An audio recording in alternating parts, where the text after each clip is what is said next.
And we're live now. Thank you. Welcome to our electronic committee of the whole meeting on August 10th, 2021. Due to the COVID-19 pandemic, Regional Council is practicing physical distancing. The majority of our councillors are participating electronically, while others are present in the council chambers at 150 Frederick Street in Kitchener. We have a long agenda today and we'll be taking a short break at approximately 10:30 and a lunch break around 12:30. We will now have a vote on a motion to reconvene into open session. I have a mover, Councillor Foxton, and a seconder, Councillor Shantz. Please use your yes/no buttons if you're on Zoom, and raise your hands if you're in chambers, and I'll try to see you.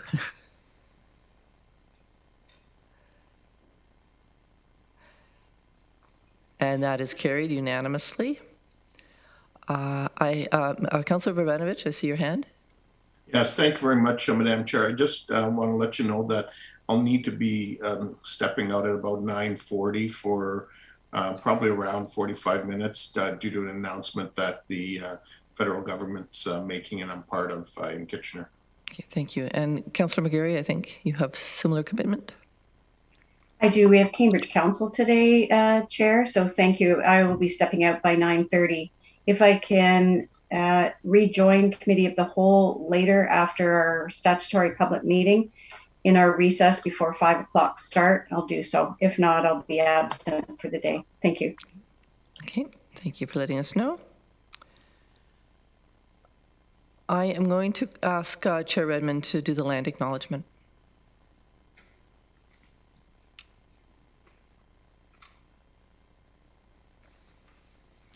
I would like to acknowledge that the land on which we gather virtually today is the traditional territory of the Haudenosaunee, Anishinaabeg, and Neutral people. We acknowledge the enduring presence of the Indigenous people with whom we share this land today, their achievements, and their contributions to our community. What I have learned walking with Indigenous people is that our relationship to the land is one of stewardship rather than ownership, and I'm honored to make this walk with them. Thank you. Thank you. I'm now going to call on Stevie Netolotny to do the roll call.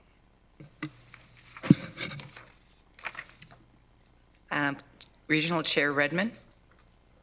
Present. Councillor Armstrong. Present. Councillor Clark. Present. Councillor Erb. Present. Councillor Foxton. Present. Councillor Galloway. Present. Councillor Harris. Present. Councillor Jaworski. Councillor Jowett. Councillor Kiefer. Present. Councillor Lawrence has sent his regrets. Councillor McGarry. Present. Councillor Nowak. Present. Councillor Shantz. Present. Councillor Strickland. Here. Councillor Verbenovich. Present. And I'll just go back to Councillor Jaworski. I'm here. Thank you. Councillor Jowett. We have everyone present. I don't know what's wrong with my volume. There you are. She was just here. We have everyone present with the exception of Councillor Lawrence. All right, thank you. I'm now going to ask for any declarations of pecuniary interest under the Municipal Conflict of Interest Act.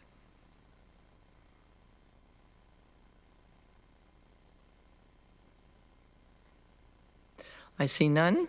So we're going to go on to our first presentation. This is a verbal update on COVID-19, and I'd like to call on Dr. Wong, our Medical Officer of Health, to provide an update on the pandemic. Good morning, councillors. Thank you. Through you, Chair Clark. Kathy will project my slides, and I'd like to start with the second slide, which is key messages from my update today. So the first message is we are beginning to see COVID-19 cases rise again in Ontario and Waterloo region. This can be attributed to the loose restrictions in step 3 and the spread of the Delta variant. This is not surprising given what we are seeing around the world. Delta is the most formidable variant we've experienced. It will continue to seek out mostly unimmunized individuals and groups. For the best protection and to stop the spread of the Delta variant, Waterloo Region residents are strongly encouraged to get their first and second doses of vaccine as soon as they can. 83% of eligible residents aged 12 years and older have received one dose, and 73% of eligible residents aged 12 and older have received a second dose. We know what we need to do. We need to continue increasing our vaccination rates. Next slide, please. Regarding current trends, across Ontario, the risk of getting COVID-19 is 8 times higher for individuals who are not vaccinated compared to those who are fully vaccinated. From May 1st to August 5th in Waterloo Region, 97% of COVID cases were in non-vaccinated individuals or those not yet fully protected by the vaccine. This percentage is 96% for hospitalizations and 98% for ICU admissions in Waterloo Region. Also from May the 4th to August the 5th, 84% of deaths associated with COVID-19 were in individuals not vaccinated or not yet fully protected by vaccination. Getting vaccinated, fully vaccinated, is the best defense against COVID-19. It offers the best protection against serious illness, hospitalization, and death. As expected, lifting restrictions in Step 3 has led to increased spread of COVID-19. All residents should continue to monitor themselves for symptoms of COVID-19. If you are experiencing symptoms, stay home and isolate from other family members. Get tested at a local testing center. And if you would like a safe place to isolate, our safe isolation site is available for you at no cost. Many residents are involved in more summer activities and enjoying the summertime. Please take care and protect yourselves. COVID-19 and the Delta variant are still circulating in our community. I urge you to please protect yourself and others by continuing to follow public health measures, even when you are fully vaccinated. That is, avoid closed spaces and crowded places. Remember that outdoors is safer than indoors. And when indoors, ensure you're in a well-ventilated space and continue masking and distancing. If outdoors in a crowded environment, please continue to wear your masks. Next slide, please. Public health precautions and getting vaccinated are the best tools we have to beat COVID-19. For the best protection in our community, higher vaccination rates are needed. Almost 83,000 residents of Waterloo Region who are eligible for the vaccine have not received a first dose.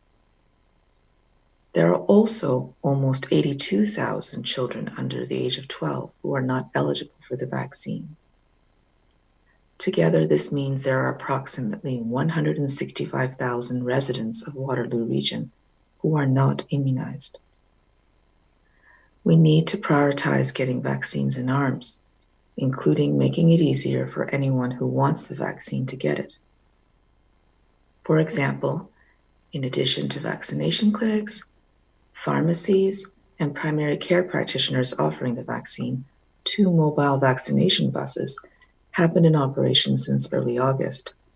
They are bringing vaccines to high-priority neighborhoods, shopping malls, and markets.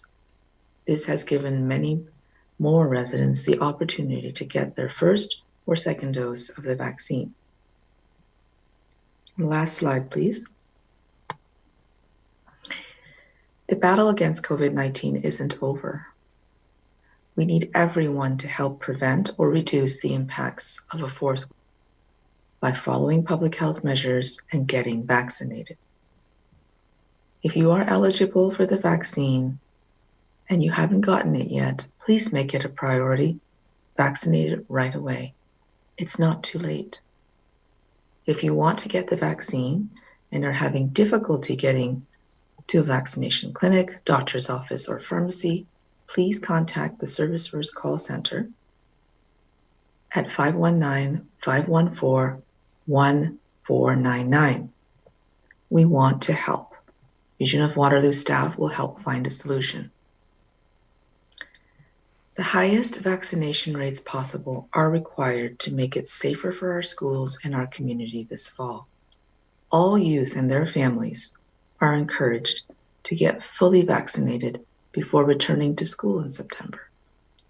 If you haven't received your first dose yet, please plan to get it now so you have some protection when you return to school.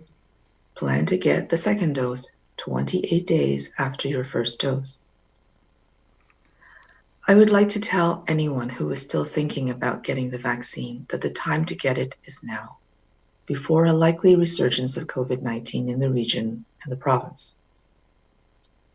We've seen the largest spike of new infections among those who are not vaccinated. The vaccine reduces the risk of serious illness and it keeps people alive. We're in this together, and the way to get out of this is together. Thank you for getting vaccinated. Thank you, Chair Clark. I'm happy to take any questions.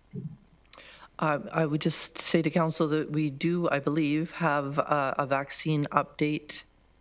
We have Vicky Murray here to speak to a vaccination update. So if councillors have questions specifically about the vaccinations, then perhaps they can hold off till after that.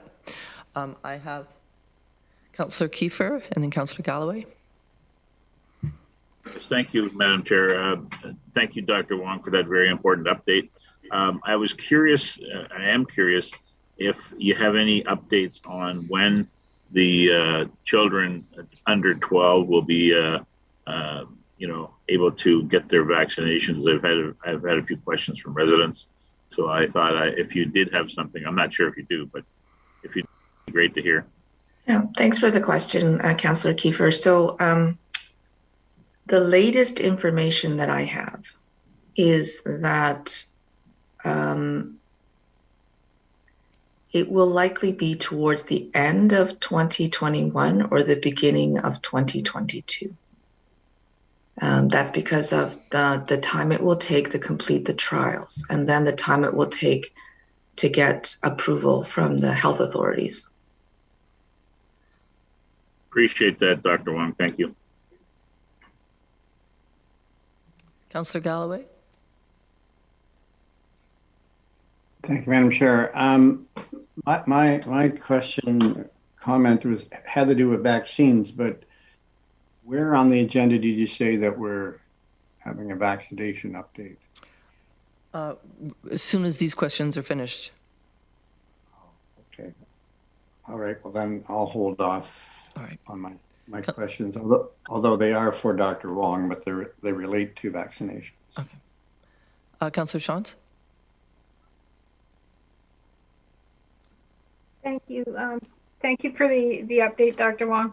Just a couple of questions that have come up in some conversation, and I've heard them dealt with in different places, but I'll ask them anyway. What can you tell us about the potential need for a booster? I can tell you that federal and provincial experts are examining that question right now. So I don't have timelines for when we may hear, but that question is being looked into right now. Okay. I see Vicky put her square on, so maybe I should have held off on that question. All right. Sorry, Sandy, did you have something? I did have another question, a different one, but the other question that's come up in a few conversations is the danger or the exposure of someone who is immunized carrying the virus and spreading it. What can you tell us about that? What we know is that if you're immunized, you're less likely to get ill, and you're also less likely to spread it. And if you get it, that is, if you get COVID-19, you're less likely to be severely ill. So that's in a nutshell what we know. Is it possible to get it and then spread it? Yes, but even if you've been vaccinated, but it's less likely. So the vaccine is all around more protective. If I can just add another twist to it. So if you're in a group of people who are all fully vaccinated and someone happened to be carrying it, the chance of the others getting it, it just would be very, very much reduced. It's much lower. Yeah. Thanks. Okay, I see no other questions of Dr. Wong. Vicki Murray, the Director of Pharmacy at Grand River Hospital, is part of the vaccine task force and is here to provide an update on that work. Good morning, everyone, and thank you, Madam Chair. Thank you for inviting me to give an update this morning at the open session of the Committee of the Whole. Deputy Chief Hilton is not available today, and so I will try my best to fill her very big shoes and fill in for her. I would like to thank the Council for your support and encouragement as I have been fulfilling my role as part of the regional vaccine rollout. The Council has been enthusiastic and supportive, and I really appreciate that. I'm going to perhaps cover some of the same information Dr. Wong did, but try to give you a little more detail specific to vaccine. We are entering a new stage of the vaccine rollout, which the ministry is calling the last mile. The work we are doing on vaccination during the last mile is to continue to do outreach and increase our vaccination rates so that we meet and exceed provincial targets. The province has set minimum targets for population vaccination of 80% for 12 plus first doses and 75% for 12 plus second doses. As of a call yesterday, we were updated that the province has reached 81% for 12 plus first doses and 71% for 12 plus second doses. And in Waterloo region, as of yesterday, at August 9th at 1:30, at which you can see on our vaccine dashboard, vaccination rates in region of Waterloo are 83.67% for 12 plus first doses. So we've met the target and we're above the provincial average, and 73.4% for 12 plus second doses. So we aren't quite at the target of 75% for second doses, but we are above the provincial average. We need to vaccinate 7,752 more people to meet the 75% target. We expect to meet that target within the week. Work by our scheduling teams shows that we have approximately 50,000 people who still need their second dose. Of that number, about 36,000 people are now eligible for their second dose, as it has been at least 28 days after their first dose. The other people, about 14,000, are still not eligible for their second dose as they just got their first dose. We've been reaching out to these people via multiple emails and texts, and we are now calling people who have not yet gotten their second dose to encourage them to get that dose as soon as possible. I had an update this morning from the team at Pine Bush, and they've been calling people who they called in the morning came in the afternoon for their dose, and it was very successful. There are multiple places to get vaccinated, and we hope that these people will make it a priority to get their second dose as soon as possible, either at one of our mass immunization clinics, our mobile clinics, our vaccine bus, or at primary care and retail pharmacies. As vaccination has slowed down in Waterloo region and across the province, we have been ramping down our vaccine clinics, adjusting hours and staffing to meet the need.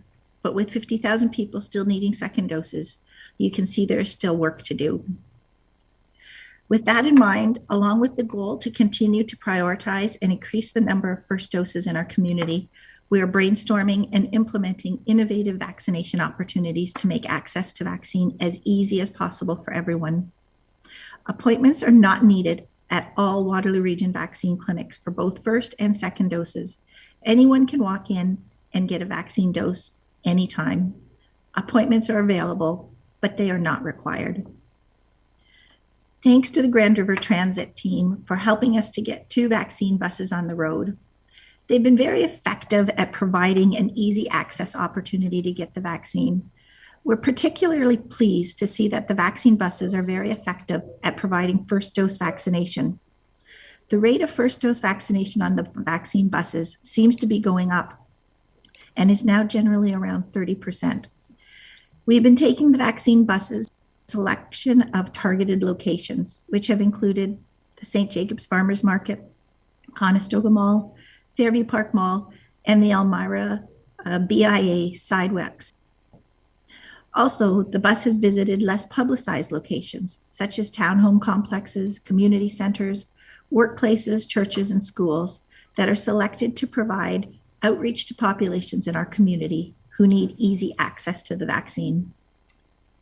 Some vaccine bus locations planned for this week include today, we're going from 12 to 4 p.m. to the Regional Waterloo building on 150 Main Street, Cambridge. On Friday, August the 13th, from 12 till 4, we're heading out to Floridale Public School. On Saturday, August 14th, from 9 to 11 a.m., we're going to be going to Forward Church on Franklin Boulevard in Cambridge. And then from 12 noon to 2 p.m., we're heading over to the Cambridge Centre Mall. As part of our work on last mile work, we have been working closely with our local primary care providers. Our goal is to make the vaccine more available in primary care offices across the region by helping primary care manage dose wastage and providing additional training for those providers who have not yet been onboarded. Additional resources will be focused on vaccine hesitancy to improve our ability to educate and support those who have questions about vaccine safety and effectiveness. Our team is very effective at reviewing vaccine data, identifying areas in our community with low vaccination rates. Drilling deeper into this data, we are developing strategies to reach out to those communities in ways that are supportive of each specific population. Recently, a partnership between our retail pharmacies and the Pine Bush Vaccine Clinic was successful in moving approximately 2,000 doses of Moderna that were going to expire out of a number of pharmacies across our region and into Pine Bush, where they were used up before they expired. This is a great example that showed our region's leadership in providing innovative and collaborative efforts to optimize and maximize the vaccine rollout. As we continue to reach out to our community with new vaccine initiatives, I want to make sure that we recognize how well we are doing in our region. In particular, the 18 to 29-year-old age group at 88.68% vaccinated is our highest vaccinated age group. And that is a leader across the province, where other areas are having trouble getting that age group out. Also, our 12 to 17-year-old age group rate at 72.7% is well above the provincial average of 68%.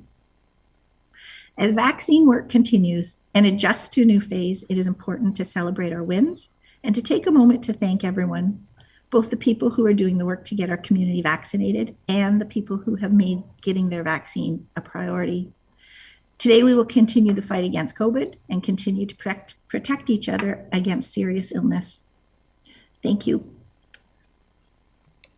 Thank you, Vicky. We have a number of questions, starting with Councillor Galloway. Thank you, Madam Chair. I have a question or two for Vicky and then another one for Dr. Wong as it relates to vaccinations as well, more general sense. Vicky, you just mentioned the 18 to 29-year-old group. Well, first of all, thanks very much, Vicky, for all the work that you and the staff have been doing. I don't know when you get a chance to sleep, but it's just been great seeing it in action. The 18 to 29-year-old group is our highest, which, as you indicated, is way above the provincial average. For that particular age group, and our 40 to 49 age group is our lowest group for some reason. Do we have any sense why those two groups are high and in one case and low in another? Is the 18 to 29-year-old thing to do with our 3 post-secondary school institutions, I was thinking, but I'm just wondering if we have any data that explains those variations. Yeah, thank you for asking that question. I think it's a good question because whatever is happening with the 18 to 29 age group, we'd like to be able to, do the same thing with every age group, right? Unfortunately, I don't have any data or understanding of what we've done differently for that group. It did cross my mind, same as you, whether it's because we have the 3 post-secondary schools. That said, with COVID and pandemic, they're not running with all their students on site either. So I'm not sure that that's it, but it's something I'd be glad to ask our data team to look into and see if we can figure out some ideas, because that might be something we can use to be more innovative. Yeah, okay, thanks for that. I'm not sure if this may be for Dr. Wong. It's more a general question about vaccines. But again, as Vicky indicated, our first doses is pretty significantly above provincial average. So kudos to everybody, because first doses most often turn into second doses as well. So it may be a little bit slower, but more typically they would turn into second doses as well. So we've done very good in that regard. But when you track the numbers, as everyone knows, the first doses are really dwindling, and as much education and incentives that we've tried, and of course across the province, and indeed it's a trend across the whole country. The numbers still aren't rising very significantly, except now in a couple provinces that have come out and said they're going to have vaccine certificates and or vaccine passports, specifically Quebec and Nova Scotia, and I think there might be 1 or 2 others. In Quebec, the day after they announced vaccine certificates and passports, the rate of first dose vaccinations doubled. So it appears to be an effective mechanism, an effective strategy to incent first doses. And I know that this can't be done at the local level alone. I mean, that would not make sense. And we currently have a provincial government that appears to be not in favor. But on the other hand, we see the Canadian Chamber of Commerce, local chambers of commerce, the Ontario Chambers of Commerce, the Independent Business Federation, almost every possible business group is asking for vaccine certificate or vaccine passports as a way of avoiding, in their view, a further lockdown. So I'm wondering whether or not, and I'm not asking you for your position on this, Dr. Wong, because that would be inappropriate, but are the medical officers of health as a group looking at this as a possibility, as something they may or may not advocate for with the chief medical officer of health or with the government? Thanks for the question, Councillor Galloway. So the Association of Local Public Health Agencies of Ontario, which includes the medical officers of health, have sent a letter to the provincial government asking that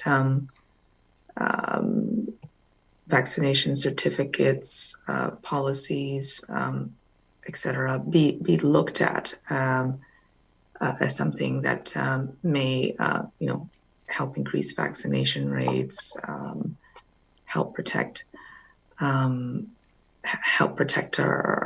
our communities more. So it's something that they've asked that the government look into.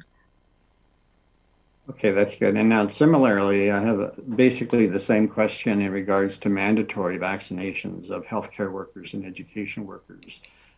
Certainly we're seeing across the globe a real trend towards making mandatory vaccinations for certain types of workers and or mandatory testing, if not mandatory vaccination.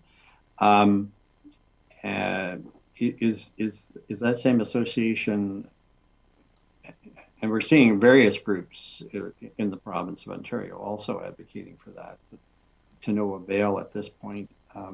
Is the same group looking at that, Dr. Wong?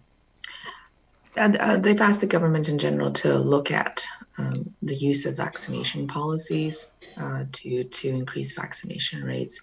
It would be the provincial ministries that oversee those sectors that would be the ones that would make such decisions. For example, the Ministry of Long-Term Care, right, has set vaccination policy for staff in long-term cares. So, you know, it would be the provincial ministries that would set such policy. Well, thanks for the answers, Dr. Wong. It just seems to me that, and the polling actually is overwhelming, that support mandatory vaccinations for certain types of workers. They support vaccine passports or certificates, however you want to call them. It's like overwhelming. It's not even close, that a close call, and all the various business associations and other groups, the Registered Nursing Association, Registered Nurses Association of Ontario, and others. So I just hope the provincial government is hearing all these voices and will soon come to their senses in regards to some of these matters. It just seems like a no-brainer. And if we want to avoid another shutdown or lockdown, certainly this is one of the tools in the toolbox that we have to avoid that. Thanks, Madam Chair. Oh, sorry. Councillor Vivanovic. Thanks very much, Chair Clark, and thank you to both of you for the updates and for the ongoing diligent work of you and your teams. My first question has to do with third doses. I know there's talk about and it's on again, off again talk about the need for a possible top-up dose. Is there any further information on that available yet, Dr. Wong? Not at this point, but there are provincial expert tables as well as federal ones that are looking at this question about whether a third dose may be indicated, and if so, for which populations. Okay. Any idea when we might hear about that, or?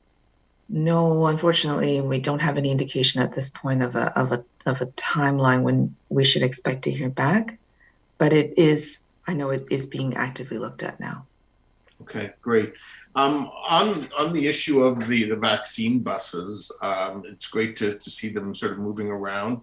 And that I think there's some other options that we may want to think about, that particularly because there may be populations in these things at these places that haven't been vaccinated.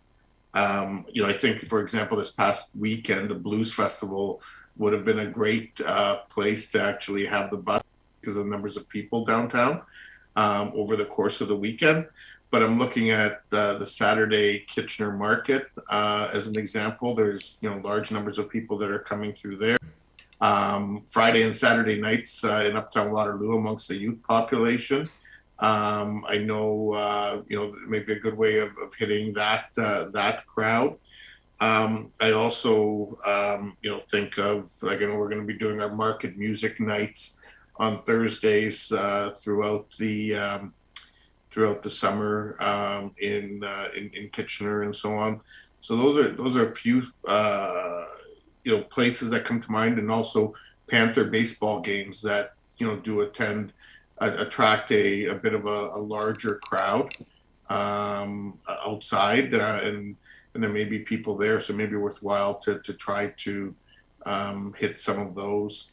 and maybe make some inroads to as we whittle away at that magic number of trying to hit 90% or better, which I know we're all striving for.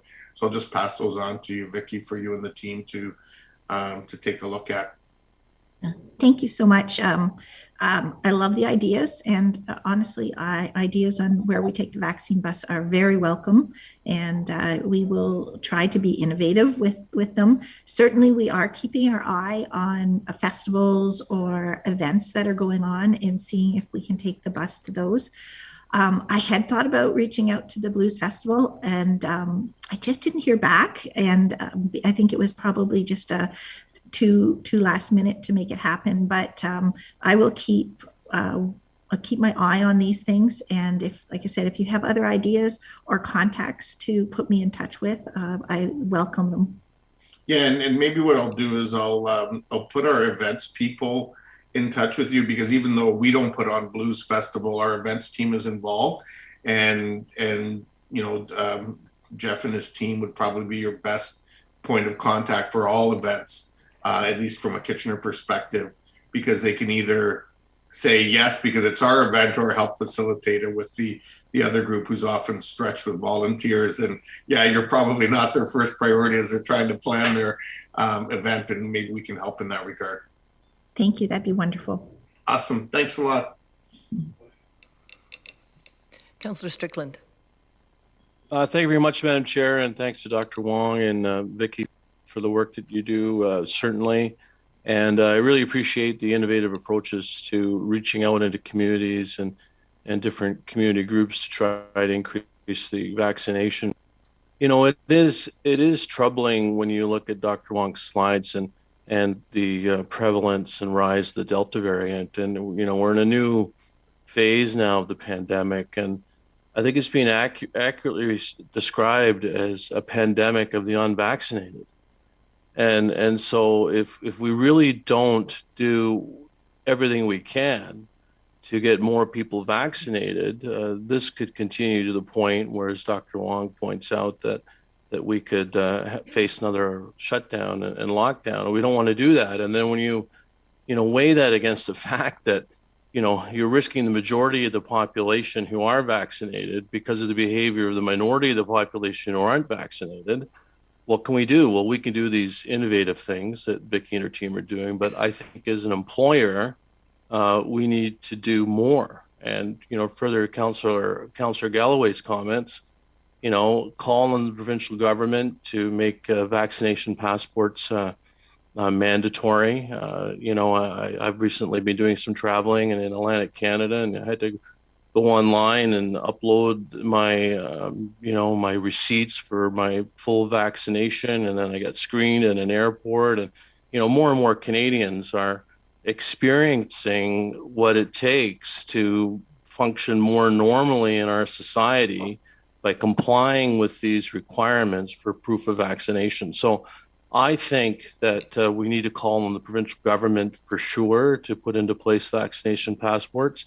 But I also think that we can call on the provincial government to mandate it for healthcare and education, as Councillor Galloway points out, but we have a responsibility as an employer.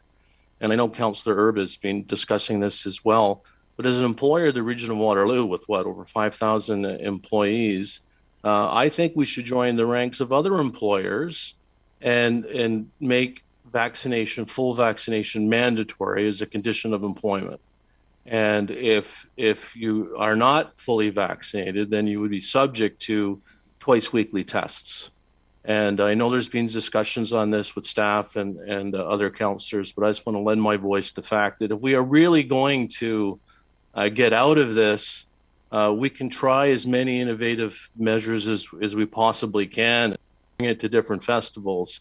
But the only way we're going to get to the 90% threshold is making it mandatory and putting into place vaccination passports. So I just want to lend my voice to making, as an employer, and petition the province of Ontario to do what they need to do sectorally. But as an employer at the region of Waterloo, we should make it mandatory in consultation with our employee groups that all of our employees are fully vaccinated, and if they're not, they'd be subject to bi-weekly COVID tests. So that's just a comment that I think what we need to do to get to that 90% threshold. Thanks to everyone for all the work that you do, and I look forward to hearing back from staff and possibly more discussion on how we can put into place mandatory vaccination for regional employees. Thank you. With everybody's permission, I'm going to jump to Councillor Erb because I believe he has an intention to bring a motion to this matter. I wasn't intending on doing it now. However, I was going to do it under new business. Would you like it now? Okay, we are going to take it into other business, and thanks, Councillor, because we do have delegations waiting, but we won't forget about it. Yeah, I think in fairness to delegations that are waiting, we should do it at the end. Thank you. Councillor Shantz. Thank you, and thank you to Vicki and your team for all the work you're doing. Really appreciate you getting some buses up to Woolwich Township, to the market, and to the BIA. And I noted Floridale School, and I just want to make sure I have the right time for that. That was August 14th from 12 till 4 this Saturday. Just double checking. No, it's Friday. Sorry. Friday, August 13th from 12 noon till 4 p.m. Okay, I didn't get it written down quick enough, so thank you for that clarification. And that's that'll be out advertised in different ways.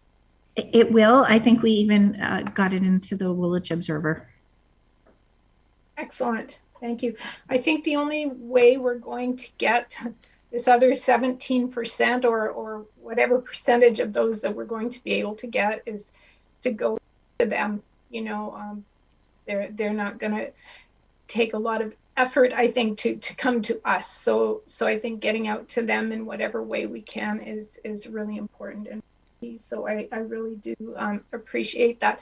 And just to add to the conversation about the passports, I mean, in another lifetime, I traveled a lot, and depending where you go, you need a vaccine because there are certain diseases that are prevalent there.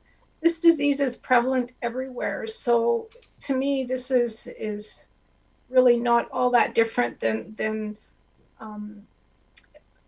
what we require of people who are going outside of the country. It's just that this particular disease is here and is everywhere. So you know, having some kind of a passport or some kind of an identifier that says for certain events or certain places you're going that, you know, I'm safe to be here, isn't really as unusual as we might think it is. So, yeah, thanks.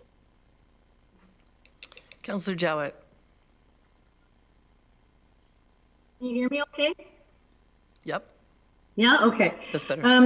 Thank you, Chair Clark. Just 2 quick points. The first one is I could hear something about some mobile units. Oh, and well done, Vicki, everything that you've done thus far. We've been very, very proud of. Everyone talks about those great clinics and the way you've got them together and the way they're run so well. So definitely well done there. For sure, wanted to make sure I got a chance to say that. But yeah, so let's say we take the mobile vans out to say, you know, it's one thing to go to the market on a Saturday. It's quite another to go to an event in the evening when maybe people are a little inebriated or a little high and ask them to vaccinate. I'd be a bit concerned about that. So I'm certainly hoping we're looking at litigious vulnerability and consequences of getting a little bit too excited about going to events. So we'd have to really look at what that looks like. The other thing is that I feel like we're on this pivotal point where we might actually foster divisiveness in our constituents. I mean, I'm going to just put it right out there. I have family members that I can't convince to get vaccinated, you know, and it's upsetting. And anybody else has this challenge, but I think education and awareness are probably our best tools going forward. Showing the map, great visuals of intubation, great visuals of us hitting herd immunity through charts. I mean, there are so many ways that we could probably improve our ability to communicate to our constituents the criticalness of vaccination. I'd be, and I can appreciate Councillor Erb's motion. I really can, because I want everyone to get vaccinated. I'm very concerned. I did lose an aunt to COVID in less than a week. She was a very healthy person. So, yeah, so I kind of really want us to have a good, strong conversation about entering something like an autocratic decision. I do believe that the feds need to make the decision as to their jurisdiction or their lane when it comes to travel across borders, and certainly the provincial travel. And I do believe that employers need to gauge the safety and security of the public and certainly their employees. But I would really like us to have a strong debate about perhaps the unintended consequences of over or maybe too much pressure or what would appear to be divisive or punitive pressure on our stakeholders. I mean, we have to ask ourselves, have we done a good enough job educating and appealing through different communication tools the importance and relevance of vaccination to our herd immunity? So I'm putting that out there because I do get worried when we get a little bit too heavy-handed with legislation. Says me, who believe that everybody should be wearing a mask from day one, but I'm just putting that out there. That's my concern. Thanks, Chair Clark. Thanks, Councillor Jowett. Councillor Erb. Thank you, and thank you to the A-team for the great job you're continuing to do. My question is to Vicky. Vicky, you said that 30% of the people coming to the buses were first-time vaccine. Is that correct? Yeah. It's approximately that. Each bus is a little different, but it seems like that's what it's averaging at the moment. Okay, so then we're assuming that the other people coming are the 70% then for their second vaccines.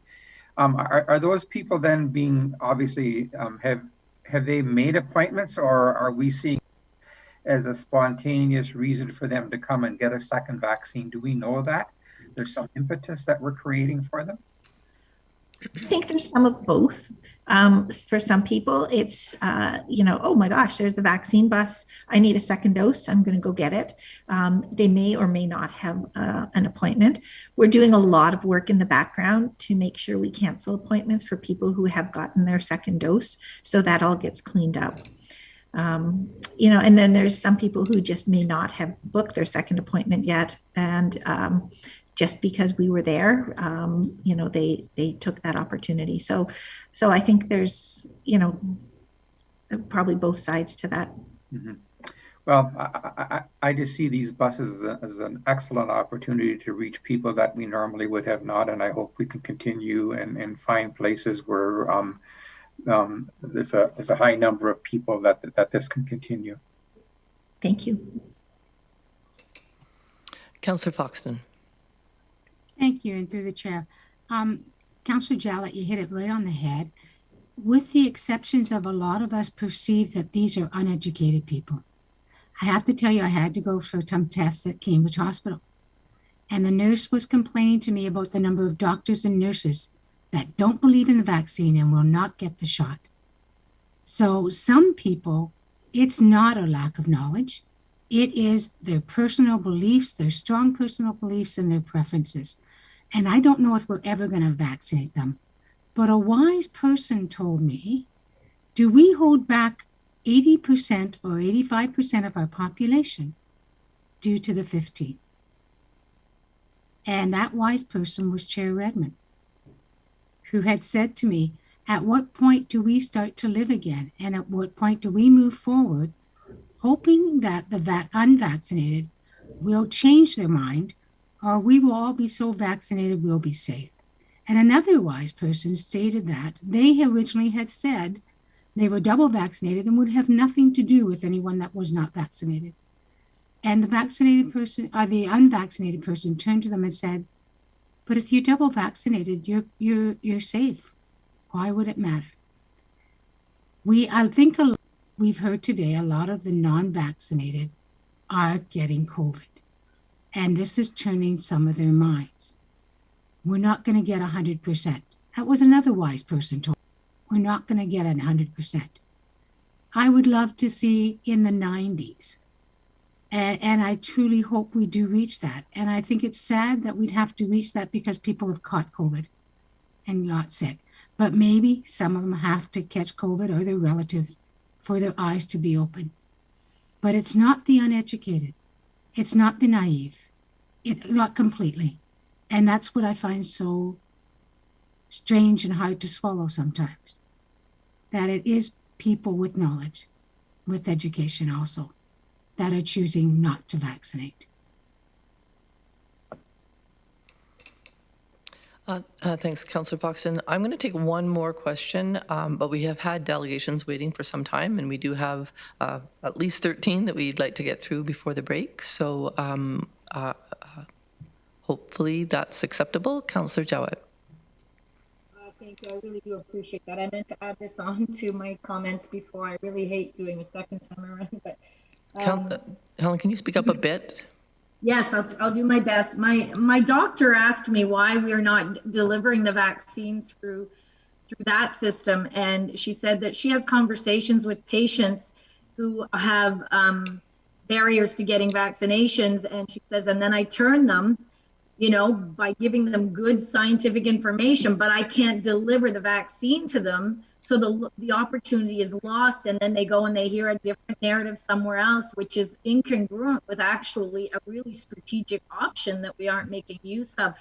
So I know that we don't make that decision as to the healthcare through the doctors, but certainly maybe we should be looking at advocating, because again, that's who I went to when I started asking questions about it, because that's probably one of the best places for people to get the information that they need to. And I'm sure maybe a couple of doctors or a certain percentage of doctors out there who maybe aren't in favor of the vaccine. I don't really know for sure, but I know that my doctor was getting frustrated because she was turning patients, telling them how important it was to be vaccinated, and of course doesn't have the supply, and then she'd hear from them again and she'd deal there. So it's like, they go and hear a different narrative afterwards. So it's almost, if you can get it in front of the intelligence at the time, and perhaps, yes, that is the bans, but that's a lost opportunity that I think maybe should be advocating to the province that, yeah, the doctors are capable of, they already have those relationships and the trust. And I think there's a missed opportunity there. I hope I've articulated that properly. So thank you. Thank you. Vicky, would you like to speak to, or Dr. Wong, to the role of family physicians? Yeah, I'll let Vicky speak to it. Thank you. And, thank you so much for bringing that up. Certainly a goal of the last mile is to continue to work with primary care. Our community's really been one of the leaders of that across the province from day one. And I'm surprised to hear that your physician does not have access to the vaccine, because I would tell you that every primary care physician in our community has access to the vaccine. And those who do not have it in their office yet are on the top of my priority list to get it into their office. I've been working with a couple of our primary care leaders on some even more innovative ideas to make the vaccine more available to them and easier to them. For them to be able to give patients, because I do agree that the healthcare provider most likely to be able to provide the education to support people to make the decision that they should get the vaccine is their primary care provider. So we need to get the information and the vaccine into their hands when they need it. And so that is a goal of mine for sure. And that's part of our last mile work. Dr. Wong, did you want to add to that? No, that was perfect. Thank you. Thanks, Vicky. Great. My pleasure. Thank you. Great. Thanks, everyone, for an always very engaging presentation and discussion. We're going to move on to our delegations. According to my list, we have 13. Our hope is to get through them before the break, although that's looking a little bit questionable. I do want to let council know that we are going to have a staff presentation on the 2 housing reports following the break. So in the interests of time and of hearing all of the delegations, I'm going to ask council, if you have questions for staff, can you please hold them until after we've had the staff presentation? By all means, ask questions of the delegates as you see fit, but please try to hold on to your questions of staff, because we will be getting a fulsome presentation. Before commencing hearing from delegations, I'd like to remind all delegations of some guidelines for participation. Please leave your video and camera turned off and your microphone audio muted until you're called upon to speak. Delegations who registered ahead of the deadline are allotted 5 minutes to speak, and I will interrupt you to provide a 1-minute warning reminder when your 5 minutes is nearing completion. There are several delegations who registered after the deadline, and they will have 3 minutes each to speak. We also ask that you leave the meeting once your issue has been addressed. You're then welcome to watch the remainder of the meeting being webcast live via YouTube. If you conduct yourself in any of the following manners, it will result in an immediate removal from the meeting: interrupting councillors, staff, or other delegations, derogatory statements about councillors, staff, or others, turning your camera on at inappropriate times, and hate speech or defamatory comments. I will now call upon the delegations as they're listed in the agenda. The first is Isabella Stefanescu, Director of Globe Studios, who is speaking regarding municipal investment in arts, creative facilities, and property taxes. Thanks, Isabella. Thanks for your patience. Good morning. Could you enable my screen share, please?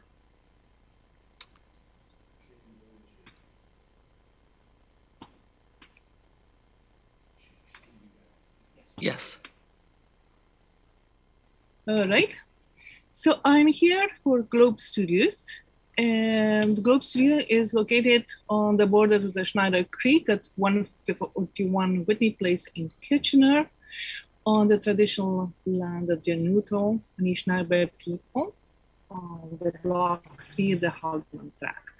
We are very aware of the land because basically this building shelters quite a creative community. It took us a while to get there to 141 Whitney Place, and here are some of our past adventures for those who do not know about Globe Studios. So Globe Studio is the Waterloo region's only artist-owned and artist-run studio building, a creative hub of artists and arts organizations. We started in 1988 at the Globe Furniture Factory in Waterloo, whereby our name. In that complex, we moved 3 times until the whole complex was demolished. We spent some time at 72 Victoria Street in Kitchener, which was actually the first gentrified building in downtown Kitchener. And at that point, we were given 2 months to get out before the developers moved in to renovate the building. Fortunately, JM Drama stepped up and let us spend some time at the Registry Theatre, just next door to you people at the region. And finally, after having spent a lot of sweat equity in getting other places suitable for our community, we actually went in and bought half of a building, a former children's shoots factory, where we are now located. So this is what our building looks inside. It is really a hub, a humming hive of creators. And we have been home to many artists and many arts organizations. As a matter of fact, we could argue that a lot of the exhibitions and many of the festivals in the region have started at Globe Studios. So not only are the studios providing a community, they are very affordable. And why do we need affordable studios?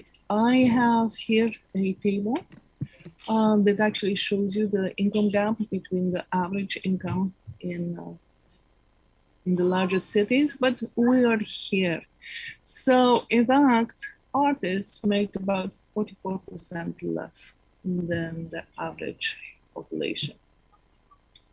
However, having a place to create culture is something that is crucial. Well, it's something that we want in our region.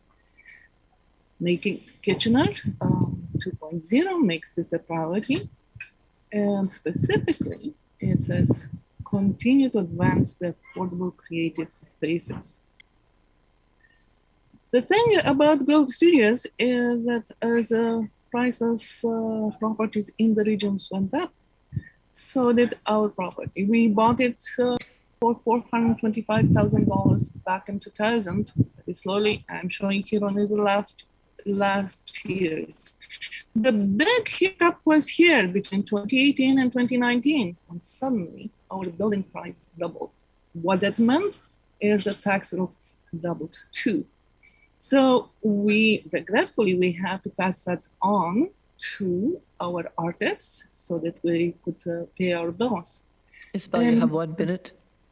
Yes, and it really caused a problem. We had a big increase in rent. Nevertheless, we tried to actually alleviate the situation by applying for a tax rebate. What I have to mention is in 1998, before 1998, Globe Studios as a not-for-profit did not pay the occupancy taxes, so we applied for this. However, the region rules actually exclude artist studios from this. And we were also disqualified on a technicality because we actually own our building rather than rent. It was argued that the artists occupy the building rather than the organization. I want to draw here a parallel because we use our building to fulfill our mandate for affordable studios and creative spaces. Very much the way a organization that supports affordable houses uses their buildings to fulfill their mandate. In 2021, we actually, in late 2020, and now we acquired the other half of the building with a grant from the Ontario Trillium Foundation, who has also supported us through COVID. Our building was closed to the public through COVID, but the artists could work there. We still have a big waiting list. However, I'm here to ask Regional Council to really consider the rules for tax rebates or some other means of actually keeping organizations like us in business, providing the creative community with a roof over their heads and a place to actually make art. Thank you very much. Thank you. I'm going to ask councillors if they have any questions of the delegation.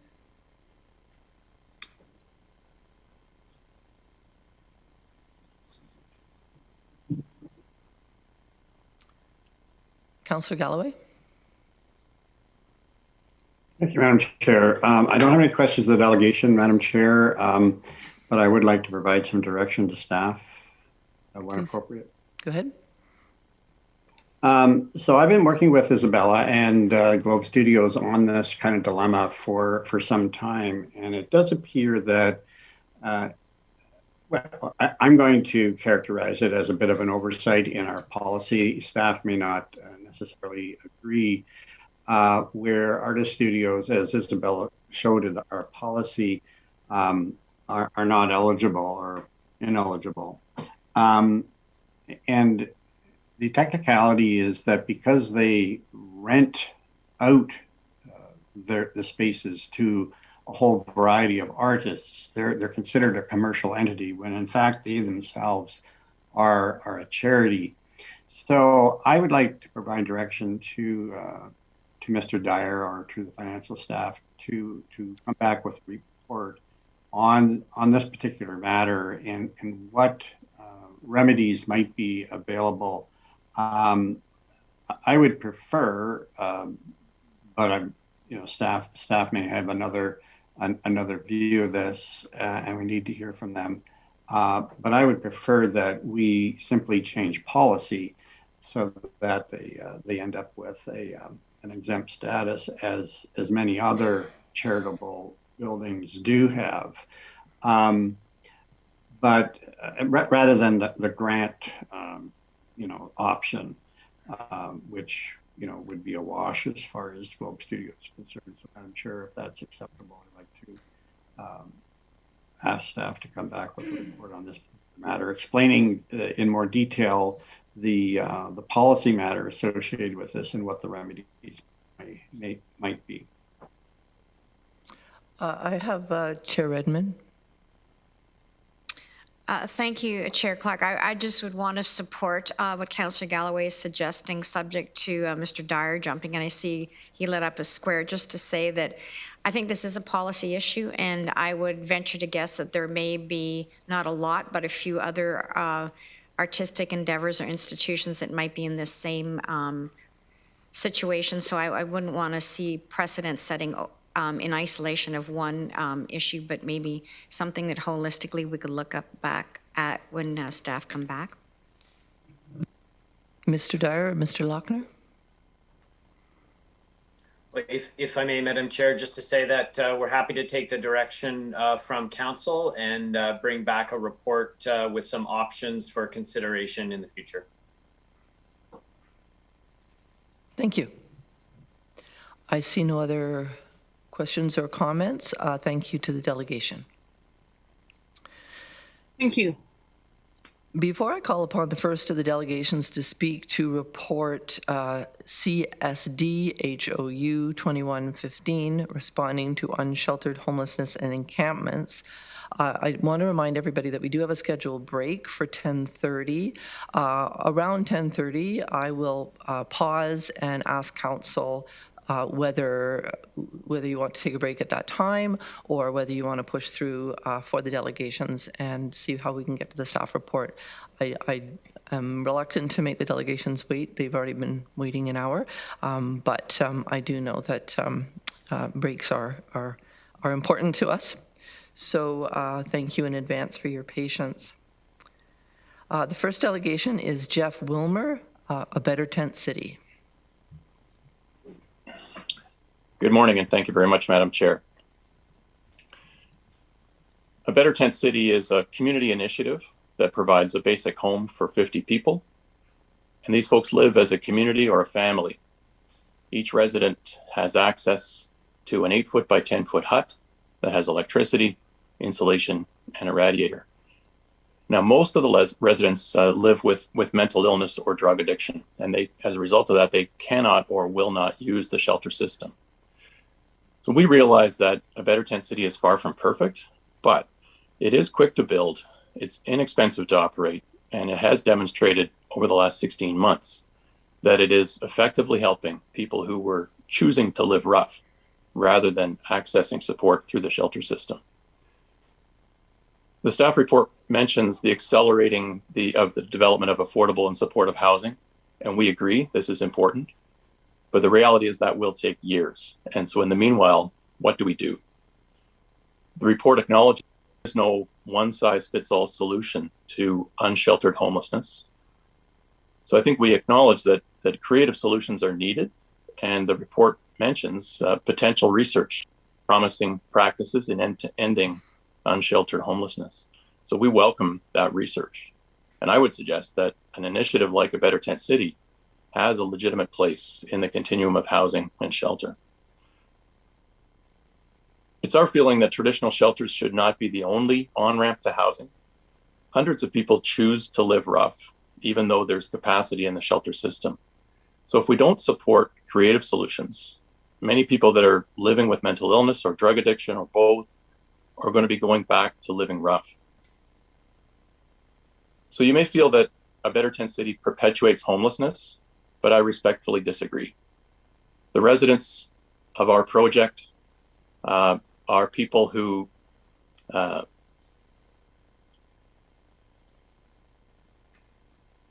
who now, because of a better tent city, are able to live in community for the first time in a long time. They feel like they have a family, and that they have supportive community around them. In addition to that, they have a roof over their heads. They have access to washrooms and shower and laundry. They have home cooked meals, connection with volunteers who choose to be there. We even have healthcare delivered on site twice a week and a methadone clinic operating on site daily. So when we say that we're helping people and it's proving to be effective, there's evidence to show that. And I think the most important part of that is that this community of people has really become a community, a family.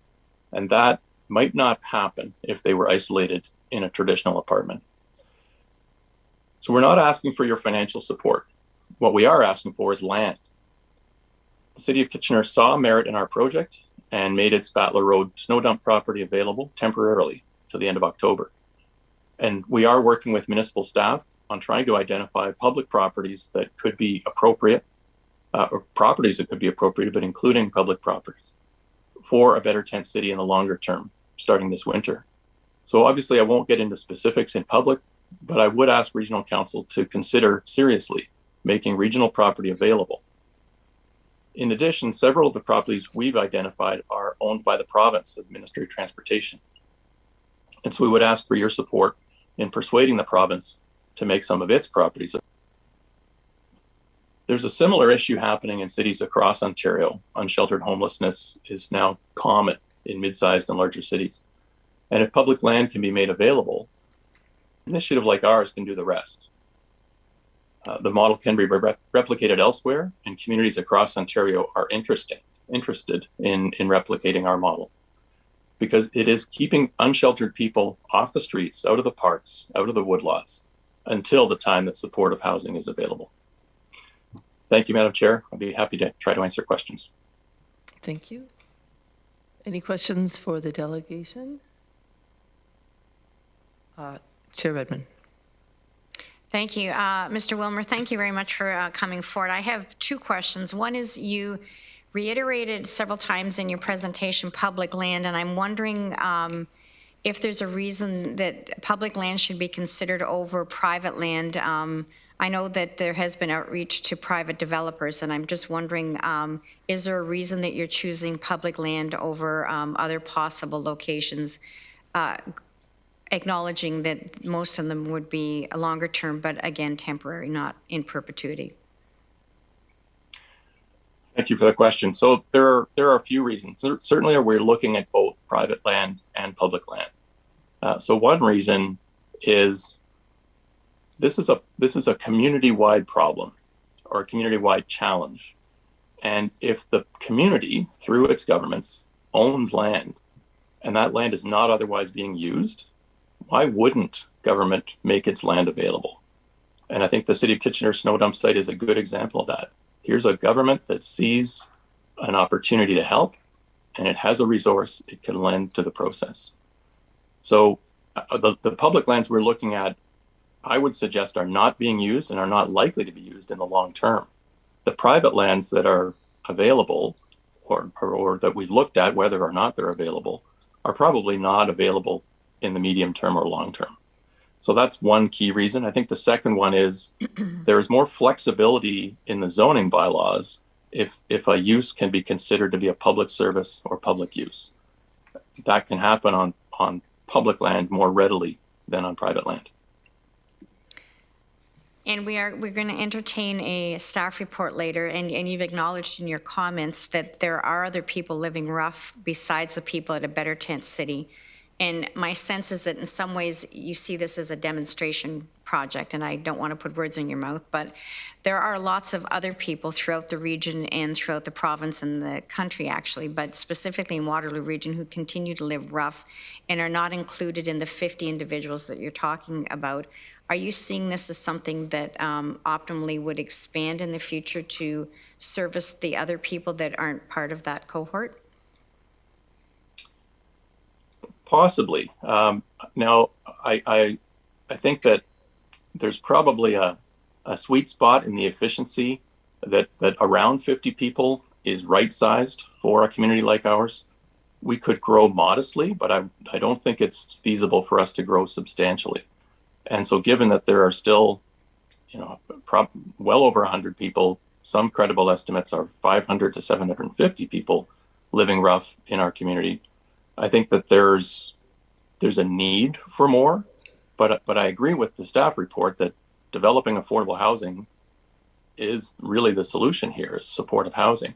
We are at least an interim help for people who otherwise are living rough. Thank you. Councillor Jowett? Thank you, Chair Clark. Can you hear me okay?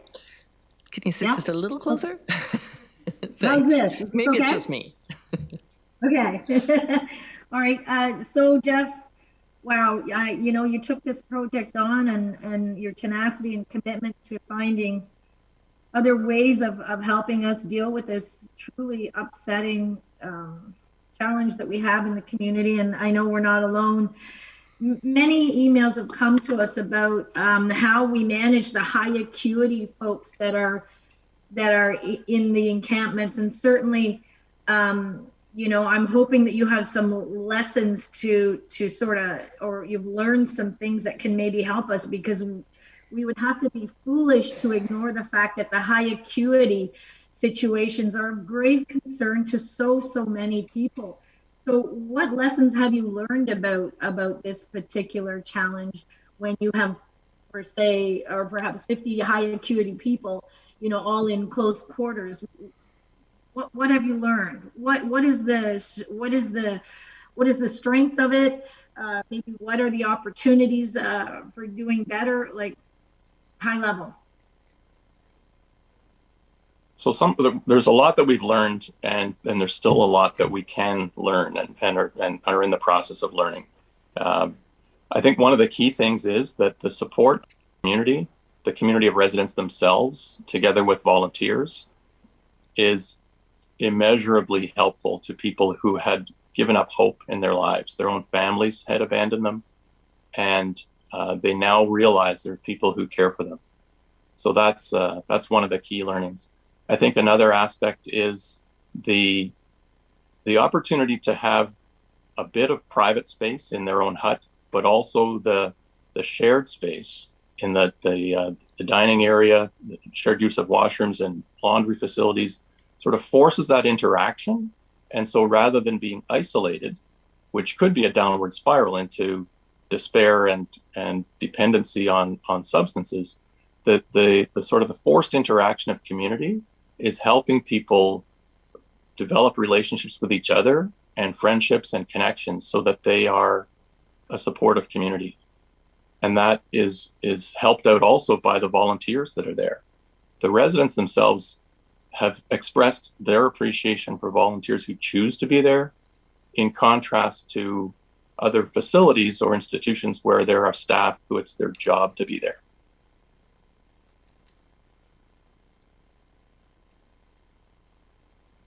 All right. Sorry, are there ways with which you are assisting, the volunteers to be able to manage conflict in these high acuity situations? Sorry. Yes.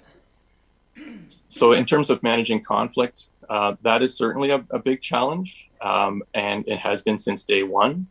Very much a learning experience for us. Our on-site staff are particularly gifted at helping manage that. And I think the approach that they use, rather than being authority figures, they're more like a caring sister or brother or a caring mother. And that is something that the residents are responding well to.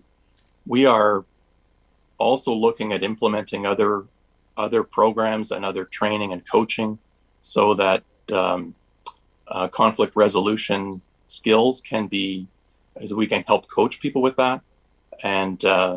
And I think there's encouraging signs there with community groups that should be able to be brought on board to help us help the residents manage conflict more effectively, because certainly the conflicts do happen, and if people can be equipped with the skills to manage conflicts better, that's going to be very helpful to us as a community.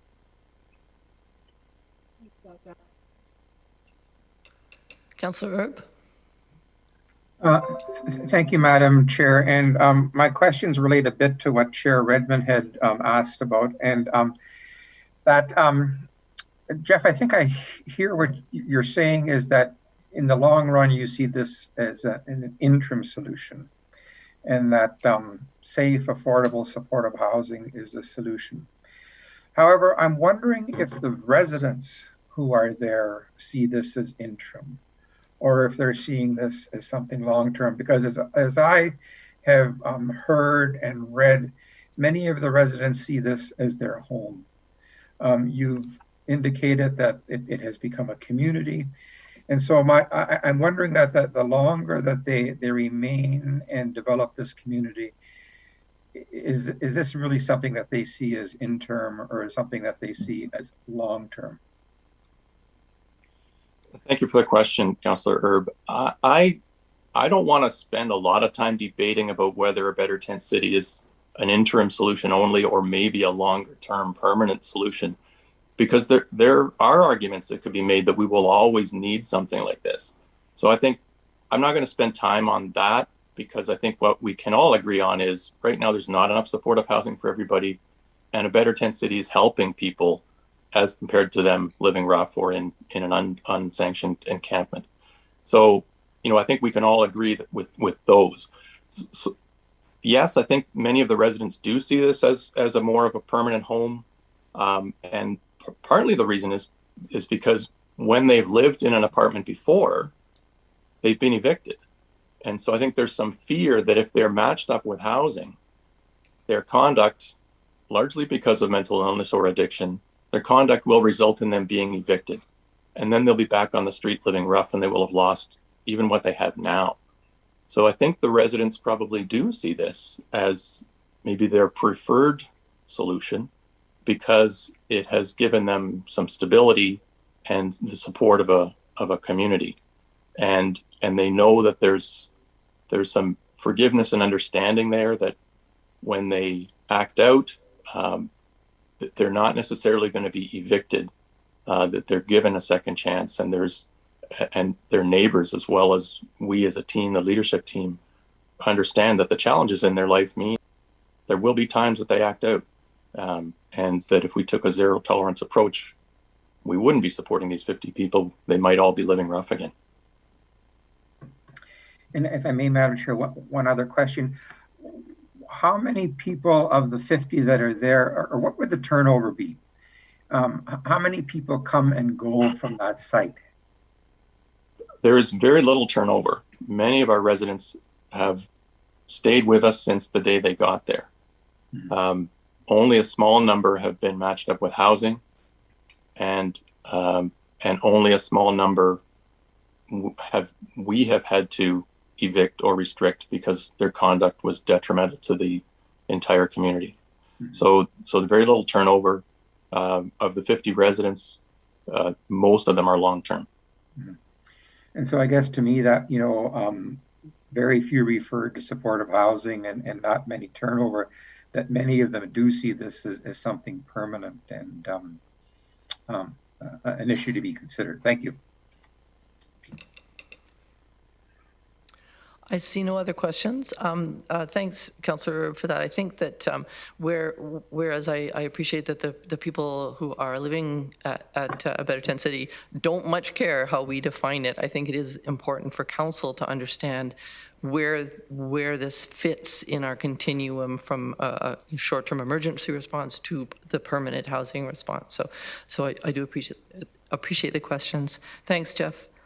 We'll move on to our next delegation. I apologize in advance if I'm mispronouncing the name, but Paula Charland from the Unsheltered Campaign. Thanks, Paula. Go ahead. Okay, thank you. Good morning. I am a healthcare professional in the Cancer Center. I have lived in Kitchener for 18 years. And when I mention I live downtown, many people often react negatively due to the stigma surrounding homelessness, mental illness, addiction, and their presence in the neighborhood. Since the pandemic, I have volunteered on several occasions with the House of Friendships Men's Shelter and outreaches with the 519 Community Collective. My encounters with people experiencing homelessness and witnessing encampments leave me with a great sense of humility in comparison to the harrowing troubles they are faced with. When dealing with human lives, my guiding principle is that we must be attentive to their needs. I appreciate our community for its achievements and potential to better itself. In the early days of the pandemic, I became aware of the Unsheltered campaign when I contributed to their collect of items such as tents. And I joined their advocacy effort, and I am pleased for the opportunity to speak on their behalf today.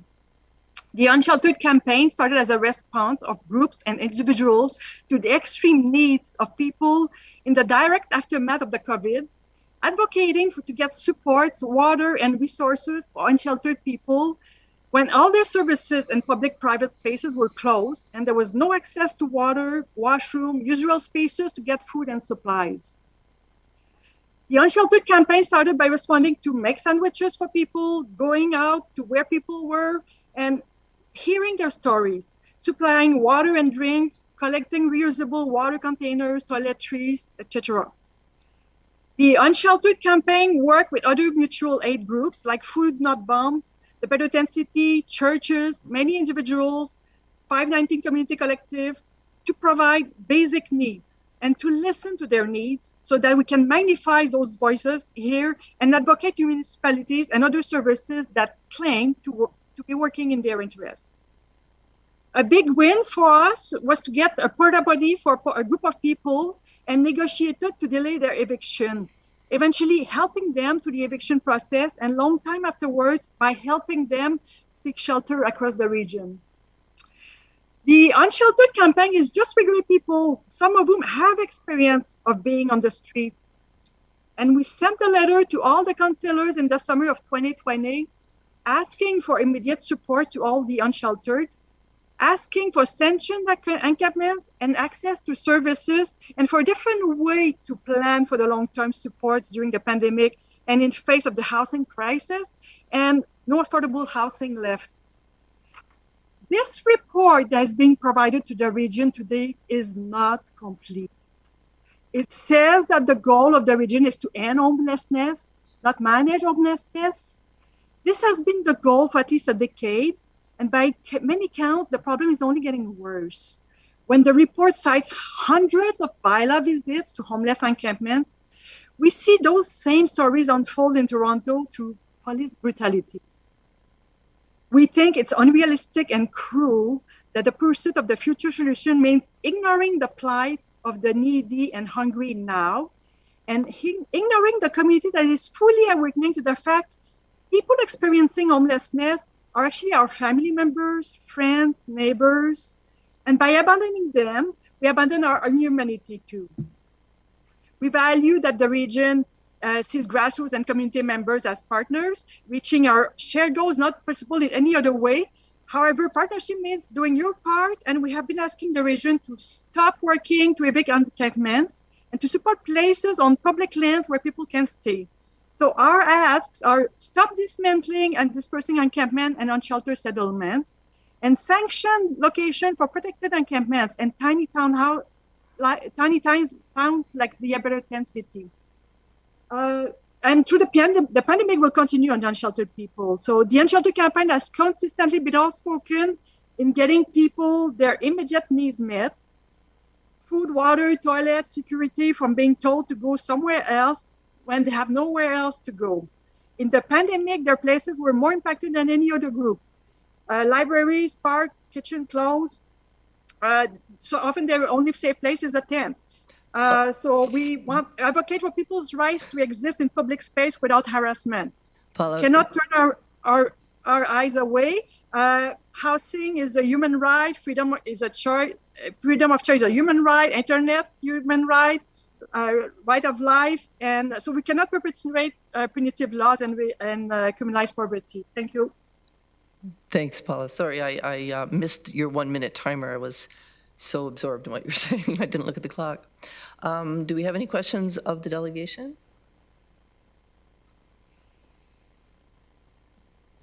I see none, so thank you very much for coming.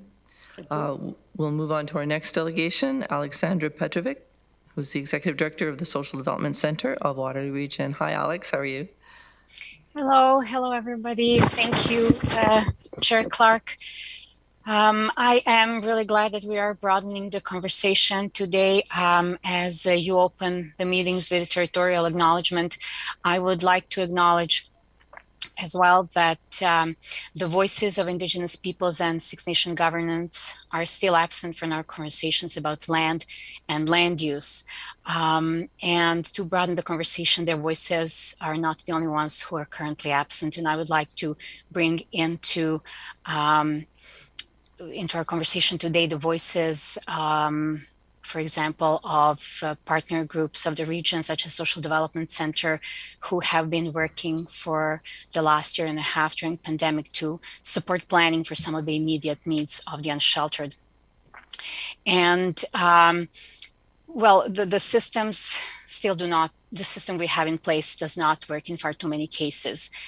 It continues to instill mistrust and causes further harm, separates people and spaces they rely on.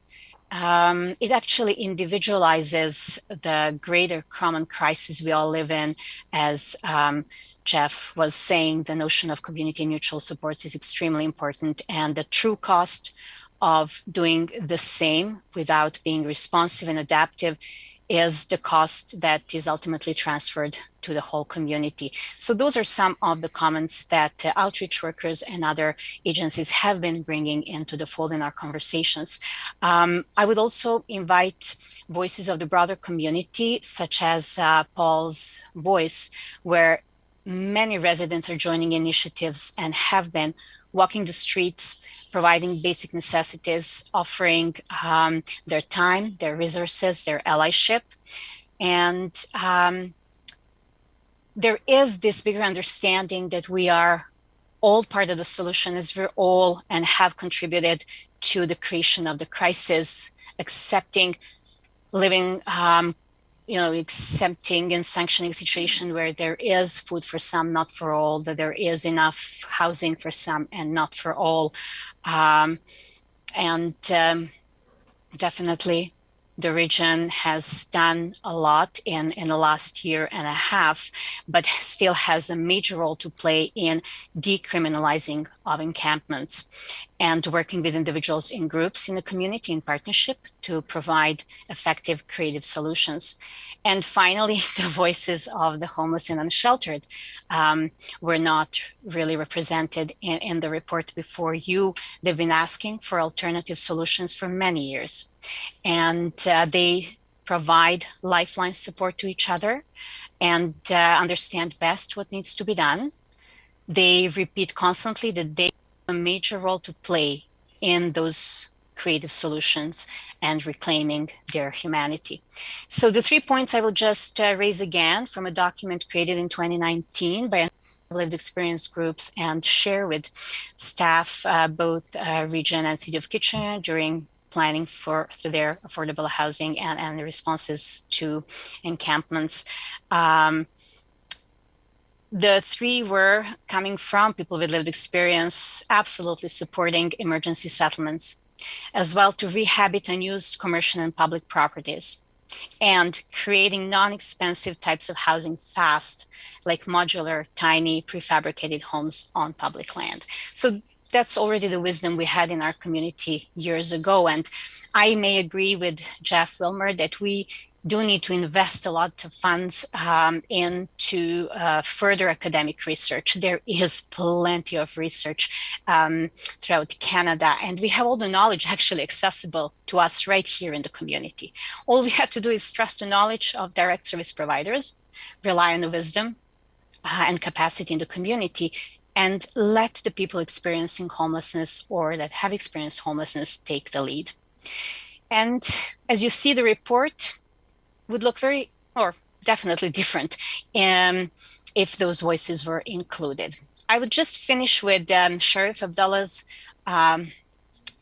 points around, he puts inclusivity and equity in a nutshell by saying we have to create systems that work for everyone. And to test it, we ask if there is enough for everyone. And even more so, we ask, would we trade places with anyone, knowing we'll have enough and trusting we would be safe. So thank you for today's conversation.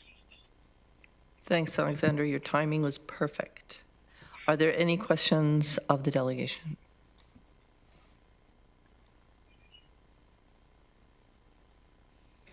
I see none. Thanks, Alex, for coming. Council, it is 10:33 by one clock and 10:28 by another. I'm going to ask what your wishes are at this point. We still do have probably 45 minutes or so of delegations. That's not including questions from council. Would you like to push through? Would you like to take a 10-minute bio break now and resume? And I see some nods about the bio break, so I'm going to ask everyone to please hold tight. We're going to break for 10 minutes and resume at 10:43 on my computer, whatever that is on yours. Thanks very much, everyone.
was really cooling here 2 hours ago. Yeah. Oh.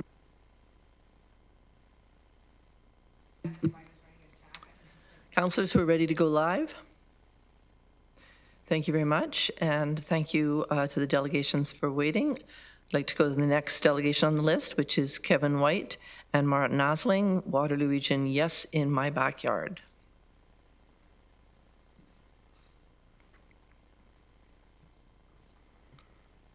Hi, Kevin.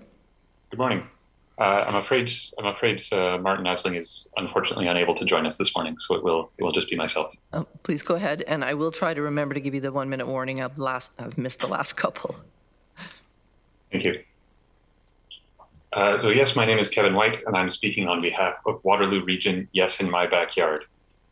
We'd like to thank Region of Waterloo staff for writing this report. We see this as the beginning of a conversation, and we hope Regional Council takes this the same way. Staff advice is to be taken as a guide, but never gospel. Sometimes Council does not fully incorporate the advice of municipal staff. This is perfectly fine. As our elected representatives, you are the people that are responsible for making decisions. Sanctioning encampments is not contrary to the goal of Housing First, but rendering them necessary in the first place is. While Housing First, the program, means housing people permanently without forcing them to jump through hoops to prove they are ready for housing, Housing First as an overall strategy requires housing to be available for all. Otherwise, people are jumping through hoops, such as the housing waitlist. We worry that some of the tone and emphasis in the report could be taken the wrong way. One line reads, "There is limited evidence in the research to conclude that sanctioned encampments work to end homelessness." This line should not be taken to mean that the existing evidence suggests sanctioning encampments is not a good idea in itself. This was confirmed to us by regional staff, who identified a 2019 US government report as inspiring this line, which should be taken to mean there is little evidence overall, in favor or against, of encampments working to end homelessness. The US report states, research on the nature and causes of homeless encampments is still in the nascent stages, and if anything, it provides some evidence from a City of Seattle case study that sanctioning encampments provides an opportunity for residents to build confidence and leadership skills, which we believe can help residents attain and keep housing. There is also a disconnect with the report, both arguing against sanctioning encampments on the grounds that any costs associated with this are better spent on permanent housing, while also asserting that there is space in shelters which are not permanent housing. Encampments, like shelters, are not permanent housing, but they are necessary until we have truly housed everyone in need. Also, as the report makes clear, shelters are not necessarily viable spaces for those in encampments. The report argues we shouldn't divert funding from Housing First programs to sanction encampments. We believe this is a false dichotomy. Here's why sanctioning encampments is also vital. One, it's important to give encampment residents the security of mind that what little they do have will not be disrupted by breaking up their encampments. Two, while officially allowing encampments to continue to exist may not necessarily introduce new costs, any costs the region might take on in an attempt to better support residents in encampments are a continuation of our housing stability system, particularly if it builds relationships that make it easier to match people to housing and facilitate this transition. Three, while it may be challenging to allocate funding, we should not simply assume that we can only direct funds to permanent housing. If the region were to meet our stated goals of ending homelessness, then we can stop worrying about managing homelessness or helping those that we have not yet housed. Until then, we have a duty to help people who are in great need, meeting them where they are at. If you sanction encampments, you're not saying, this is okay. You are allowing residents a measure of autonomy, which is an important first step towards them being housed on terms that work for them, which is invariably a more sustainable way to house people in need. If you don't sanction encampments, you leave their autonomy and rights up in the air. Toronto City Councillors put themselves in an awkward position when they did not sanction encampments, and then some of them expressed dismay at the consequences.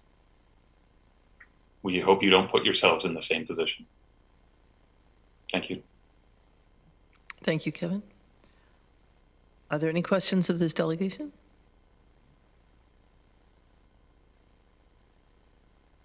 I see none, so thank you very much for coming. Thank you. Next delegation is Toby Collins from St. Mary's Church. Thank you, Madam Chair. And thank you to all the councillors for the great work that you're doing. It often goes unnoticed, and I just say thanks. I just want to first start by acknowledging some questions that were asked of Jeff Wilmer. And the first thing I want to say is that when we think about long-term, I think the resident, because the average life expectancy is like mid-40s for somebody living rough. So some of them, by the time they make it to affordable housing, they won't be alive. So sometimes it's more of a hospice situation where we walk with them during the final chapters of their lives. And it's very meaningful and moving, but long-term thinking just isn't possible for them. I want to also say that the Better Tent City is it can be set up quickly, and it is portable. And I remember when in 2019 there was an emergency because of an early snowfall.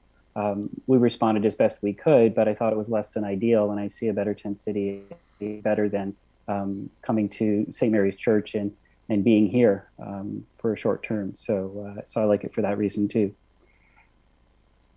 So for my presentation, I'd like to just say that a bit of a background. I'm Father Toby Collins. I'm the pastor of St. Mary's Parish. I belong to a religious community called the Congregation of the Resurrection, and we've been helping refugees and homeless in the area since we first arrived in 1857. Working as priests and chaplains today, our lives are dedicated to learning from our past and giving hope to those in despair, primarily through treating every human being with dignity and compassion, no matter where they're from or what they believe. At St. Mary's, healing is happening on the ground through one act of kindness and inclusion at a time. You probably heard of Tiny Home Takeout.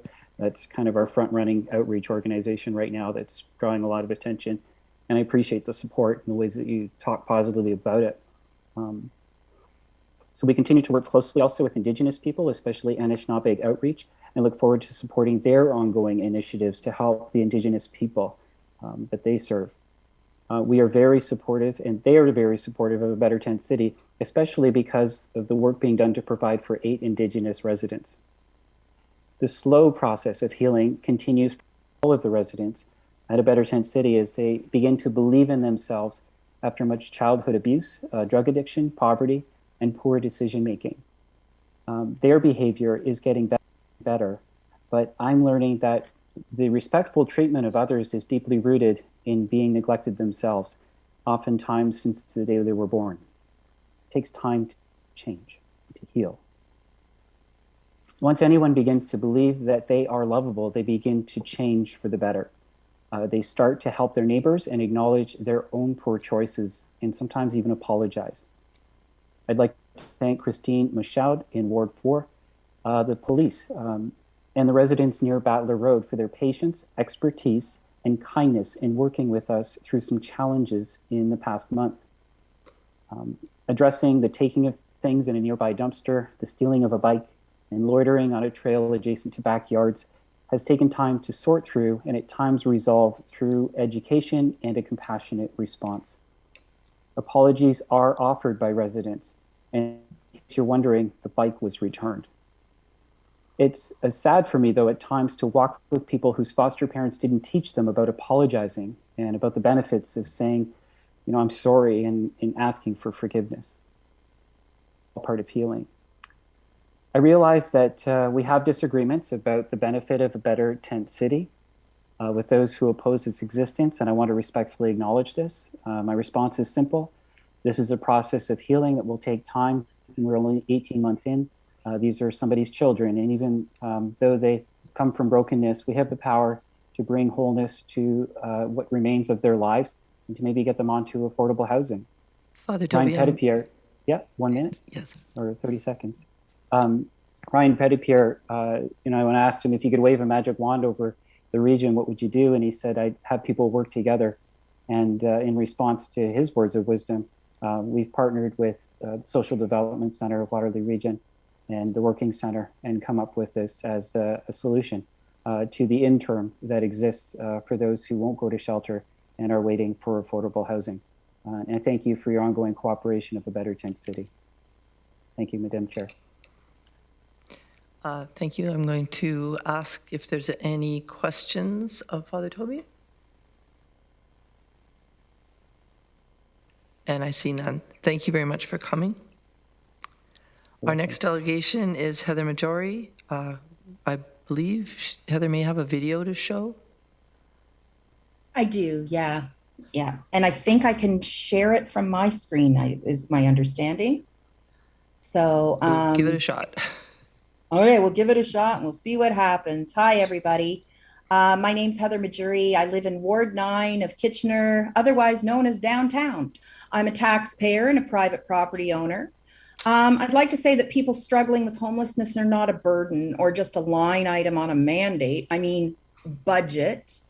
How do you account for shortfalls and expectations from the feds, the province, or your own tax base?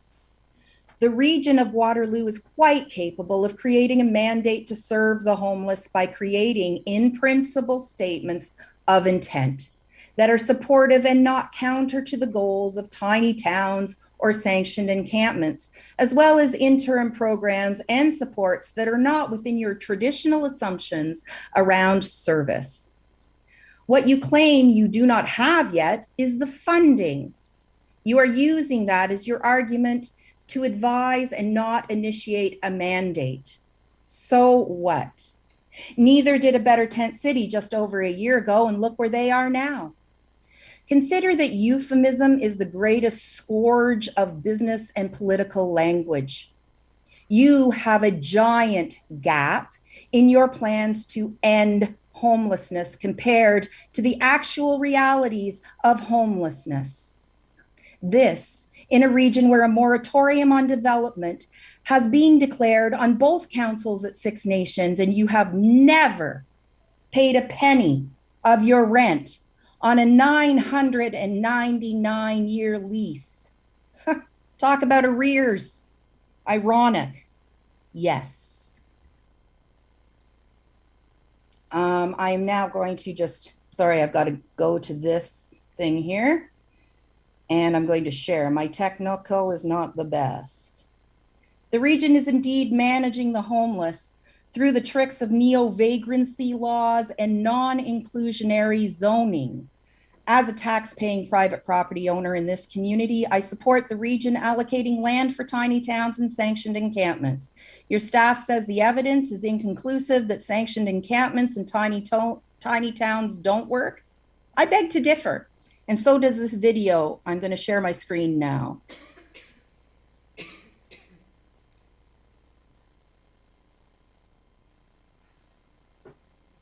Located in Northeast Travis County, Community First is designed specifically for men and women who are coming out of chronic homelessness. The average age of neighbors living here is 58 years old, and the average amount of time each resident has spent living on the streets is about 10 years. That the single largest cause of homelessness is a profound, catastrophic loss of family. Our homeless neighbors needed a place they could call home. Community First Village is a 51-acre master plan development that provides affordable permanent housing along with a supportive community for men and women who are transitioning out of chronic homelessness. Driven by a vision to empower the broader community into a lifestyle of service with the homeless, everything you see around the village is designed to foster relationships. One of the first things you see when entering the I never got to the point where I felt a bone-chilling cold that I felt before when I've been camping, you know, when the temperature dips low and you just can't sleep when camping. So overall, it was a fine experience. I wasn't particularly uncomfortable. And one thing that kept popping into my mind is, hey, this is much better than camping on the street because I don't have to worry about anyone preying upon me, trying to take my stuff, or, you know, potentially local authorities or the police saying, hey, you got to take down your tent and move. So, I mean, that gave me a peace of mind in that regard. Obviously, you're not taking advantage of any. This project actually began with another facility, Opportunity Village Eugene, that's a transitional housing program where we were just trying to get people off the street to give them the most basic shelter. Just sleeping cabins, a place to be, a place that was secure and safe to help them get their life back together so that they could move into permanent housing. And we discovered after about our first year that we were having great difficulty assisting people in moving out, that they were not able to find any place that they could afford because rents in our community are simply too high and there's not enough affordable housing. So we found, for instance, that the housing authority here in this area had a wait list for single bedroom and studio apartments that was over six years long. And frankly, there are just too many people that don't have that long to wait. Located in Northeast. Thanks, Heather. Can I ask you to make your closing comments, please? Doing it again. Who are coming out of So I'll just stop this. Oh, did we lose it? I was going to ask if there's any questions, but we seem to have. Sorry about that. I had That's to okay. just play with the Heather, chat. we're over 5 minutes, so can I ask you to wrap up, please?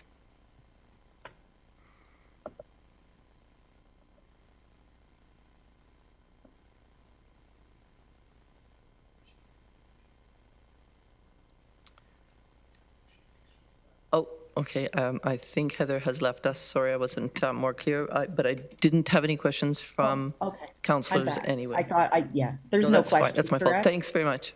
Yeah, no worries. All right.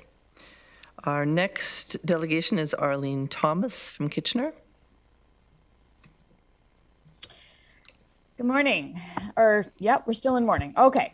My name is Arlene Thomas. I'm a resident in Kitchener and I'm an artist in the region of Waterloo. And I'm coming to this report fairly new. I am a concerned citizen. I'm from a family of concerned citizens, from a family that's fairly involved in the community and sort of practiced people at windmill tilting. So here I am.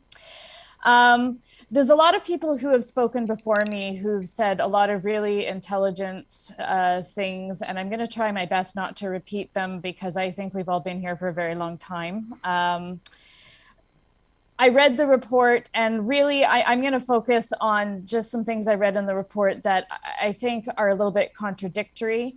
But I want to start because I'm an artist, and you'll just have to forgive me. It's what I am. Here I am. Just by reading you a quote that you'll all recognize. And I'm sorry, I know it's August, and I know it's too early for Christmas, but here we are. You'll know where this is from.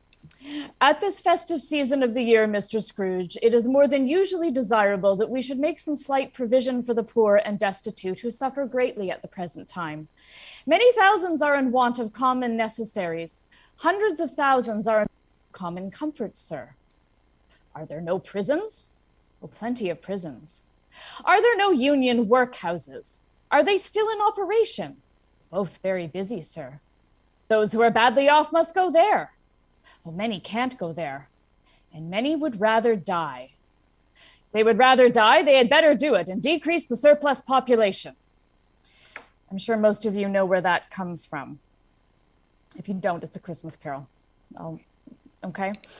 The thing about that passage, and I know that story is usually about Scrooge and that's what people focus on. The thing I want you to focus on in that passage is what the person collecting charity says about the choice that people who are homeless in the story are making. They don't want to go to the union workhouses that are set up, or the prisons, which is maybe a little more obvious. They'd rather be in their current position than go to the union workhouses.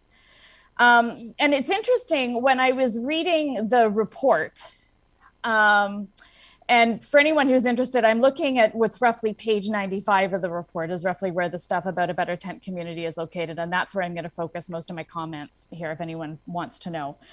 I was looking at that, and in particular, I'm going to start on page 95 with the paragraph that says, region staff has been working with area municipal staff, police, street outreach providers, and community partners to develop a coordinated encampment response protocol. As outlined in the protocol, staff take a service first approach in connecting with people experiencing unsheltered homelessness and living in encampments, including working with people to understand their housing and service needs and facilitating voluntary referrals to programs, e.g. available emergency shelter spaces.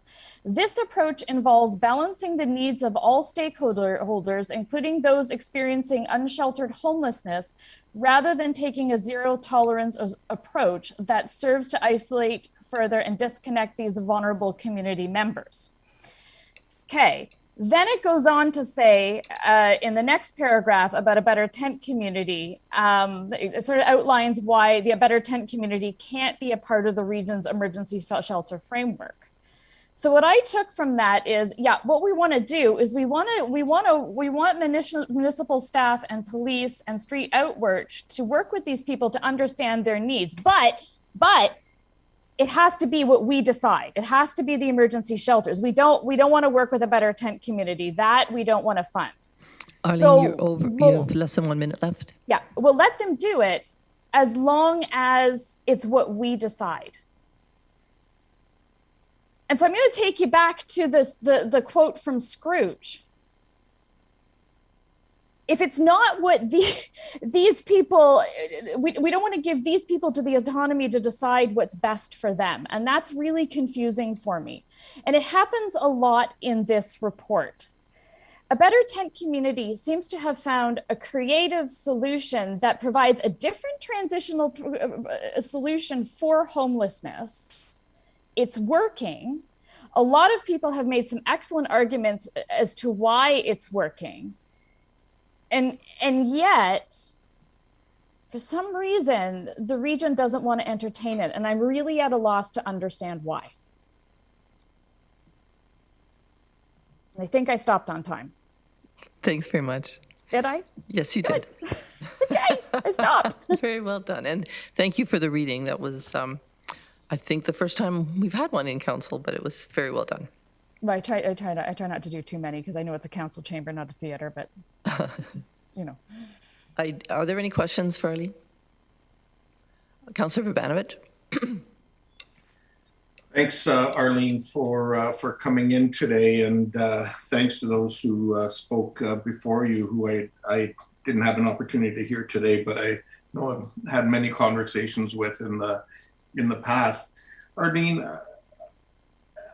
I'm very sympathetic to the points that you're making, and that there is a need.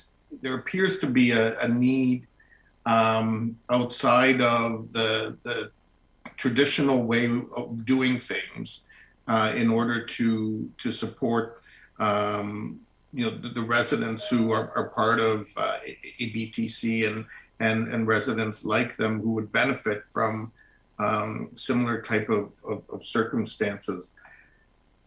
Do you have a sense as to what appears to be the biggest stumbling block from government in order to be supportive of this kind of initiative? Based on what I'm hearing today, and this is just from listening to today, it seems to be a disconnect in understanding. Like this report says that it's like there's this fear that something like a Better Tent Community is going to dissuade people from moving into permanent housing. And it even actually says here that supported encampments are not part of the region's strategic direction or actions to end homelessness and are mechanisms to perpetuate homelessness. It's like something like these creative solutions might perpetuate homelessness instead of solving it, which I don't think is true. And I think there was even a councillor that sort of alluded to that in today's comments. So to me, it seems to be this fear that any creative solution outside the traditional shelter system might somehow perpetuate homelessness or not ultimately solve it, which I don't think is true at all. And there's this undertone, and I hope this isn't what I'm hearing. There's this undertone that if we make people feel at all secure or like they have community in transitional housing, that'll prevent them from taking the next step into permanent housing. I hope that's not what I'm hearing from people. Because to me, making people feel secure and like they have community empowers them to take the next step, if they can. And I think the father from St. Mary's said that for some of these people, they don't have time to wait for permanent housing anyway. I mean, I think you have, you're building permanent housing that's going to take you a long time to get it. Some of these people may not be able to wait that long.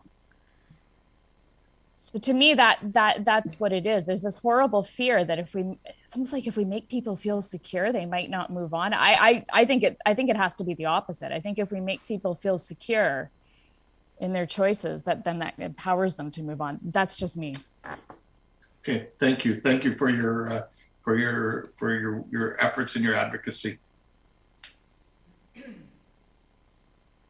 Okay, thank you. Thanks, Arlene. I see no other questions. Okay, I will make myself disappear again. Our next delegation is Daniel Allen, also from Kitchener. Hi, Daniel. Oh, hi. Thank you for hearing my delegation. And I apologize that I do not have Dickens. Well, I am also a concerned citizen who lives in Kitchener, and I'd like to start by noting an article in the Toronto Sun that came out just 2 days ago. You may have seen it. Kitchener, the ultimate turnaround town. It lauds our investments in the central core and private-public partnerships that kickstarted by a $110 million economic development investment fund. So I think the way we make transformative change is not in small actions. This is both concerning affordable housing, which is very important, and also concerning homelessness. We need transformative change. I think we need to look at what is currently underway and follow the lead of those with lived experience. And we need to consider a variety of solutions as you propose in your report, the region's report from staff, but we need a wider range of solutions. I was looking at Kitchener's Housing for All strategy. I imagine many of you have already looked at that, but just very briefly, its first two priorities are a human rights-based approach to housing and a commitment to lived experience collaboration. So quoting from their report, which I found via Google for Googling Kitchener Housing for All strategy. In 2019, Canada law recognized that the right to adequate housing is a fundamental human right by passing the National Housing Strategy Act. The right to adequate housing means all levels of government must ensure that everyone, especially the disadvantaged, has access to adequate housing.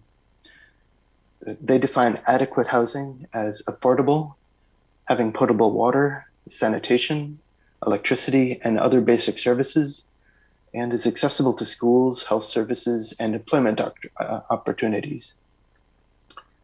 In their report, they consider that a better tent city is a valuable piece of the puzzle on ending homelessness. They propose working with the region on a transition plan for a better tent city to provide innovative supportive housing. So it seems that a better tent city can provide all the necessities for adequate housing. In contrast, the region's report that we're speaking on today says supported encampments are not part of the region's strategic directions or actions to address or end homelessness and are mechanisms that perpetuate homelessness. I think this is a dangerous statement. It is dangerous because it lumps together attempts at improvement as an alternative to things like housing first strategy. Instead, I propose that the region sanction locations that can have protected encampments, like a better tent city, within the region. This might mean designating spaces where tiny towns are legally entitled to exist long term, amending zoning to allow micro-home communities, using unused parking spaces or indoor unused spaces.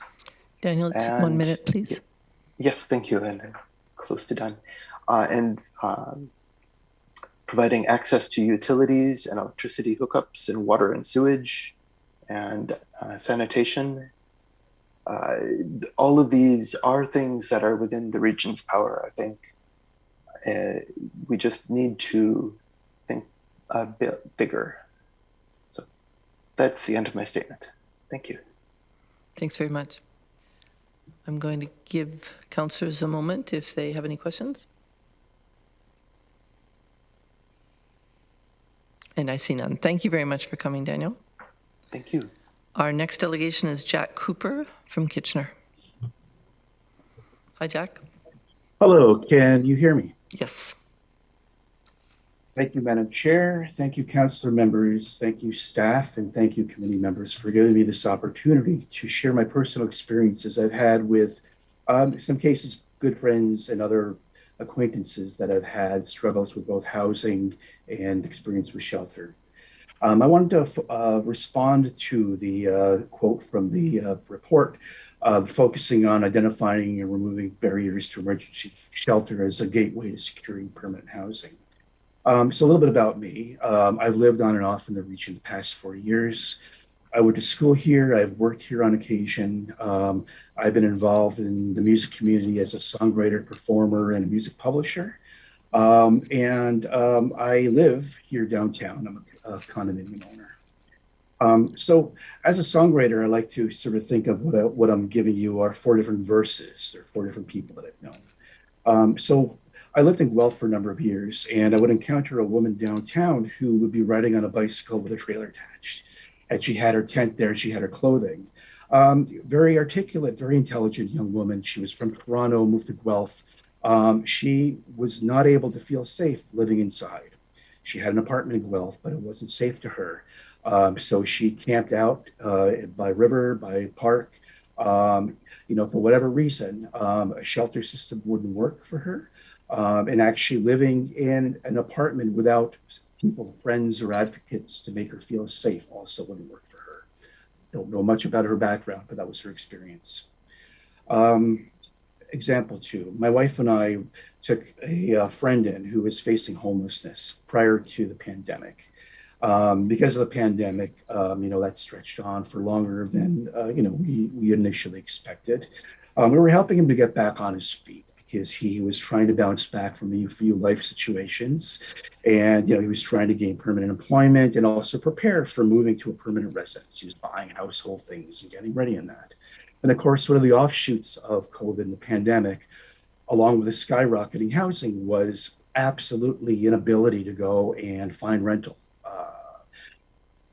He would go and contact people, use me and other people as reference, crickets. There's such a big waiting list. They're not going to go and they're going to cherry pick who they go and call about housing and that. It was only through a musician friend in the community whose landlord had an available house apartment that was under $1,000 that were able to face my friend, allowing him to live his life of independence, something that he would not be able to do in a shelter. He would not be able to go and bring his possessions or belongings and live the kind of life that he's entitled to.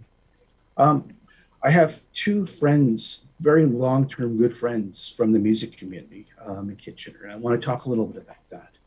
One is a friend who I've met years ago, who was born and raised in Kitchener-Waterloo, a prominent musician who mentored many others, songwriters and musicians, is very active at instigating music events and promoting music in the community. She's a person that has had ongoing mental health issues as well as trauma. And because something related to trauma forced her to leave the community, abandon her music career. Since then, she's lived in shelters, on the street, and an apartment with another homeless man that she had met during her travels. You know, she still has ongoing issues. She's never been able to obtain the type of support for her health and mental health issues that would permit her to go on. Knowing her, knowing who she is, she would totally embrace an option like a better tent city, if that option had been available to her at any time, to foster community without imposing the types of things that people impose on people that are struggling with mental health or addiction issues. And finally, my last example, another longtime friend who's a musician, friend, and collaborator who's faced chronic housing insecurity. He grew up in the Kitchener-Waterloo area. He wanted to have a very successful career as a musician on the festival circuit and playing in trade shows throughout the 80s and the 90s. He had experienced chronic health issues that were finally diagnosed after he was forced to leave a prior domestic situation. He's had chronic challenges to find secure housing, secure affordable housing. He's on ODSP. He requires safe, secure housing with unimpeded access to things like washroom facilities because of his particular affliction. He's been able to find affordable housing, like my other friend, to receive response to rental applications in the current housing environment. So he's always at risk of not having what he needs to survive and thrive. Thank you. Thank you, Jack. Excellent timing. I don't see any questions from councillors. Thanks for coming in. Thank you very much. We are now into the delegations who registered after the deadline, which was yesterday at noon. And these delegations have 3 minutes each to speak, starting with Katie Pfeiffer.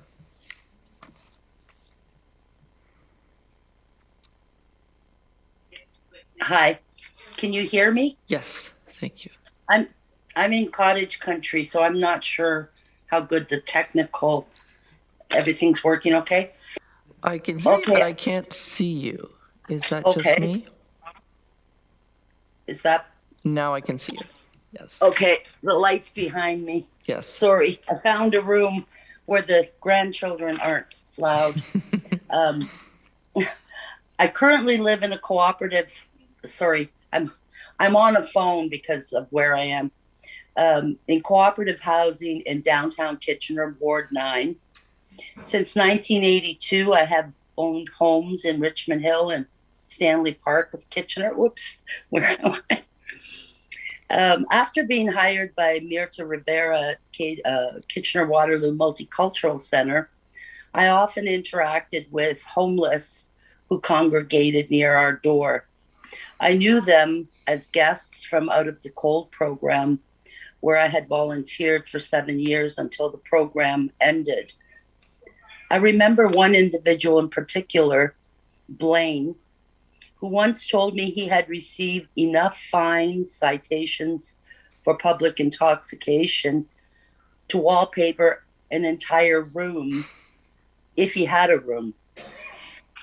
I'm thinking of the related costs for police services and the administrative costs related to these citations. And I think that there could be better use of our tax dollar than the money, the amount that is spent toward that type of intervention. I also remember once hearing that upwards of 75% of the guests at Out of the Cold had come through the foster care system. I think all 3 levels of government, having trouble reading my own notes, through their policies have contributed to the issue of homelessness. I think all 3 levels of government are required to work together to provide solutions to this issue. If 3 levels of government can work together and provide funding for the massive project that became the LRT, What is preventing them from working together to help the most vulnerable of our community? I don't know where I am on time. You got Sorry. 45 seconds. Okay. Thank you for the opportunity to speak. And thank you, Katie. Sorry about the light behind me. No problem at all. I don't see any questions for you, so thank you. And get back to your grandchildren's noisiness. Yes, they're waiting to go to the beach. That sounds good. Okay, Thanks you. very much. Bye. Our next delegation, and I'm probably going to do a terrible job with the name, so apologies in advance. Jotito Gomez.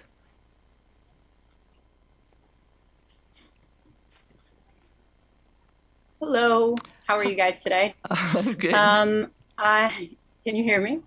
Yes. I'm so chill. Very, very good attempt. I want to speak to the fact that I was raised in Kitchener, Waterloo.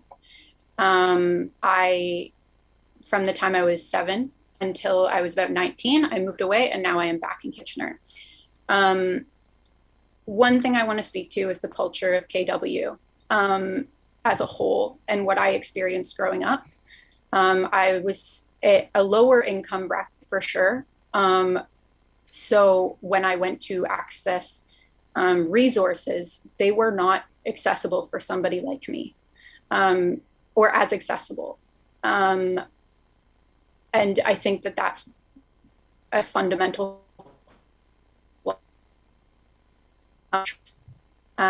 establish a relationship with homeless and lower income bracket housing. I also want to acknowledge the fact that I'm actually kind of nervous about having these dialogues in this room, because growing up in Kitchener, I felt like I was having these conversations all the time with people who could not relate to my experience and trying to express my reality to faces that I see here. So I want to acknowledge the fact that it's an emotional thing for me, but I also want to acknowledge the fact that I'm really thankful for the opportunity to have my voice heard in this context. Something that happens within the culture of KW, I find, is the language that we use to deal with lower income housing.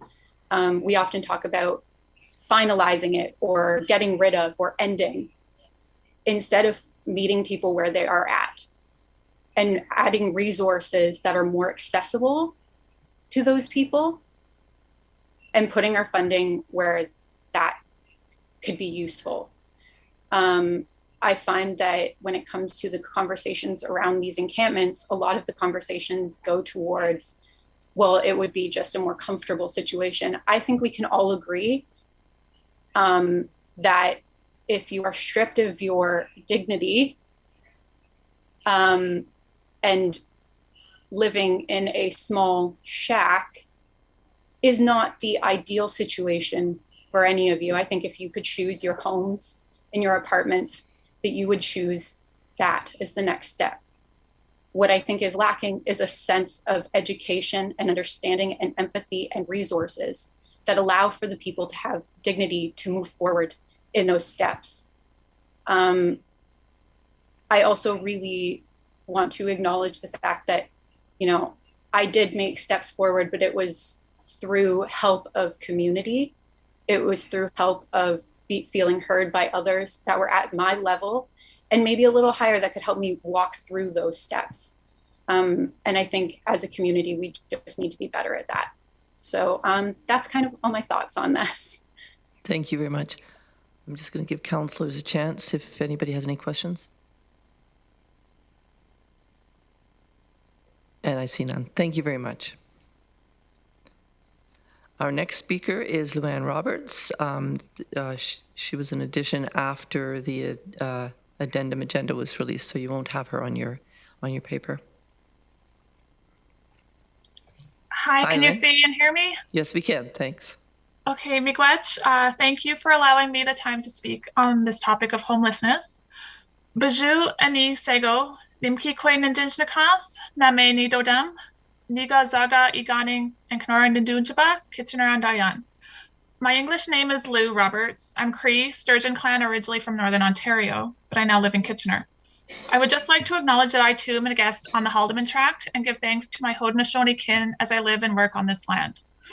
I am the Indigenous Justice Coordinator at Waterloo Region Community Legal Services. I also sit on a number of advisories and councils within the region. I'm also a resident of Huron Village, a neighborhood in Kitchener that sits quite close to a better tent city. I'm not representing any particular organization or group, but a member of the public that has background and knowledge in homelessness issues in our region. As I said, I am the Indigenous Justice Coordinator, and I provide support to Indigenous clients in the areas of poverty law, which includes social assistance and housing matters.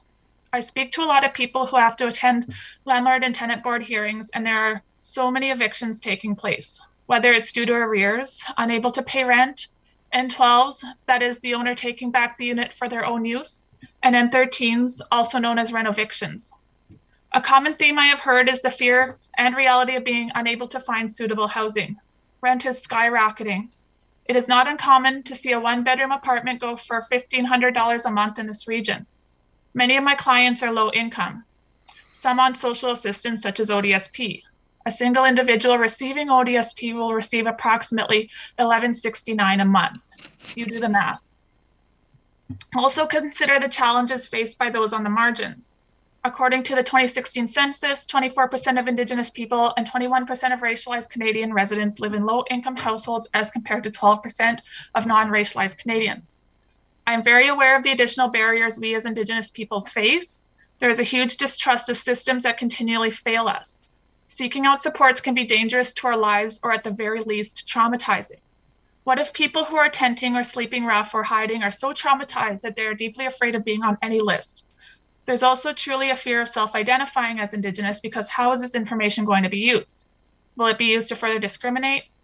There are recent examples of this in healthcare highlighted in the media. The death of Joyce Echaquan comes to mind. Trust building takes a lot of time. I know this. I work with many individuals for a very long time to build enough trust for them to open up even just a little bit.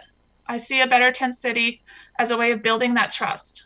I implore the region to commit to allocating resources such as land and funding for multiple approaches, including managing homelessness initiatives to address the housing and homelessness crisis, as there is not a one-size-fits-all solution. Thank you, Miigwech, for allowing me to speak. Thank you. Excellent. I don't see any questions. Thank you for joining us. Thank you. Melissa Bowman. And Melissa is our last delegation. Good morning, Hi, Council. Melissa. Hi there. So I would echo much of what previous delegations have said. Now, just a bit of my own experience with housing. My parents divorced when I was just a toddler, and for a young single mom, toddler, finding an affordable but also safe and clean place to live was a high priority. That meant we moved a lot, 15 times by the time I came to university. And I lived in all sorts of different housing, including apartments, trailer parks, extra bedrooms, or basements of my mom's coworkers. While we always had a place to live, we were often just one financial challenge away from losing our home. And I say this as a reminder that homelessness is not a character flaw, it's a failure of the system.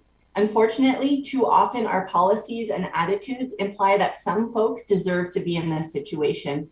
It's not much different than remarks we hear in opposition to consumption and treatment services. I really appreciate all of the work regional staff have put into this, especially in the last year or so. The fact that the region's commitment to affordable housing has increased tenfold recently deserves recognition. So while I have some comments on how we can improve upon what's being presented, I do want to recognize the work staff has done to get us here. Staff note that managing homelessness, including funding and sanctioning encampments, is expensive. And while I agree that there are significant costs to providing the supports that residents need, there is evidence that choosing not to address these issues is far more costly in the long run. There are also many examples of services that we invest heavily in without much of a second thought. Police services is a very expensive budget item, but year after year, their budget increases. Perhaps we can shift some of the funding currently used to criminalize homelessness to instead mitigate harms experienced by those living unsheltered. As we consider next steps, I'd offer 3 suggestions. 1, ensure this work prioritizes people with lived experiences and organizations that are connected deeply with these issues. 2, as you consider ways to support those who are unsheltered, look to a Better Tent City as one model to emulate. 3, another model to follow comes from the review of the CTS site, which is also on today's agenda. It outlines the many successes and life-saving supports our community has had with the Kitchener CTS site. While I'm sure our community wants to see as few people using drugs as possible, we know that we can't just snap our fingers to make that happen.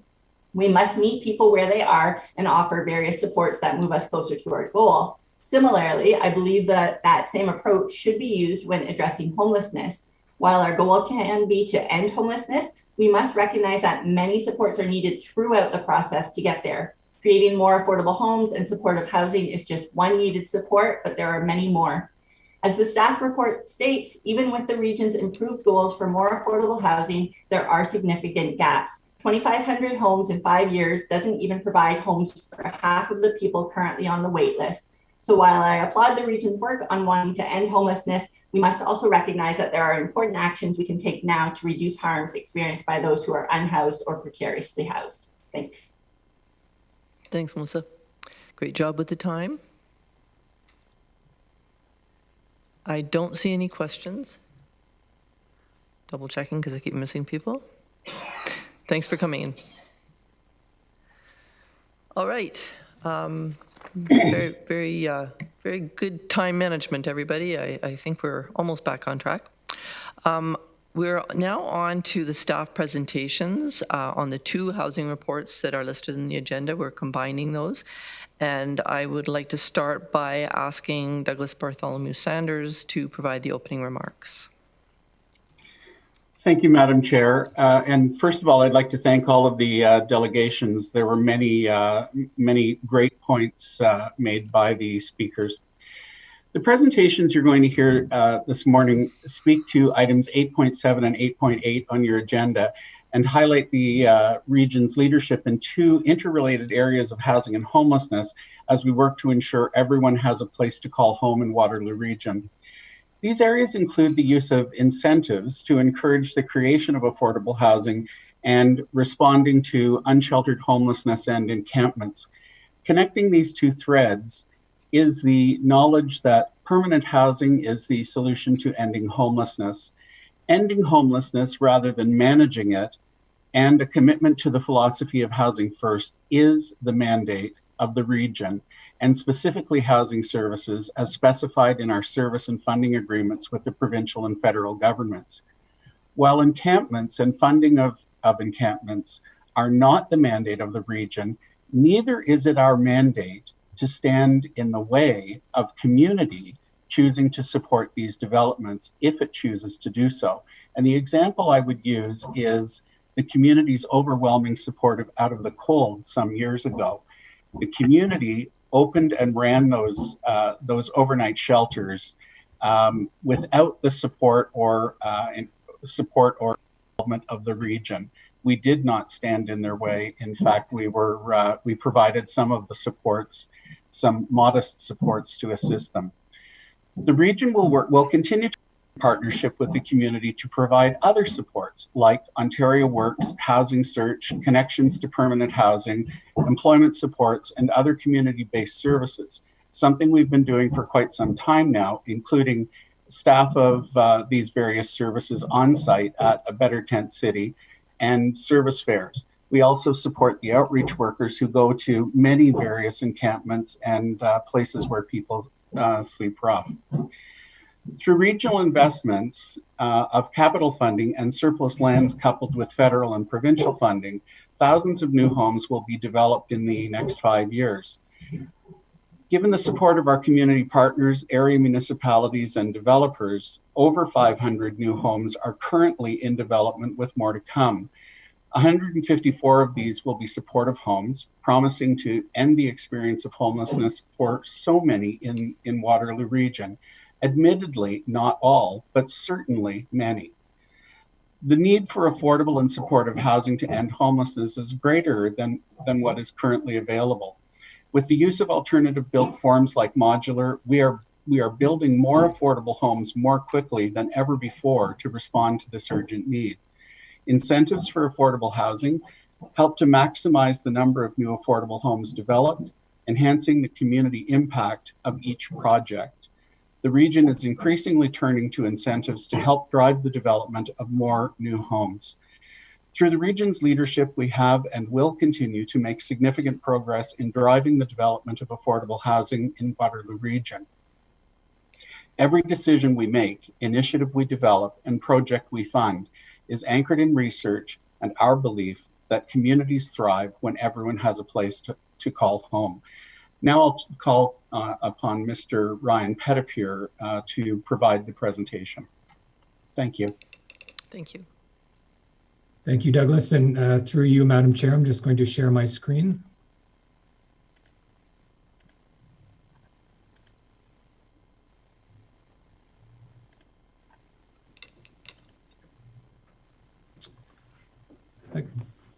Good morning, Chair Clark and Regional Council. As Douglas mentioned, I'm going to use this time to cover the two reports on today's agenda, affordable housing development incentives, and then I'll lead into our responding to unsheltered homelessness report. I'm going to start off with our vision at the region. And at the region of Waterloo, we're working toward building a world-class community for all our residents. And integral to this cross-departmental plan is a commitment to making housing affordable for all. Because as Douglas said, we believe that communities thrive when everybody does have a place to call home. In our efforts to further explore opportunities to do so, regional staff surveyed several municipalities to identify incentives and initiatives to encourage the creation of affordable housing. Municipalities that we surveyed were either similar in size or located in close proximity to Waterloo region, and they represent a combination of both lower and upper tier. The region and other municipalities, and I think not surprisingly, are all increasingly focused on innovative solutions and incentives for creating and maintaining more affordable housing. And at the region, here right now, we use several incentives already, including providing development charge grants or deferrals, allocating municipal funds for new affordable housing development, exercising land strategies like disposition and acquisition, and redeveloping existing social and community housing sites. And based on this work, we know that there's continued efforts that need to happen if we're going to be successful in achieving our vision. We plan to continue to expand on those incentives as ways to continue to address the affordable housing crisis that we're facing. We'll continue to share and survey learnings across municipalities, explore continued opportunities to pilot programs to create affordable housing in collaboration with our area municipalities. We want to use policy development, funding opportunities, and amendments to current practices to expand existing incentives. And with incentives, we know we can develop even more affordable and supportive housing, creating more positive impact as we work to ensure that everyone in Waterloo region has a home. Ending homelessness in all its forms is inextricably linked and connected to that supply of affordable and supportive housing. We know that unsheltered homelessness and encampments are symptoms of a lack of affordable and supportive housing. And to address this, the region will continue to prioritize efforts in this work. The system that we have designed locally and operate from currently is based on housing-focused programs, including our emergency shelters, and based on national and international research and best practices that support a community goal of ending this. The provincial and federal governments expect housing service managers and local communities to move towards housing-focused programs and services as part of their goals of ending chronic homelessness. Through this approach of a housing focus, programs in our housing stability system, including the emergency shelters, have been successful in supporting over 400 individuals to find permanent housing between 2020 and 2021. This work occurred while working together to keep people safe from COVID-19. Perhaps most significant, the housing stability system partners have ended chronic homelessness for families in Waterloo region in 2020. This means that experiences of homelessness for families are rare, brief, and whenever possible, non-reoccurring. This is our mandate from federal and provincial governments to resolve homelessness, not just to manage it, and it is our own regional policy to use the approach of housing first. There is limited evidence currently in the research to conclude that sanctioning encampments is effective in ending homelessness. The research is in alignment that sanctioned encampments are best understood as a temporary solution to address the circumstances of people experiencing unsheltered homelessness. The unrelenting focus of the region of Waterloo is on evidence-based approaches to ending homelessness, including prioritizing investments in housing first programs that are again aligned with the mandates of our provincial and federal partners. Pairing affordability and housing supports is trauma-informed, person-centered, and can be cost-effective. The sheltering situation of homelessness is fluid and shifts frequently and often day to day. This makes the data on people that are experiencing homelessness hard to keep a track of. Programs in the housing stability system do use a shared database that holds information on everyone experiencing homelessness that has consented to service. Recent data illustrates that 206 people on average stay in emergency shelter on any given night. Also shows that 339 people are experiencing chronic homelessness in our region. Further shows that 105 people had a last known housing type of unsheltered homelessness. Embedded in the report is some bylaw response data as well from the cities of Waterloo, Kitchener, and Cambridge. I did want to flag that the data for Cambridge is based on complaints regarding encampments, not number of encampments that are found in any given year. A point in time count is planned for September of this year to do more work on data collection and coordinate these data sources to get a better idea and understanding of the depth of homelessness in the region at any given time. A point in time count is a data collection strategy that will help provide information about who is experiencing homelessness to support system planning and program developments in the future. As we work with our partners in the housing stability system to ensure access to emergency shelter, interim housing, service hubs, and warming centers to protect the safety and well-being of people experiencing unsheltered homelessness, we know that these are not solutions that end homelessness. That is why the region is providing strong leadership by investing in new, affordable, and supportive homes. Regional investment of capital funding and surplus lands form the basis of building better futures. Our ambitious strategy to develop up to 2,500 new units of affordable housing over the next 5 years. This represents a significant acceleration in the pace of developing affordable housing from generating about 50 units a year to over 500 units a year. The region and area municipalities are engaged in ongoing advocacy for directed and sustained housing support funding. This funding is used to support providing staffing support to help people achieve housing stability and recover from homelessness. 517 new affordable homes are currently in development. This is compared to a total of 117 new affordable homes that were developed between 2018 and 2020. This is a significant shift in prioritizing the creation of affordable housing, which is also true for supportive housing. As 154 of those units are fixed site supportive homes, representing a 71% increase in homes that prioritize those with the longest experiences of homelessness and highest support needs through the region's coordinated access system. These are fixed site supportive housing programs that offer supports on site and are rooted in a housing first philosophy to end homelessness. While funding and land are integral to facilitate the development of more affordable housing, incentives for affordable housing provide support with financial viability and help to maximize the number of affordable units and thus the community impact of each project. Through the region's leadership, we've made significant progress in driving the development of affordable housing in Waterloo region. This work will enable us to meet the affordable housing needs of thousands of individuals and families in the region, contributing to a healthy and thriving community. This work will also support us to end homelessness in all its forms, ensuring everyone has a place to call home. Regional staff will take a number of next steps with this work, including identifying promising practices in the research and ending unsheltered homelessness in the Canadian context.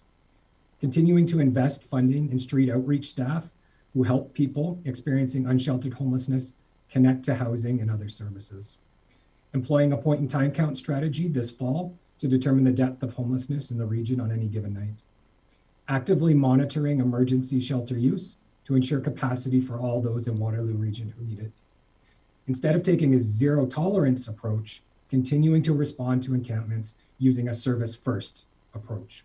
This approach facilitates connections to services by understanding the housing and service needs of those experiencing unsheltered homelessness and creating voluntary referrals to programs. Creating opportunities for more support available for those staying in emergency shelter, for example, health services, and continuing to invest in creating more affordable and supportive housing. Thanks for listening. Thanks, Ryan. Are you ready for questions from councillors? Because there are many. Starting with Councillor Foxton. Thank you. Not questions necessarily, but where my head's at right now. Thank you, Douglas and Ryan, for all the great work you do and all the people you work with. Thank you to all the speakers today. Thank you for a greater tent city. See, I don't see the two as the same. I see each individual is on a path or a journey. Some need to go to a tent city first. They don't trust the bureaucracy. And Ryan, you've done an amazing job, but you're in a bureaucracy and you have to go by data. And you have to justify everything you do.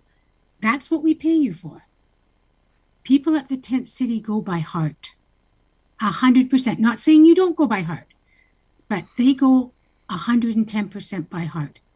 And these individuals need that heart and that small community. Now it has flaws and there's problems. And when the father spoke about some of them will never live long and get to permanent housing. But I see this as a path, and some have to go to tent city first before and decide that maybe community is okay. Maybe living in a small type home with neighbors, maybe I can do this. And as they grow, as each person grows in new experiences, maybe they're ready to step towards us. But they need that first stage. There's a true need for this. Should the region be 100% involved? I have to tell you no, and I'll tell you why. We're bureaucrats. I'm sorry, that's what we are. We would actually change part of the goodness of Tent City. There is a sort of trust and camaraderie that draws these types of homeless people to it. And I'm worried that if we bring them into the bureaucracy, we will take more they won't trust us. They haven't gone to this phase of trusting. There's so many different levels of types of homelessness, and one or two people spoke of it. I want to tell you a situation about my son who rented a house in Waterloo with a few friends. Well, the owner can get $1 million for the house, so he said, goodbye, guys. Some of them didn't have families to move in with, and they became your numbers. And some of them did. And my son now lives with us. And I talked to Douglas about this a while back when this was happening. He said he's seeing more and more of it. Those people that didn't have families to go to, but are in a social setting, are ready to go to the region and say, can you help us with homelessness? Can you help us find a place? They're ready for that. But this is a totally different group. And the distance, they have not walked the journey from being able to trust to come to what we have to provide. So Ryan, keep doing what you're doing, because we need those things in place for when those people grow to that. But these people have to grow first. So I think we have to work in partnership with the tent city, but we also have to let them be and maintain their unique identity that allows, it's like a child learning to walk. They have to crawl first, and they have to get strength in their leg muscles to take that first step. And Tent City provides that. Thank you. Thank you, Councillor Foxton. Councillor Jaworski. Thank you, through the chair, to Ryan. Well, thank you very much, Ryan, for your enlightenment of council and me personally, and always taking my calls and responding quickly and thoroughly. And thank you to your team as well. Similar to Councillor Foxton, we heard from the delegates about some people who are really unable to stay even in the emergency shelter system. And I know if you look at the housing continuum of CMHC, you see homelessness, emergency shelter, transitional housing. But if people can't make it to the emergency shelter, how do we end homelessness if there are some people who don't fit or get quote evicted from the emergency shelter? How does that work? And where I'm looking at this from is we're going to be doing an effort to do the in-person count in September. And I'm wondering, in that count, do you track parameters for each person to say how difficult it may be for them to even achieve emergency shelter usage? And I'm not sure my question's been informed by the delegates, but hopefully you understand where I'm going with it, Ryan. Thank you, Councillor Jaworski, and through you, Madam Chair. I think that we can do that on a number of fronts. And the first one, being, Councillor, is through the port and time count. That is opportunity to get more data and more information about barriers that people have to accessing existing emergency shelter or other services across the region. The Unsheltered report today did speak to several lived experience consultations where we've done some of this work before. And the number of reasons for people being unable to access shelter are many and varied. And they inform our efforts to continue to work with our partners to lower whatever those barriers are whenever we can. Some of those barriers being things like living as a couple, having an addiction, not having an addiction, having a pet. There is an individual's every individual circumstances. So we continue to take that information and use it to build the framework that our shelter systems operate on. And we'll continue to do that work through the next point in time count. A couple of other reports and just recent experience that I'll reference in answering your comments and your questions. The regional initiatives that we implemented earlier on in the pandemic with regional council support is creating a dormitory style operation for the unsheltered population. And we did that in the city of Waterloo, with City of Waterloo support to make that happen.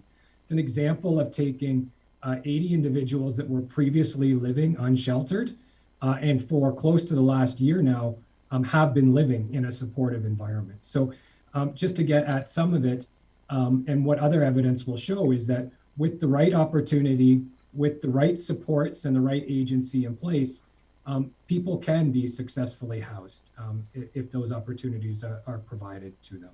I hope that helps address some of your question. Thank you very much, Ryan, as always. Councillor Shantz. Thank you, and thank you to staff for the report and the presentation. I have some notes spread all over the place with arrows and all kinds of things, so I'm going to try to articulate my thoughts on this. First of all, I applaud the discussion and the collaboration that we have here in Waterloo Region and how we are working together and that we are even in this meeting talking to each other about the issues. I think that will go a long way to solving the problem of homelessness. A couple of things. Community, and I've done a lot of thought about community and what creates community and how people live in community. You know, to be a community, you need some things in common. You need to feel safe. I pulled up Maslow's hierarchy from my psychology days because I wasn't sure I knew all the levels. But as I pondered that, the very bottom need is food, water, warmth, and rest, and we all need that. And I think that I drew a Venn diagram, and so on both sides of the Venn diagram were those pieces: food, water, warmth, and rest. And on the one side, we've got homelessness. homelessness. On the other side, you're laughing at me, Karen. On the one side, we have homelessness. On the other side are people who are housed.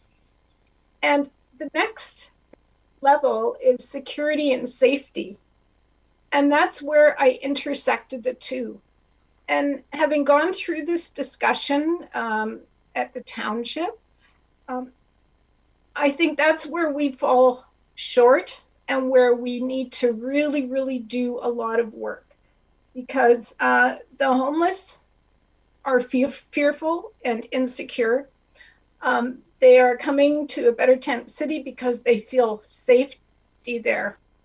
Our residents are fearful and insecure of the unhoused because they don't understand them, because they don't understand mental health needs, and frankly, because there are some safety issues with that particular population. And so I think there's a piece in there that we need to grab hold of that maybe we're missing or we're glossing over a little bit too much. What I heard a Better Tent City asking us was not to provide financial support or I guess financial support. We need to provide service support, and Ryan, I think you talked about service first as how we can support the homeless, and I think that's a really important piece. Just give me a second to check all my arrows here. I also highlighted the consumption and treatment services and Elmira Community Living as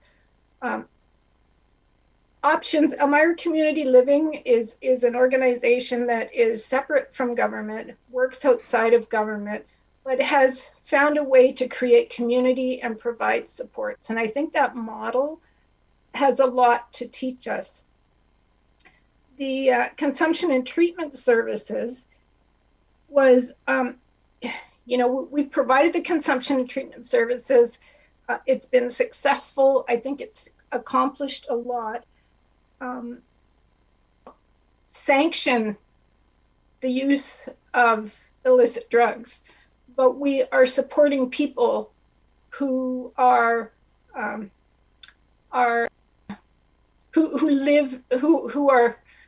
what's the right word? We're supporting people who need support for that lifestyle. And so I think as we look at homelessness, while we don't need to maybe put some of these things in our continuum, I think we need to continue our discussion, and we need to continue to support them with the services that we do provide and fit them into the whole piece. My long-winded sermon for the day. Thanks, Councillor Shantz. Councillor Jowett. Oh, wow, Sandy and Sue are covering lots of good stuff today. This morning I had the pleasure of speaking on CBC on behalf of council, and I was very, very cognizant of our differences of opinions. And so I do believe we represent 630,000 people. I think that if we have empathy is not a finite resource. We have empathy for all. And Sandy, you described some of the things that we dance around, the unintended consequences of finding our way through high acuity people that need different kinds of support that we're not always able to successfully provide.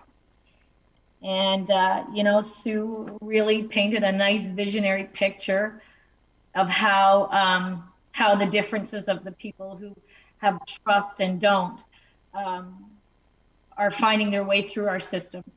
And to me, what's always been very resonant is our really high acuity people are very much preyed upon, but they're very much unintentionally preying on others because of addiction or because of lack of resources to be able to sustain a life. And so, I remember in 2014 when I got elected and we had 3,000 people on a wait list of 6 years. And then I remember us getting elected in 2018 and that turned to 6,000.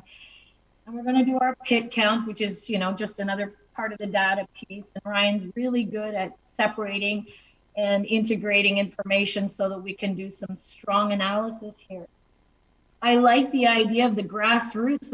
Our grassroots community, community can be defined municipally, but it also gets defined psychologically. And to me, our lower tier, which I hate that word, I wish there was a better way to describe it. It's not lower tier, less than, but our other tiers of government know their community better than anyone. And that grassroots investment that is made by, yes, our biggest hearts of volunteers who do it for the right reasons, are doing their best to be able to help with some of that.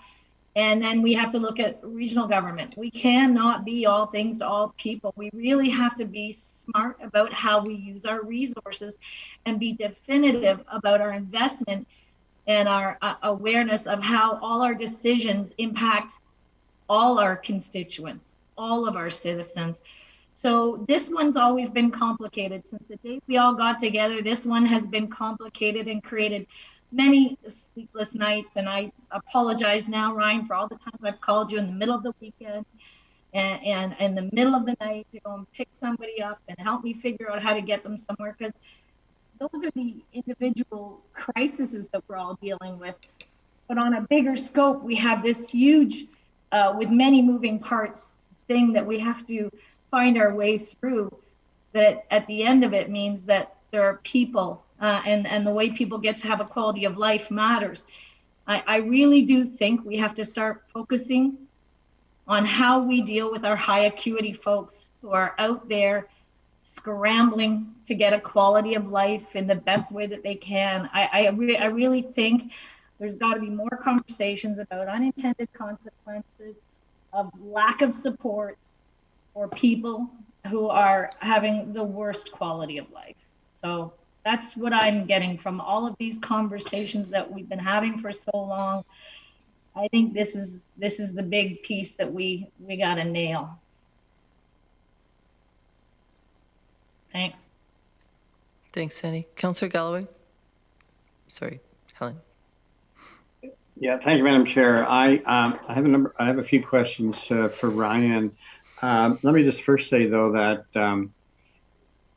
for all the time that I've been on council, affordable housing, homelessness is certainly one of the most frustrating issues that we have to deal with, and a lot of it has to do with the fact that we are the service manager for what is essentially federal and provincial programs, and we don't have 100% carriage of the entire matter, and of course that creates all kinds of issues and dynamics that are generally not positive or are not particularly helpful. So I'm not sure that all the delegations and in the community kind of understands that piece, and I really wish that could all get resolved. But we've been working on that since the beginning of time. On the affordable, I have questions on both affordable housing and homelessness. On the affordable housing part, Ryan, thanks for the report to you and staff, Douglas and all. I think the report is well done. The one thing that I did not read, and I'm just not sure the level of awareness that we have about this particular problem, and that is how we are losing affordable housing units that we have had in our portfolio to investors. It seems, and I can remember some, going to groundbreakings or announcements of units that were being built or were being given capital grants 20, 25 years ago. And my understanding now is that there is an investment community, particularly REITs, who are searching these particular properties out because the covenants to provide affordable housing are running out. And they see a tremendous opportunity in buying these properties out at very good prices. And then, of course, going to market rent because the covenants are expiring. And it seems like such a tragedy that we have these units in our portfolio and they're doing a lot of good, providing a lot of units at affordable rates or more affordable rates. And then all of a sudden they're getting scooped away out of our portfolio. So the first question I have is, how aware are we of this happening in our community? I understand it is happening. Do the senior levels of government have a strategy at all, or do we have a strategy at all to try to stem this in some particular manner? It seems really incongruent that at the one end we're building new units, spending millions of dollars, but at the other end we're losing units to these investors who tremendous uplift opportunity, investment opportunity as these covenants expire.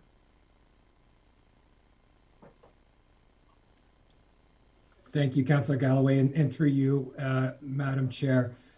Yes, we are aware of the issue. I wouldn't say that we have a full awareness of the issue, though, Councillor. Where we do have an understanding of it are for those programs that we had some involvement 20, 25 years ago, because we've been following them and we have a vested stake in what happens to them next.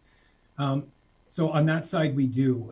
What we don't have necessarily a very good handle on is the private sector. So units that had been just by virtue of their existing rents, low rent or meeting a threshold of affordability, where the REITs come in and scoop those up, or a private owner decides to sell.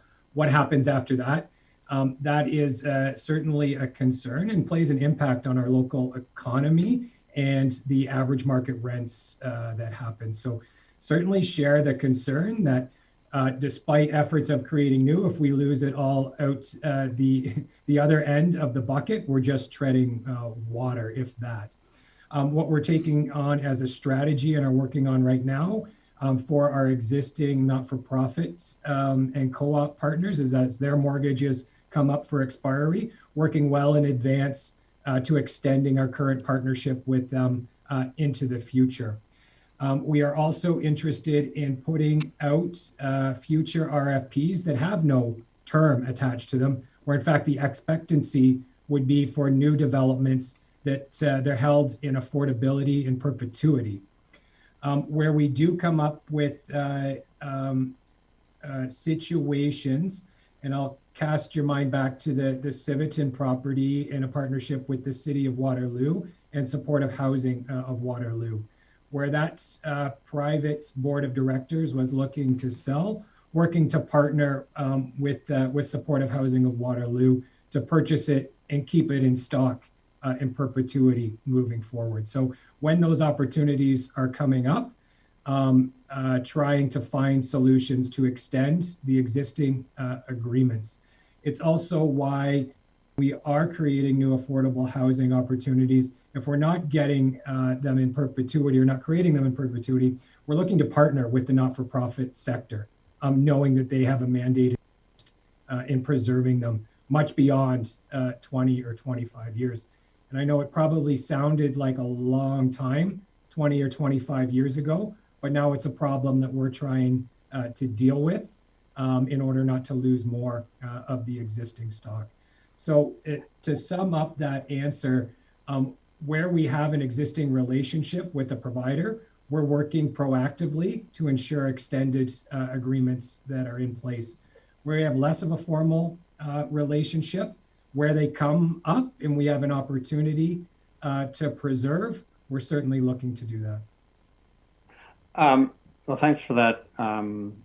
It does seem an area that we have to investigate and try to plug the hole somehow or another at the bottom end. And I know that I put you in touch with yourself and Councillor Erb, the principals of Union Co-op, who are looking at this problem, at least in part of their mandate. So I think that maybe this particular issue and Union Co-op specifically may be the subject of a future staff report. And if, of course, Union Co-op is interested in being involved in that.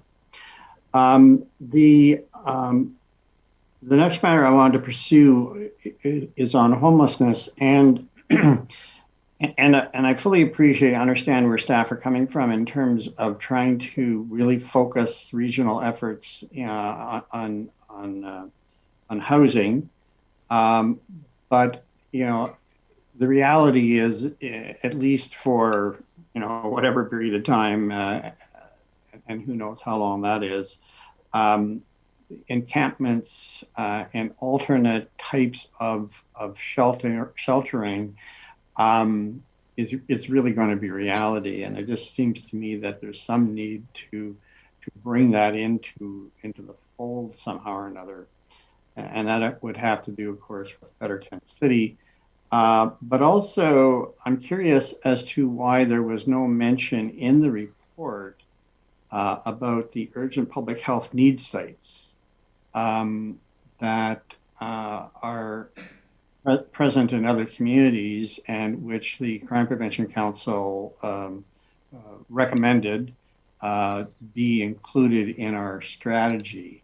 And for those who don't know what the urgent public health needs sites, these are specialized shelters, I guess you would call them, and maybe you would know better, Ryan, maybe I shouldn't be the one defining them, but where drug use is tolerated, particularly, as opposed to our shelter system, our regular shelter system, where drug use is not tolerated. And of course, the issues associated with that. And some communities have instituted these specialized shelters. So I'm just curious, there was no mention of it, either being a good thing or a bad thing. And maybe you could explain why it wasn't contained in the report in any particular context.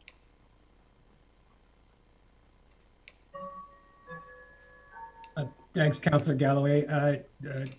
Douglas, you flashed on. Do you want to address that? I can if you don't. No, you go ahead and I'll chime in if I feel I need to. Okay. Thanks, Councillor, and through you, Madam Chair. In our situation here across the region, all our shelters are owned and operated autonomously. So if they were looking to make an application to become an urgent public health needs site, that would come from them and through their board of directors to move in that direction. Across our system right now, there are varying tolerances for substances and substance uses.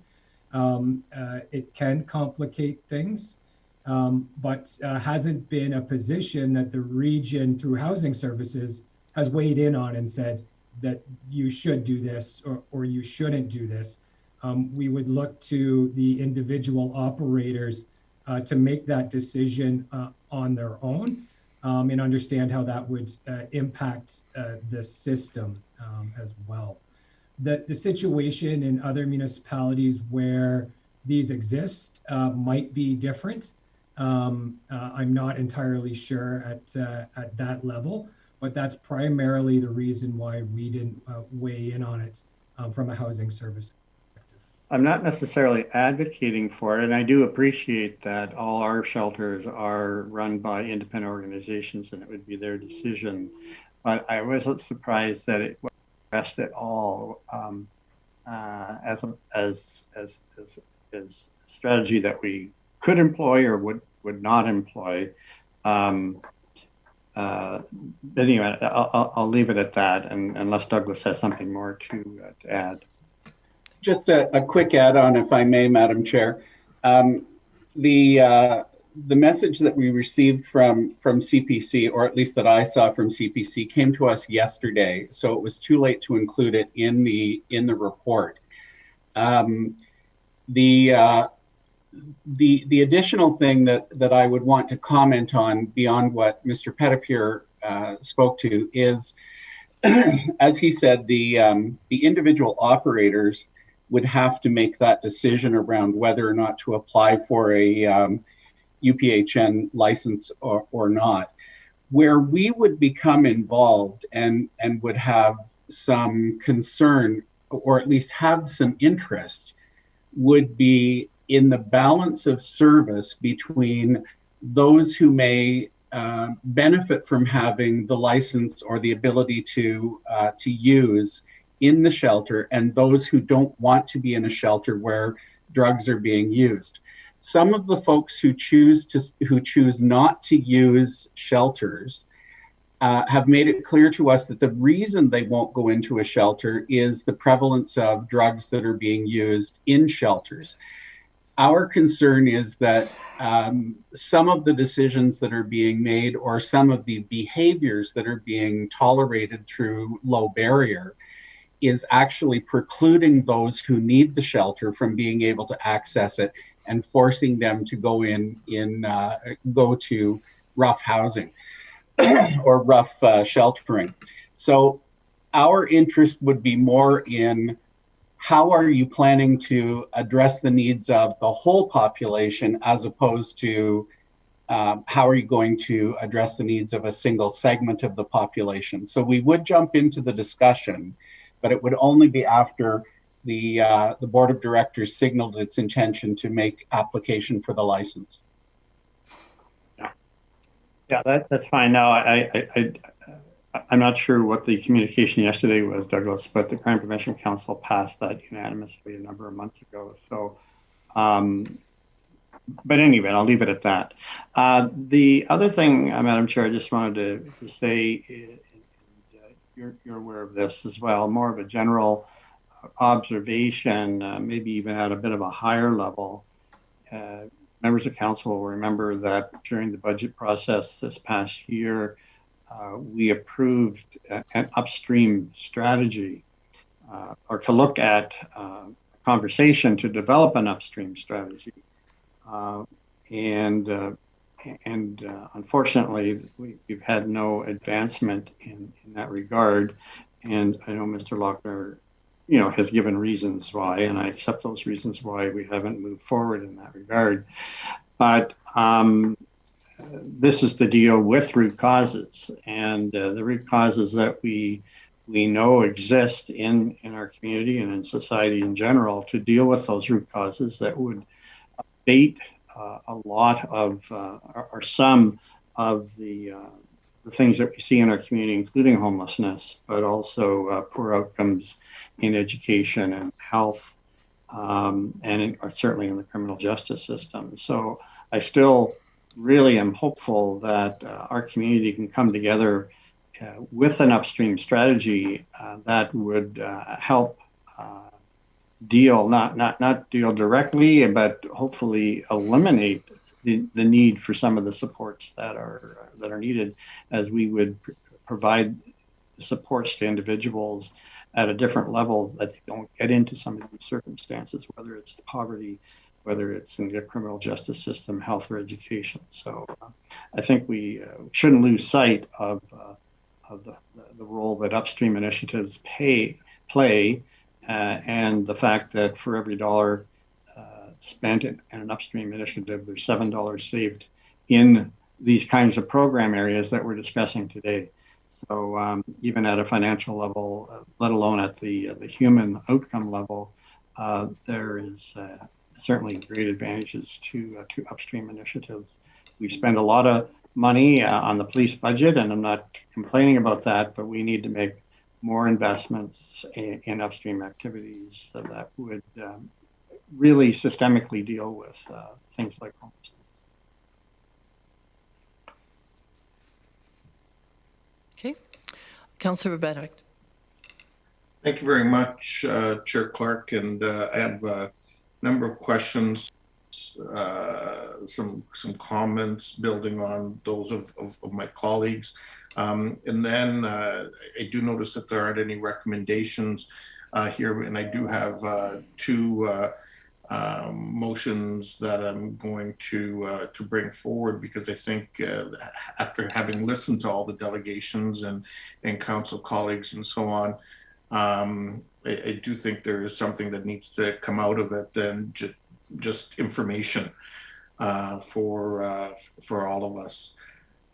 Building on, I think what Councillor Galloway was just talking about, there is this whole issue of rent evictions that are a growing challenge, not just in our community, but in communities across Canada, United States, and in fact, around the world. And there's a great movie that, if you haven't seen it, I urge you to Google it. It's available through TV Ontario, TVO, called Push. And it features Leilani Farha, who was the UN Special Rapporteur on Housing, but she's a Canadian and she's from Ottawa and has really dedicated much of her life's work to the right to housing and the importance of the work we're doing. And at the city, we're partnered with an organization that she's involved in our work that we're doing here at the city on this issue.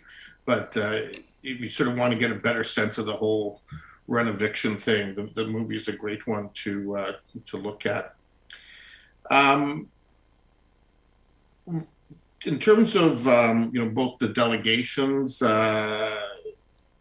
thank you for all of your presentations, and more importantly, for your passion and your love and your care for some of the citizens in our community who are struggling the most and who have the greatest need.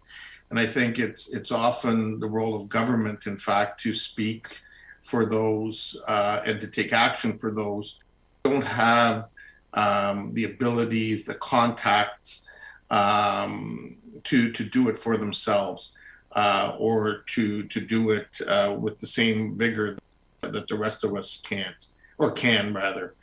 And so, I think part of our role as community leaders is actually seeing beyond the bureaucracy, seeing beyond the challenges that exist, and saying this is a need and this is how we're going to move forward as a community and tackle that. And I think we've, as has been identified, the work of Mr. Petitpier and his team, the work that we've done as a council in terms of looking at making investments throughout the housing continuum are an important part of all of this. I do have a few questions for Mr. Petitpier. And the first one actually just looks at some of the numbers that are in the report, and I'm just trying to sort of look at them because they seem somewhat low. And I know you were part of the task force that worked on the City of Kitchener's housing strategy. You were the rep from the region on it.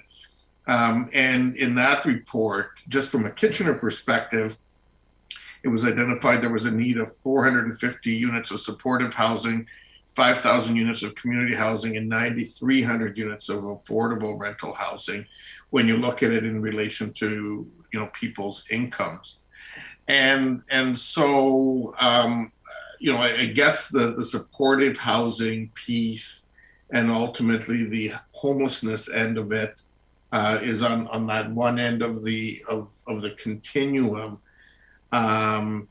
But when I look at those numbers overall for the region, it just they seem low. And so, do you anticipate that when we do the point in time count in September, we're likely to see higher numbers? Just as I think about the people sleeping on the streets, the people in the shelter system, the people who are in the encampments around town that I'm aware of, those numbers, and then I add the 50 that are at a better tent city, all of those would be in those numbers, presumably. Thanks, Councillor, and through you, Madam Chair. What I can say is that those numbers are as accurate as we can be aware of, fully acknowledging that people that we're not in contact with or are not consenting to service, we're not necessarily tracking or incorporating in some of the data I shared. One of the numbers that is accurate is that 206 people stay in emergency shelter on a given night. So we do know that, and that's the current number, subject to change, of course, but that is tracked on a nightly basis and is current. The number of people that are experiencing chronic homelessness at 339 cited today is people that we're, again, currently in contact with, aware of, and that have consented to service. And then a subset of that being the 105 people that, again, we are in contact with through our outreach staff, have consented to service, being at 105 people that are experiencing unsheltered homelessness. All of those numbers form a part of the complete picture, Councillor, not necessarily the whole story. When we undertake our point in time count, that'll give us another big piece of that picture. And I hope that at the end of that, we'll be able to speak much more currently and more informed about just what the picture is. And again, with the caveat that it's a difficult population to pin a number on at any given time, given the fluidity of homelessness, giving people's willingness to consent. So even with the point in time count supplementing this data, I think you're still getting maybe a better, more clarity on what the actual picture is, and not necessarily the definitive number or full picture or scope of homelessness in the region. So just so I understand, when you say the importance of consent in that process, so if you come across a person that, you say, well, we'd like to whatever, gather your info so that we can help you, support you. If they say, I'm not interested, then they don't end up in your count. Is that correct? Thanks, Councillor, and through you, Madam Chair. So when we're conducting a pit count, part of the methodology for that process would be to count them. We wouldn't get any identifying information or necessarily understand if they've been counted more than once, but there is, we would count them as one person that's experiencing homelessness on that particular night. The numbers that I shared with you today are those that are engaged and have consented to service as you described. So those are where we know an individual by name. They've agreed to get connected to services and provide that information so that we can work with them and support them based on their individual needs. And when we do that point in time count, we'll, I gather, go, work with the municipal bylaw officers and so on, and go to all the encampments around the city, bus shelters, store openings, laneways, where we know people are staying, and count those individuals? Through you, Madam Chair, yes, you're correct, Councillor. That's part of the strategy. We'll work with all of our service partners to try to get as much of an accurate count as we can, including and working with our partners in the rural communities. In addition to some of the strategy measures that you just mentioned, we're also planning to host some magnet events to sort of attract people in as well, as just a different way to also connect with them. So best efforts to get as full and accurate of a picture as we can through the point in time count methodology. So, one of the things, and it's sort of been alluded to through the presentations, is, historically, I think we've had a sort of a shelter model that has sort of served the average citizen that needed shelter supports. But I think, we've heard that there have been those where there have been challenges. I mean, whether it's people that struggle with the rules in the shelter system, substance abuse, couples in some instances, those with pets and so on. I mean, those are all the kinds of issues and others that we hear, whether it's not doing well with that many people in a confined space.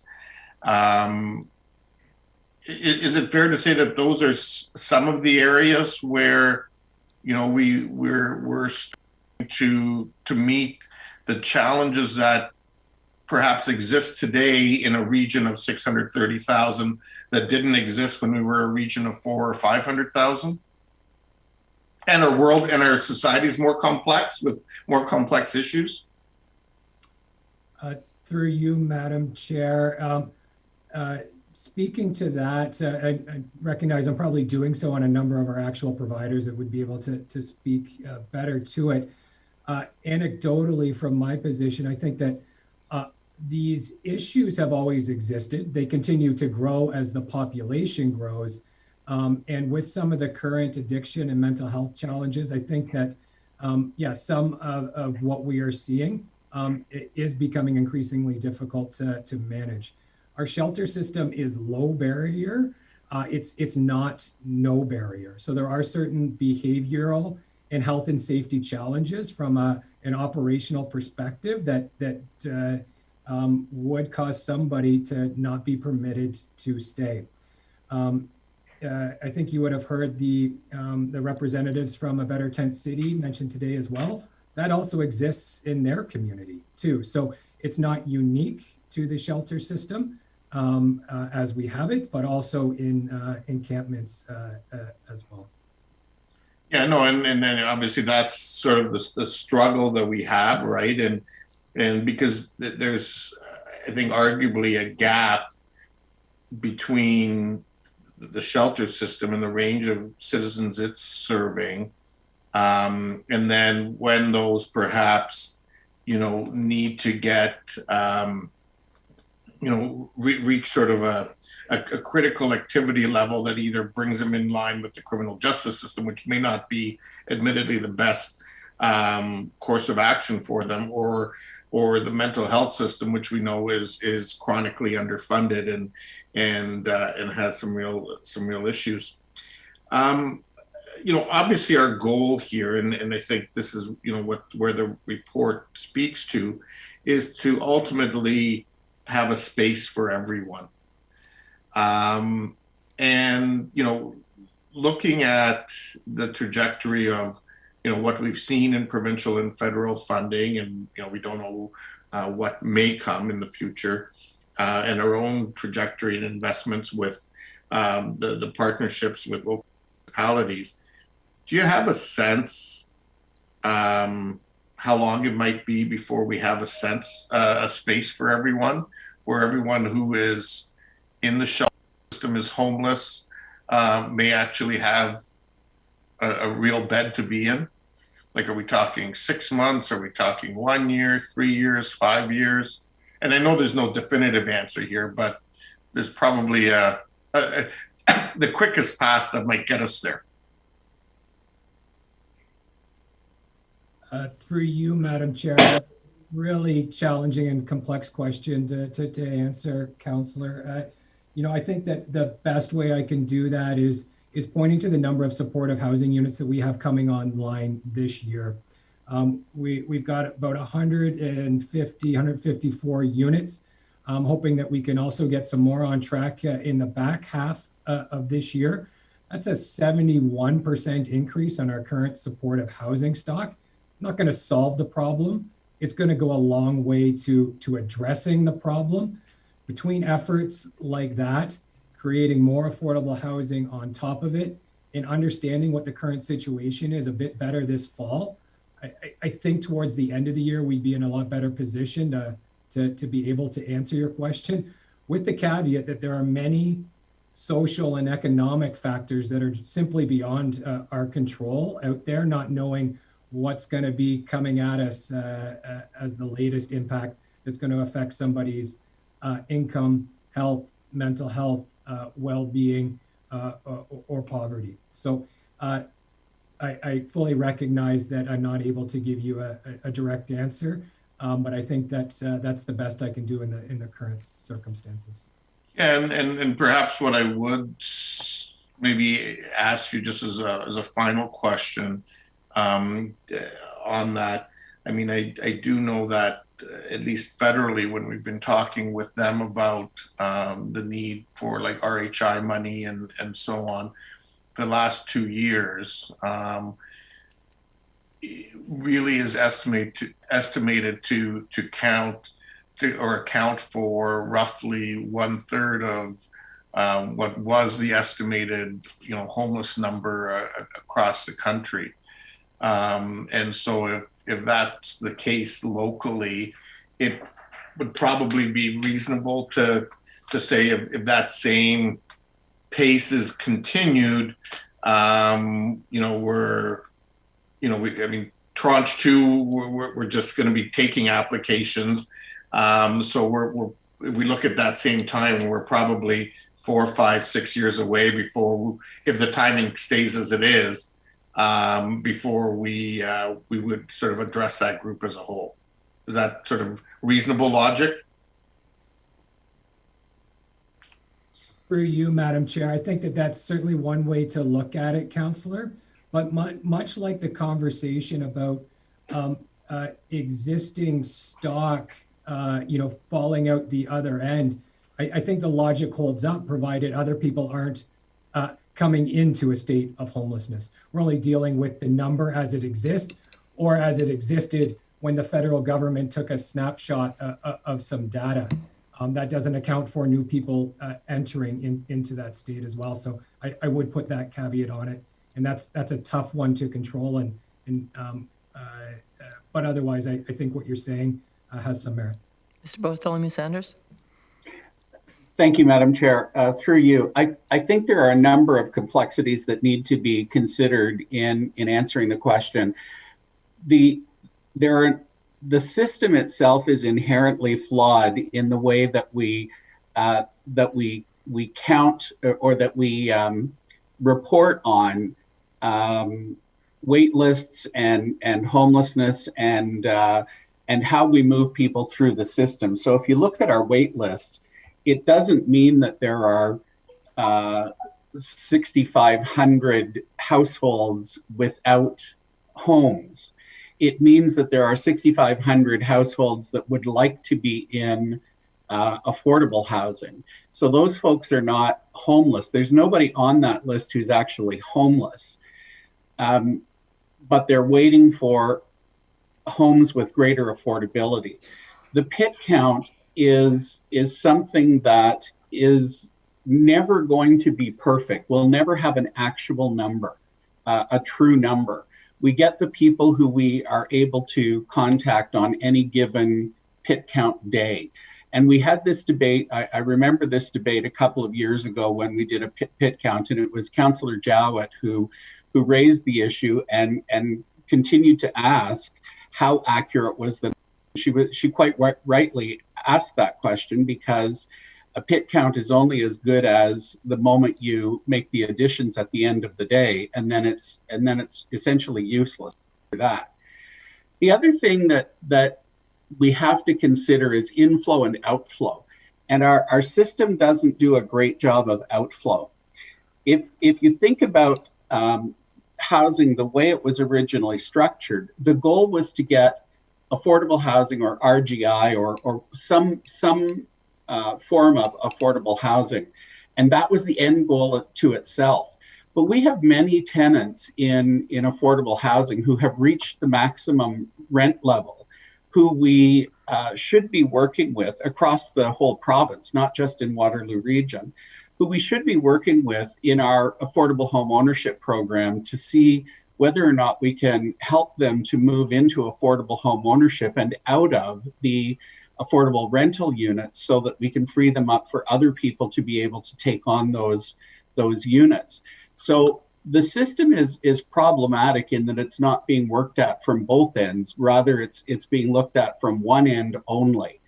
And I'm very pleased to be able to say that Ryan and his team are looking at the way in which the wait list is currently being structured. They're working to make some significant changes in how the wait list is structured.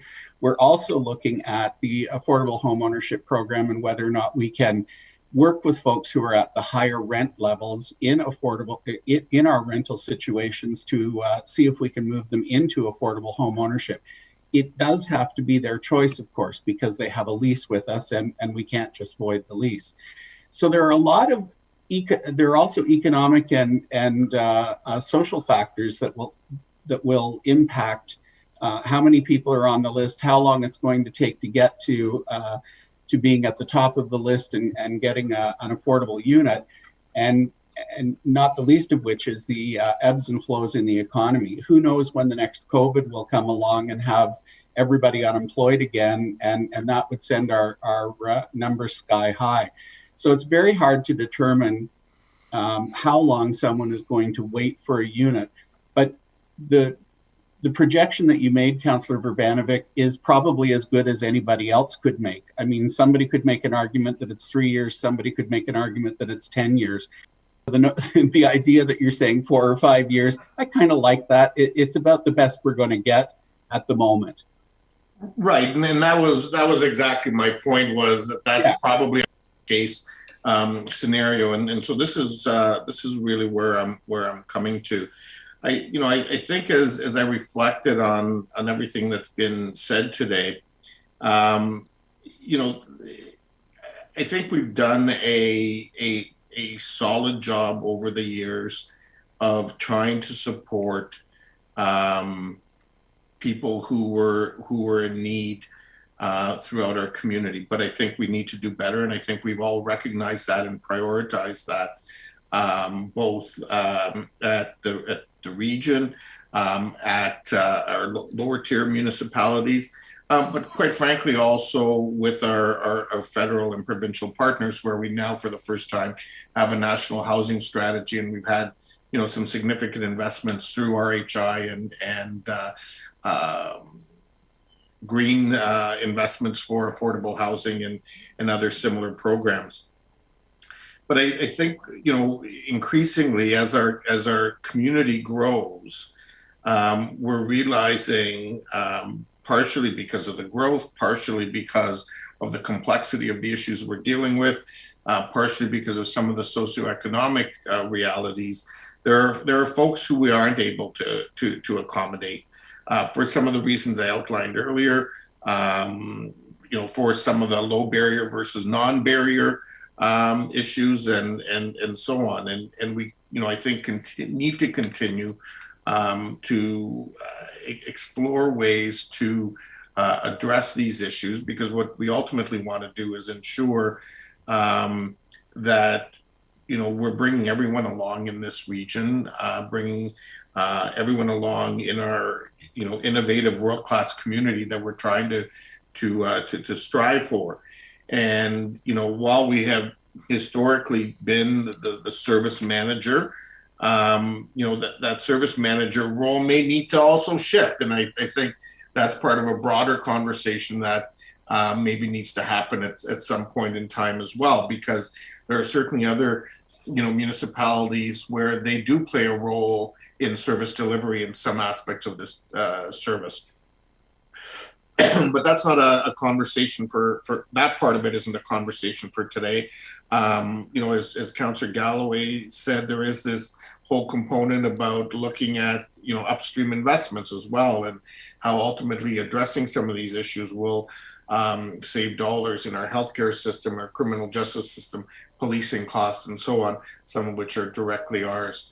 Councillor Foxton was very passionate in her commentary around trying to balance bureaucracy and heart, and we I think at the end of the day, bureaucracy can have heart. I like to think that this council has heart, and that the only thing stopping us from achieving and addressing some of these challenges is us, or the only thing allowing us to address some of these challenges is us. And so the motion that, in listening to all this, that I've drafted up, and I'll send this to Mr. Brubaker right after, and to all of you. But at the end of this issue would be that staff bring a report back after their point in time count in September, with recommendations around alternative emergency shelter mechanisms in the region of Waterloo. And 2, that staff be directed to work with ABTC leadership and area municipalities to urgently find a new location for ABTC as a continued pilot, a new location for ABTC and a defined level of service first support as a continued pilot of an alternative emergency shelter mechanism in the meantime. And so that's the motion that I'm bringing forward, Madam Chair, for Council's consideration.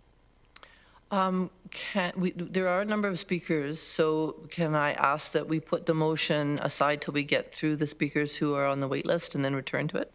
Yep, absolutely. Thank you. Oh, sorry. Thank you. In the meantime, is there a seconder for that motion?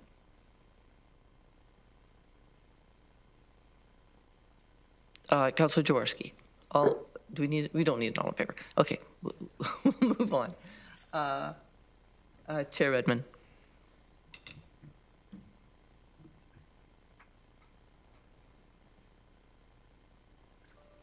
Thank you, Chair Clark. And while these comments I've been waiting to make, they are pertinent to the motion, so I'm happy to make them. And I do look forward to seeing it in writing.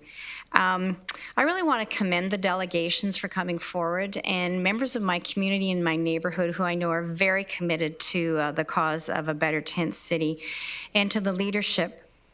But I want to address a false narrative, and it's sort of inferred, and I'm sure it's unintentional in the motion that we have before us, and that's that the region has not been providing service and that the region has not been partnering with a better tent city.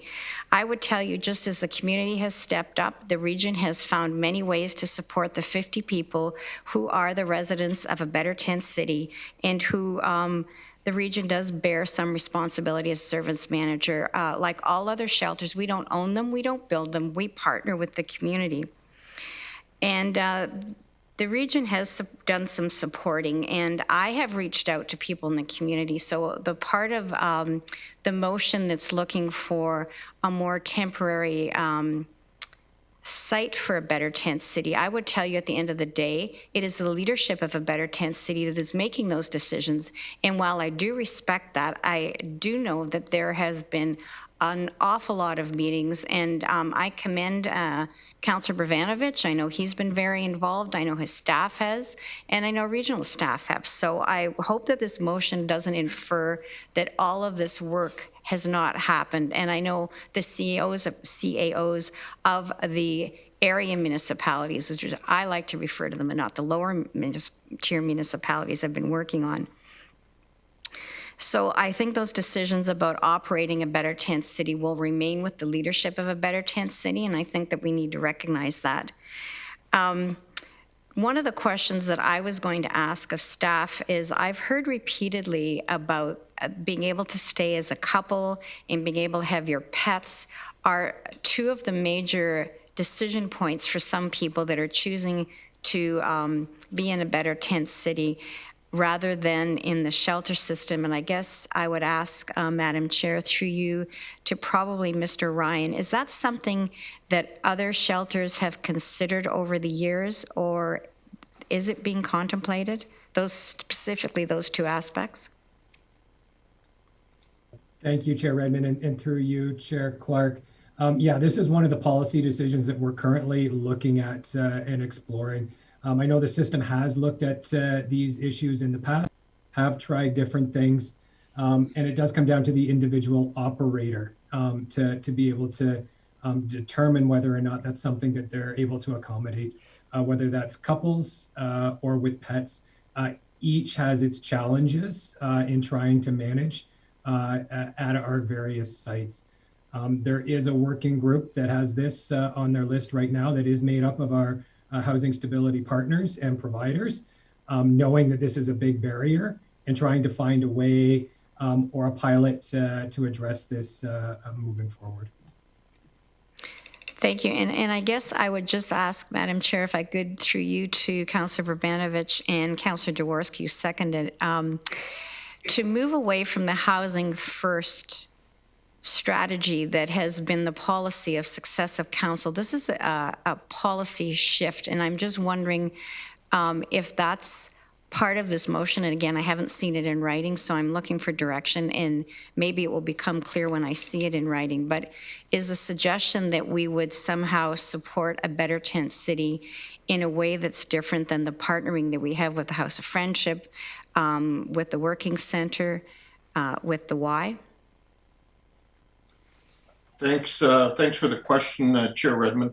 I don't think the motion anywhere in its wording or its intent suggests that we're moving away from our ultimate goal of finding permanent housing for people, because we know fundamentally that is key for their ultimate path to wellness and being active members of our community. I think, as we heard, we're several years away under a best case scenario before we can house all of our homeless people. And so if this is one of the alternatives that continues to serve a portion of those individuals and those who are amongst our most difficult to house, then I think that's a worthwhile pilot for us to consider continue supporting, and also build on and I used specifically the wording from the presentation, the service first support that we're committed to. We know that the most difficult issue here is finding a location, and this is where the collective leadership of the municipalities is important. The city of Kitchener was prepared to take on the temporary location at Battler Yards based on discussions between city staff and regional staff around a collective commitment to source a longer term location until permanent housing can be found. So I appreciate that clarification. And again, do you envision the relationship between the region and a Better Tent City being in variance from the kind of partnerships we have with our other service providers who provide shelter? So, sorry, can you say that again? You cut out for a second. Do you envision in your motion a different relationship between the region and a Better Tent City than the one that exists between other shelter provider partners such as House of Friendship, such as the Working Center, such as the Y? Well, I would say there's differences and nuances in all of those relationships. Providing, in our role as service manager and facilitating links to partnerships and services, whether it's the House of Friendship temporary model that exists up in Waterloo right now, whether it's the work that we do with the YW, whether it's the work that we do with the House of Friendship as we work with them to find a new home. And so on. I mean, each of those are somewhat different. I think what's key here is obviously the work that needs to happen around the locational issues and trying to figure out how to manage that. So that's no, correct? Sorry, knowing that it would be similar to how we yes, partner yes, with it other would. Thank you. Yes. Right. Councillor Kiefer. Thank you, Madam Chair. A lot of great discussion talk about this particular very difficult and challenging subject. So I want to say to Ryan and Douglas and their team, thank you for the report, and thank you for, as was mentioned by some of my colleagues before, how quickly you respond to some of the needs that come up from various persons out in public. My question, and I want to thank Ryan for flagging the numbers thing there, and and saying that in Cambridge it was more complaints than actual figures. But having said that, Ryan, is there a way that we can make sure that that doesn't happen? Or I know how difficult it is to collect data, especially in the homeless area, and I'm just wondering if there's a way that we can be more closer to the mark than what we indicated on the chart there. Thanks, Councillor Kiefer, and through you, Madam Chair. Yeah, that's at least in my time at the region, this is the first time we've requested this data. And again, to my earlier comments, I think it informs a part of the picture. But obviously, when you request this, now you look at it and it raises other questions. So I think one thing that we can work on is coordinating and aligning just how we capture this data so that you're able to do a better comparison across the region versus what we were able to demonstrate or show through it as it exists today. That would be great. And the only other comment I want to make is that I think the Affordable Housing Committee on the regional level and on the city level, which I sit on in Cambridge, are heading in the right direction with staff and the guidance of this council. I think we're not perfect, but we are, very open and objective to things, and I think we are heading in the right direction. Thank you. Councillor Erb. Thanks, Madam Chair, and thank you to all of the delegations who spoke and with their passion for ending homelessness and some of the most vulnerable in our community, and also to staff who are continuing just to go the extra mile to try and solve this problem. And part of my question was on process and for clarification, and part of it I think is now with Councillor Urbanovic's motions, but to me both reports were updates as to what the region has been doing, and in a way that, and the way they've been supporting a better tent city, and not asking for any specific actions from council with these two reports. And I did not hear a specific ask from any of the delegations representing a better tent city. However, Mr. Wilmer did ask for the possibility of the region owned lands and offering that, which to me is not new. I think the region has been part of this process and land hunting all along since it had to leave Lot 42. And so our involvement in securing or trying to find a location and perhaps using our own site would not be new. And I think it's important to remember that regional staff have been working diligently with the people at a Better Tent City to refer the people to services when they need it. I think it was last year about this time we wrote a check for $40,000, and then Mr. Petitpierre may be able to clarify that to a Better Tent City to help with some of the utility costs and expenses that they had incurred with services at Lot 42. So we have been working with them and have contributed monetarily to what they've been doing.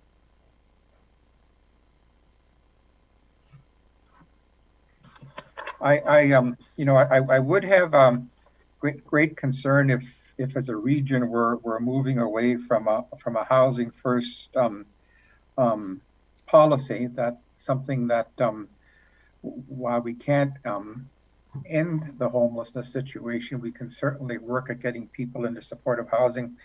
And I think that, recognition that for those that are living rough or in encampments do not feel comfortable in what we would consider a traditional shelter system or supportive housing, and many circumstances contribute to that. And we've talked about that a bit today. We're giving up a pet, conflict with residents, a partner. However, I think we've proven that this year with the residents on University Avenue, where 80 people have been there every night of the week who were before homeless and hard to house. And so that we can continue with this housing first model and create more units where we can house these folks that are some of the most vulnerable in our community. So I'm not quite clear on the motion, and I'll wait to see that we get a copy of it. It was emailed. Oh, okay. Got to change screens then. Councillor Jaworski has frozen in a most unfortunate way. Oh, he's he's thawed. Councillor Jowett. Thank you, Sir Edmund, for seeking clarity. Sorry, Helen. Oh, I thought I fixed this thing, but I have to come really close, so I apologize. So thanks for seeking clarity, Chair Redmond, on the motion that Councillor Van Beck is attempting to put forward. So I'm happy that we have that clarity. And Jim, for actually reminding us of the things we have, for reminding us of the things that we have done over this last little while to support ABTC. So not to get away from the, Kitchener part of this, but I have been waiting in line because I wanted to say to Ryan that it's glaring that Cambridge needs a little bit more attention, because we did not have the shovel-ready land or any initiatives that perpetuate us having a quicker solution in our urban areas. So Ryan, I was hoping that, and I know that my counterpart, Councillor Kiefer, would support this if we can. If there's anything that we can do, if we can reach out to developers, maybe Carl and I can take it offside to help sort of, open up some of those opportunities for more housing in our area as well. So if you see anything in that regard, can you let us know? I think we do know when people are putting applications in, but maybe there's some things Carl and I can do to help support that. And Catherine, I'm sure as well. She's not here right now, but I'm sure she would. Do you have anything in mind? Thanks, Councillor Jowett, and it's welcome to hear that.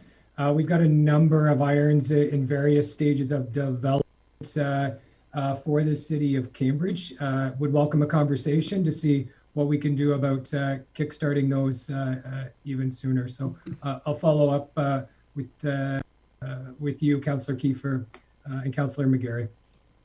Okay, thank you. And then my last point, and it really is my last point, is Douglas, are you around? Douglas? Here you are.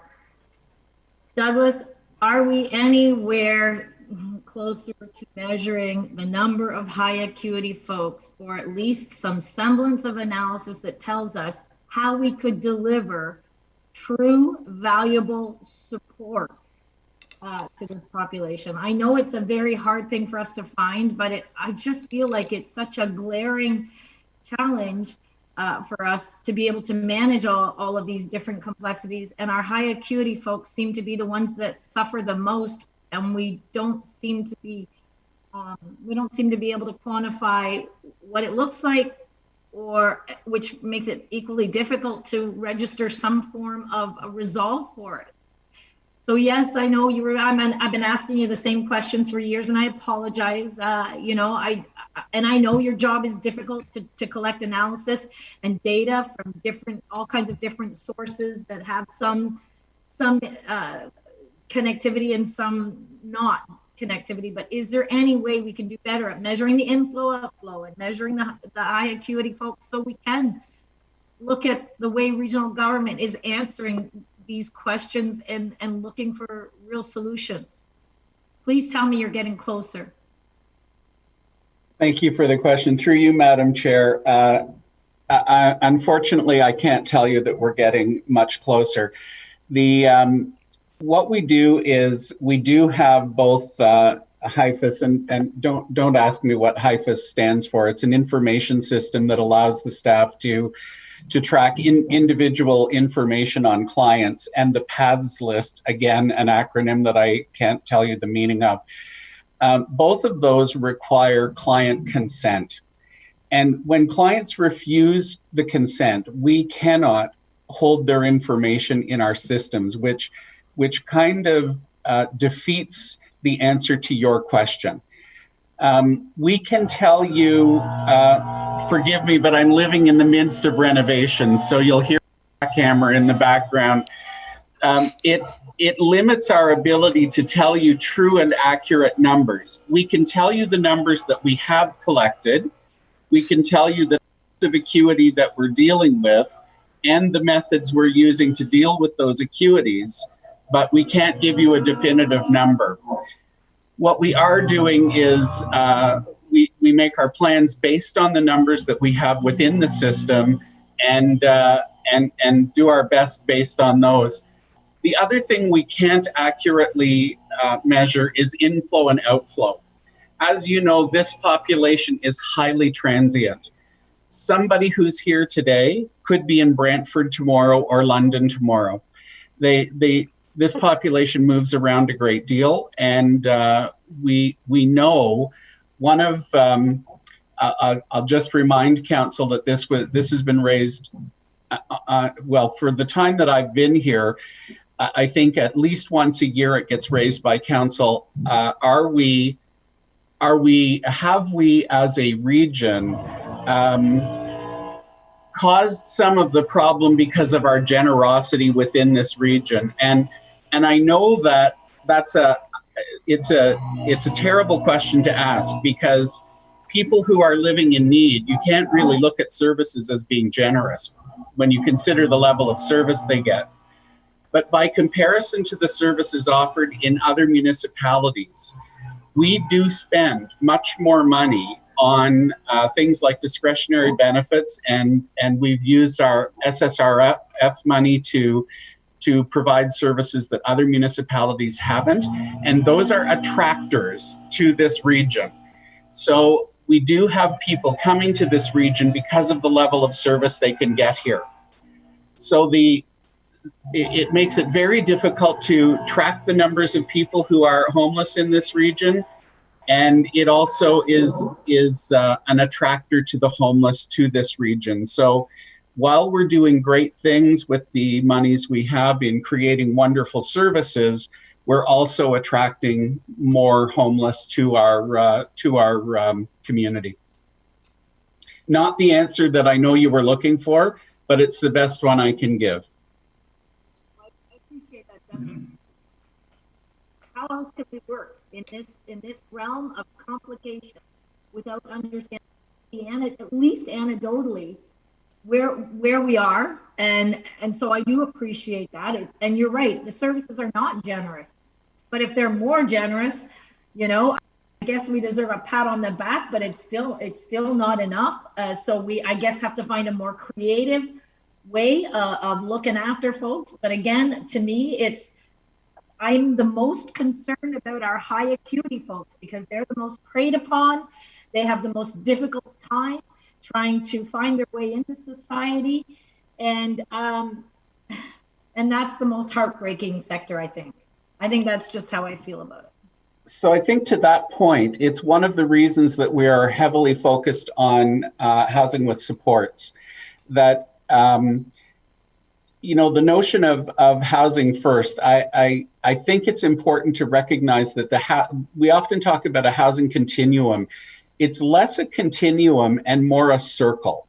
That you don't have to progress through the stages. You don't have to be homeless, then in shelter, then in supportive, then in affordable. You can enter the housing circle anywhere. So if you're homeless today, we could put you directly into supportive housing if we understand the acuity level and the needs that you have, and we can match the services to those needs in the supportive housing environment. It doesn't require that you go to a Better Tent City or a shelter before you can go to a supportive environment. And the proof to that is the University Avenue building that is operated by the Working Center. Those are 80 of the most difficult to serve people who were heretofore literally homeless, and most of whom were living unsheltered.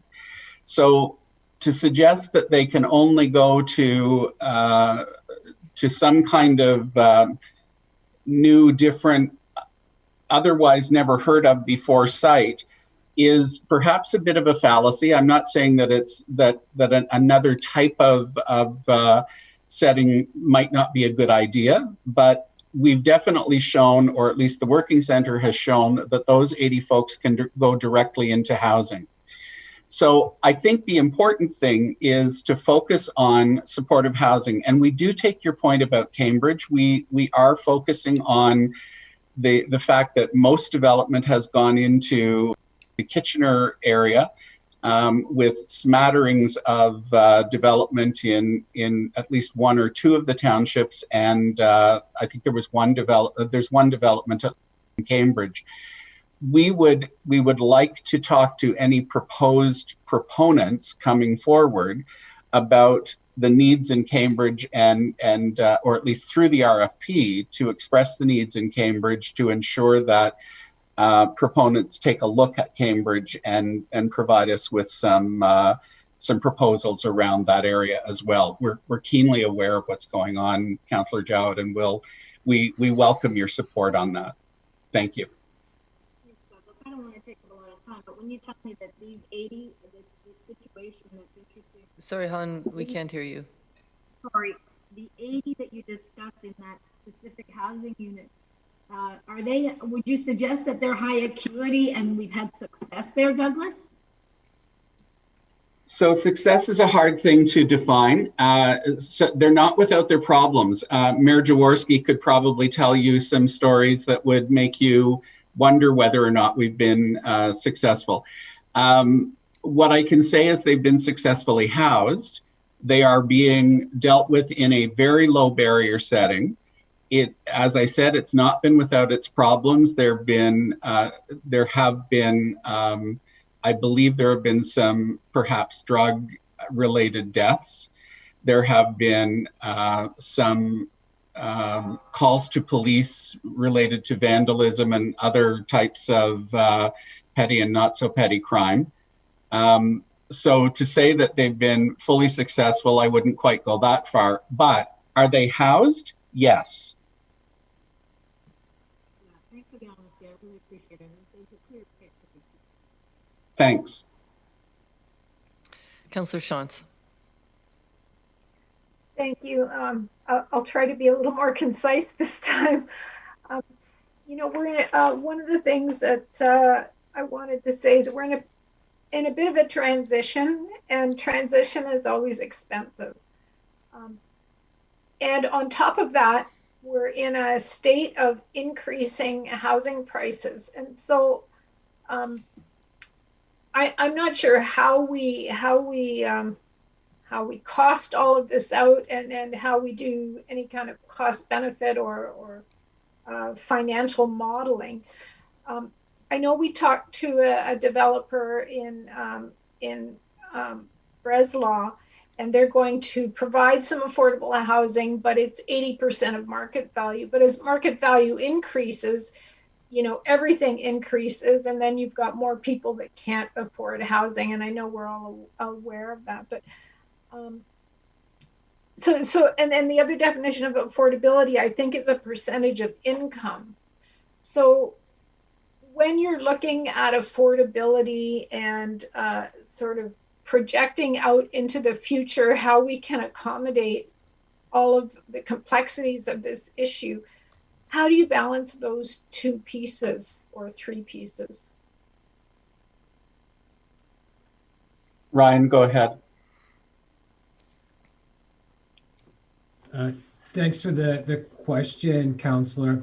And yeah, and I know most of you have heard me say this before, but affordability is an incredibly slippery term. The way that we define it, as you rightfully pointed out, regionally, is income-based. So if you're paying more than 30% of your income, no matter where you are on that income scale, then you're in a position of inaffordability. So taking a look at it from the income perspective, takes out some of that 80% of average market rent or 60% of average market rents, et cetera. We know, as Douglas referenced earlier, that there's a variety of needs across the housing continuum, and whether you look at a linear process or a wheel, we know we've got to work on both ends of it. One, to stop a slide into homelessness, to shore up people that are at risk of homelessness based on inaffordability, and those that are currently homeless, working to find them something as well. Our work needs to target and create programs and supports all along that housing continuum or wheel. It's important to get people into a state of housing, and just as important as we've discussed throughout this conversation, to keep them housed once we get there. That is most cost effective and most socially beneficial, no matter how you look at it. And we've got to work all along that, not just in one or two areas of that housing wheel or continuum. I hope that helps a bit. Yeah, thank you for that. If I could just make a quick comment, the motion that's on the floor as well. And it's a bit of the wording, and I think the connotation on of a pilot project, I question if that is going to be problematic for the Better Tent City. Yeah, thanks. Because they don't want to be seen, I don't believe, as part of the regional system. I think that's part of what their draw is, but I could be wrong. That was just a concern I had with the word pilot basis. Thanks. Thanks, Sandy. The motion is on the screen. I hope that it's okay for me to comment on it at this point. I'm very happy to support the first part. I do have one serious hesitation with the second one, though.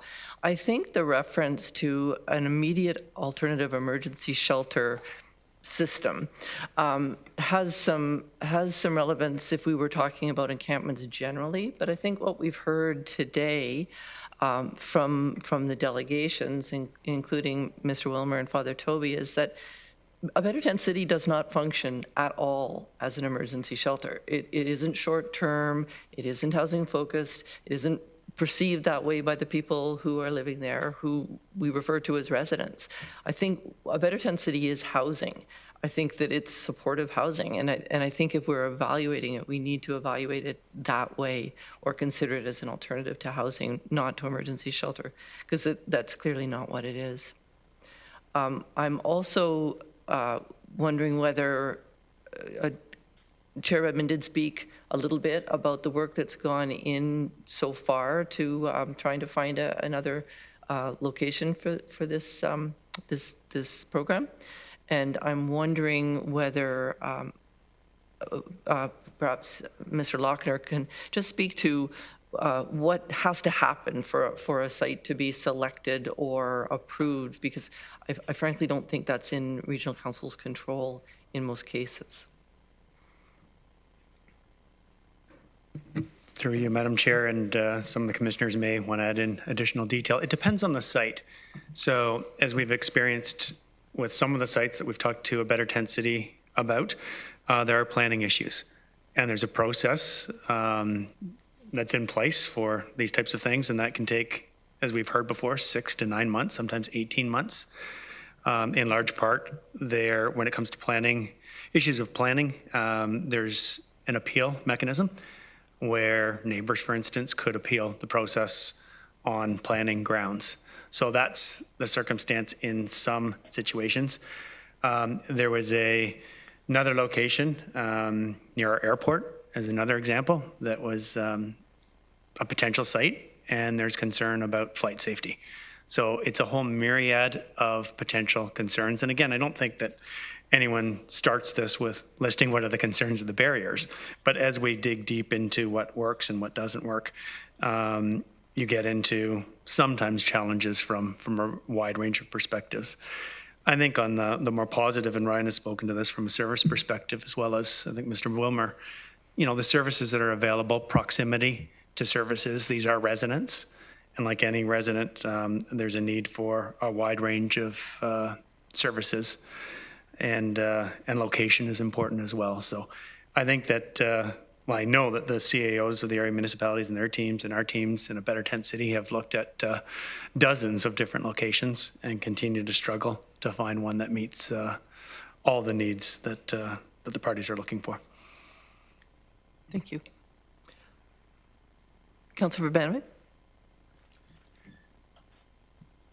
Thank you very much, Chair Clark. And, you know, on the wording issue, I actually think that your comment, it is probably a little more reflective of the notion of community, that the Better Tent City team has been trying to create. And so I would actually change the wording at the end of that to a temporary alternative housing community, as if that's amenable to Councillor Jaworski. I think it reflects, I get a thumbs up from Councillor Jaworski. I think it addresses what you were saying, and also what I know they're trying to achieve there. Listen, I think we all need to recognize this is probably the most difficult issue, and it's been said earlier today, that we deal with when it comes to the whole housing and affordable housing issue. I think it, you know, as Councillor Jowett was saying earlier today, you know, much of her concern is around those who are most vulnerable, and I think that's the reality for all of us, and that vulnerability comes from a variety of lived experiences. That can include trauma, that can include addictions, that can include mental health issues. You know, it could be PTSD, it could be all of those things. And, you know, I think you know, all of us have quite frankly, for the most part, had privileged lives where we've been able to, you know, live a good life, have housing over our heads, you know, have food on our tables. We haven't had to worry about some of the issues that these residents in our community are dealing with. And as hard as this is, you know, at the end of the day, it's these people that we ultimately, you know, I think need to find a way to support in a meaningful manner.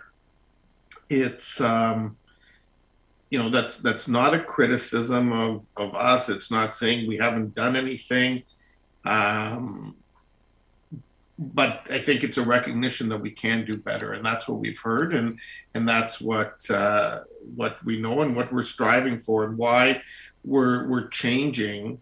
You know, why this council is committed to doing things differently in a variety of areas, of whether it's, you know, the work that we're doing around affordable housing, whether it's the work we're doing with our Indigenous with Indigenous communities, whether it's work that we're doing, you know, on anti-racism and social equity.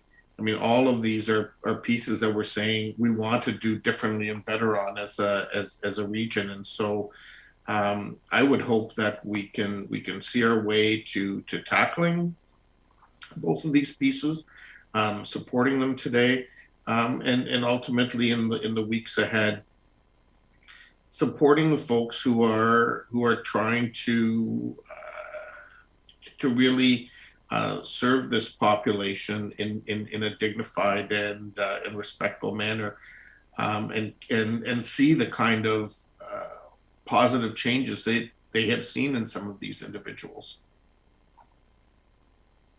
Thank you. Thank you. Councillor Kiefer? Thank you, Madam Chair. I'm okay with the change that Councillor Urbanovic's proposing there, and I asked for one thing to maybe put an S on location, and so it becomes locations instead of location, because we could be dealing with more than one, hopefully, across the region, if that's possible. Councillor Jaworski.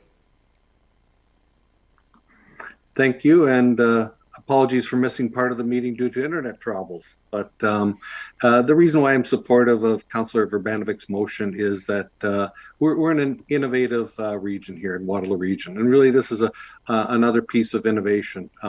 Things are changing very rapidly on this file with respect to COVID-19, and we've seen things change very rapidly with respect to the shelter system.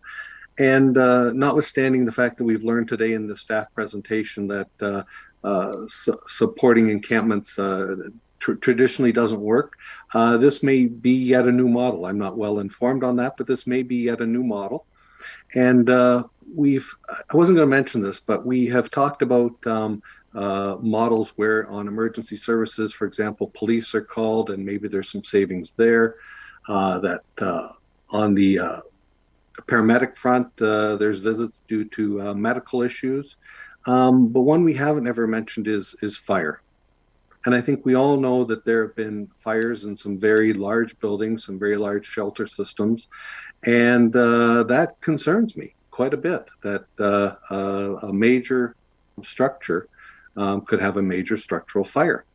And I think one of the intriguing components of the Better Tent City model, to me, is the fact that these are individual homes, shall we say. And I think that gives me some peace of mind on the fire front. And again, we don't know if it'll work, but I think the wording of the motion, where it's on a continued pilot basis, pilot gives us the ability to learn something, and it's to help find a new location. And I think that is something that we all know will be very challenging, as it has been in the past 6-7 months. But it's, I think, incumbent upon us to weigh in as elected officials to say, you know what, this is going to be tough and it might not work, but we want to formally put up our hands and say, let's give it a shot. And that's where I am with this one today. Thank you. I see no, oh, sorry, Chair Redmond. Thank you, Chair Clark. I really do appreciate the discussion. I'm really glad with some of the revisions that have been made to the motion. And I guess my only reflection would be is that this, at the end of the day, will be a decision of the leadership of a Better Tent City. And I think we all need to recognize that going in. And I'm assuming that from the wording that it's now consideration of all land that's available. So that would include local municipal land, regional municipal land, provincial, federal land, and as well as private developers. So I'm making that assumption. If I'm wrong, somebody disabuse me of it, but I'm hoping that we're looking at the widest range of accommodation for this motion. Councillor Urbanovich, can you share the revised language? I think I personally kind of lost track of it. Can you flip it back onto the screen, Mr. Clerk? Or I think I changed it to as a. Oh, he's got, actually, it's already changed. And that's satisfactory to everyone? All right. I'm going to call, I have a mover, Chair Urbanovich, and a seconder, Councillor Jaworski. Can I get you to use your buttons to indicate yes or no?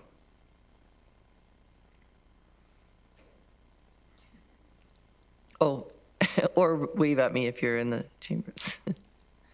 Okay, I believe that's all in favor. Thank you, everybody. It is 1:30. It is past time for a lunch break. So is 20 minutes adequate? General nods, all right. According to my computer, it's 1:35, so I will see you back here at 1:55, according to my computer. Thank you. Did I miss the vote? You were in favor. Oh, thank you.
See, Andrew Cuomo has resigned. Yes. It's about time. We're I'm a live bit now, surprised. councillors.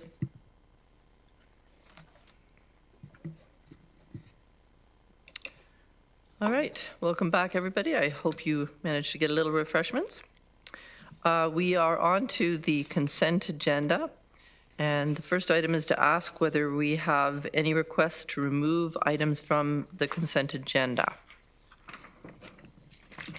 If you don't, we'll take them all at once. Councillor Shantz. Thank you. Just a question on 7.6 about the water quality. I'm just wondering if staff can connect some of the dots, and maybe this is too big a question for this particular report, but with aggregate and quality of groundwater and how we continue to preserve and ensure the quality of our groundwater, if it can connect the dots on that. If that's too big a question, then it can come back at another time. I see Mr. Schmidt. Through you, Madam Chair, I'm not sure if it's too big of a question, but we continue to do work to protect our groundwater sources. So the report really speaks to the fact that we are seeing increased demand. Growth has projections have increased, and we expect to see more demand for water. But we are continuing all of our efforts to preserve the water and increase the water supply that we have locally.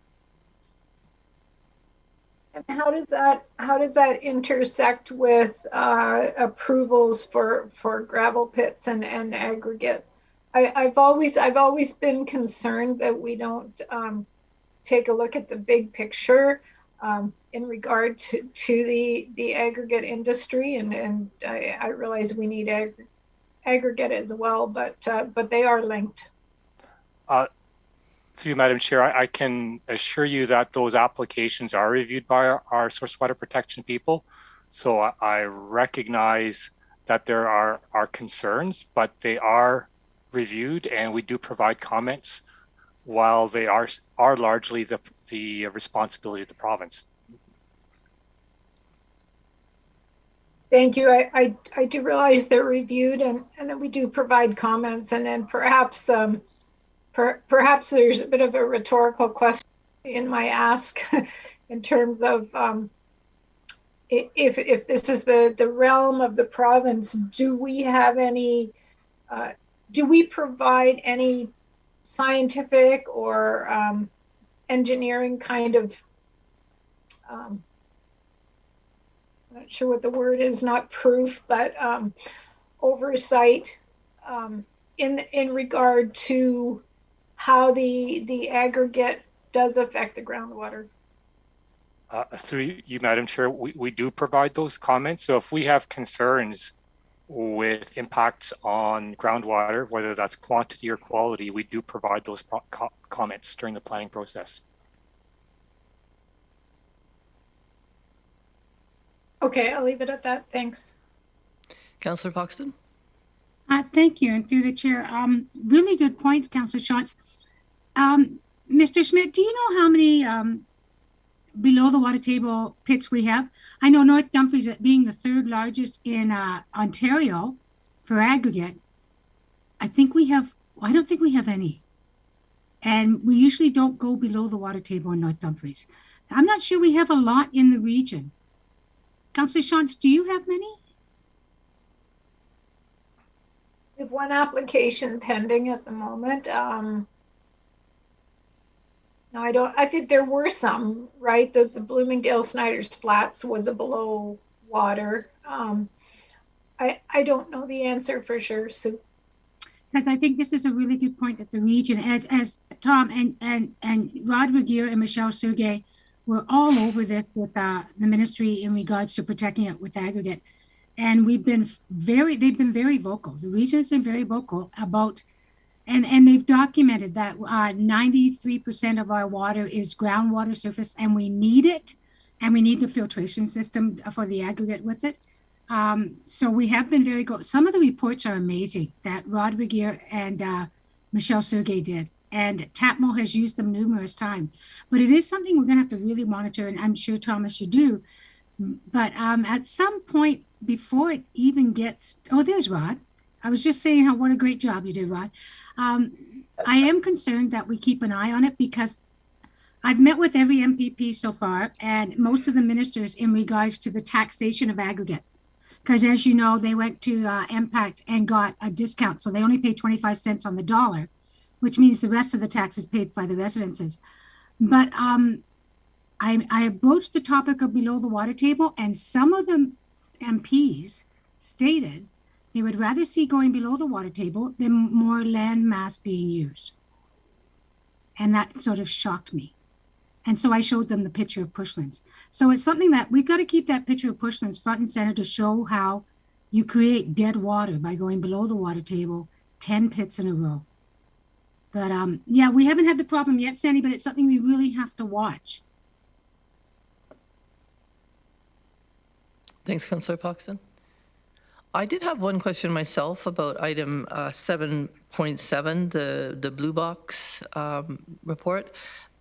The report references the recycling being made available to the program being made available to multi-residential providers, and I know in the past there hasn't been much uptake when that was private. Is this something that apartment buildings are going to be offered? Is there going to be any requirement for apartment buildings to participate? I've heard so many times from constituents who live in condos and apartments and who would like to do recycling and divert waste, but they're not given that opportunity. Through you, Madam Chair, I am hoping that John Arsenault is on the call. Yes. Yeah. Through you, Madam Chair. Correct. The new regulation does propose that all multi-res apartments will be eligible for recycling through the producer network. I think people will be pleased to hear that. Thank you. I don't see any other comments or questions on the consent items. So if I can have a motion to approve them or receive them from information. Councillor Armstrong, seconded by Chair Redmond. All in favor?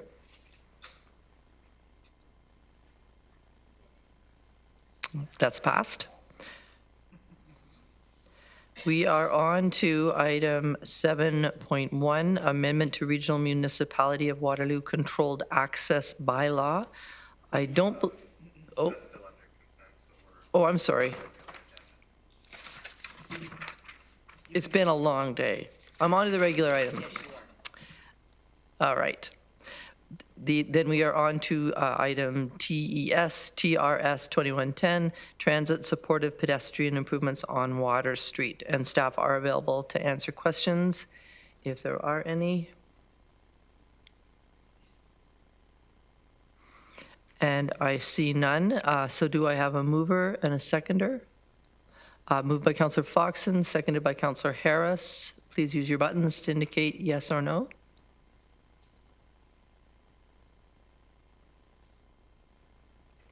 And that is carried. Item 8.2, correct me if I'm wrong, project approval report for roundabout at line 86. Are there any questions on this report?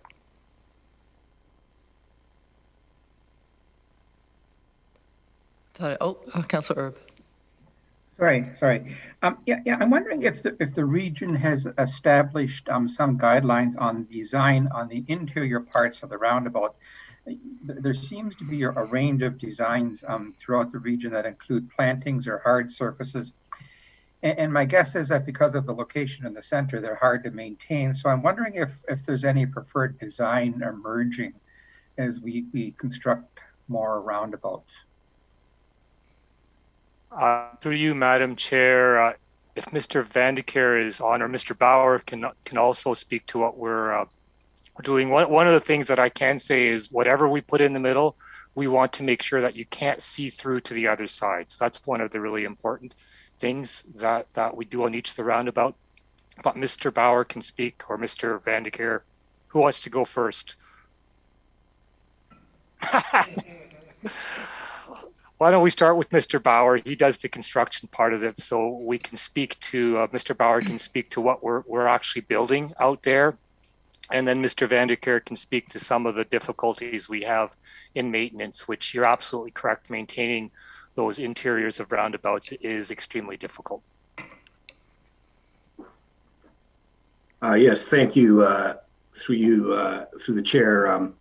So yes, as Thomas mentioned, one of the objectives for the center median, and we generally use landscaping plantings, is to provide a visual cue that you're approaching a roundabout, to let drivers know that they can't proceed straight through the intersection, as well as to ensure that drivers are looking to their left for approaching vehicles as they enter the roundabout.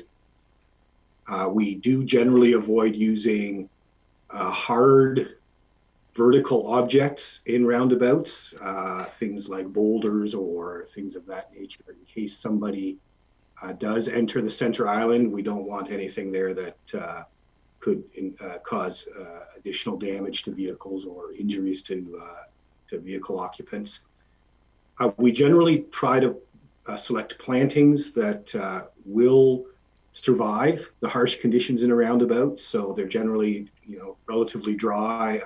They get some salt exposure in the winters. And so we have experimented with and tried a number of different plantings, and we've had some good success in the last couple of years with more recent plantings.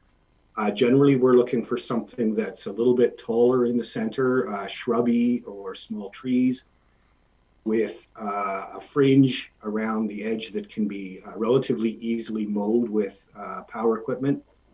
We try to avoid putting anything in the roundabout that requires a lot of manual labor, people working in close proximity to the roundabouts to maintain them because of safety concerns for workers in the roundabouts.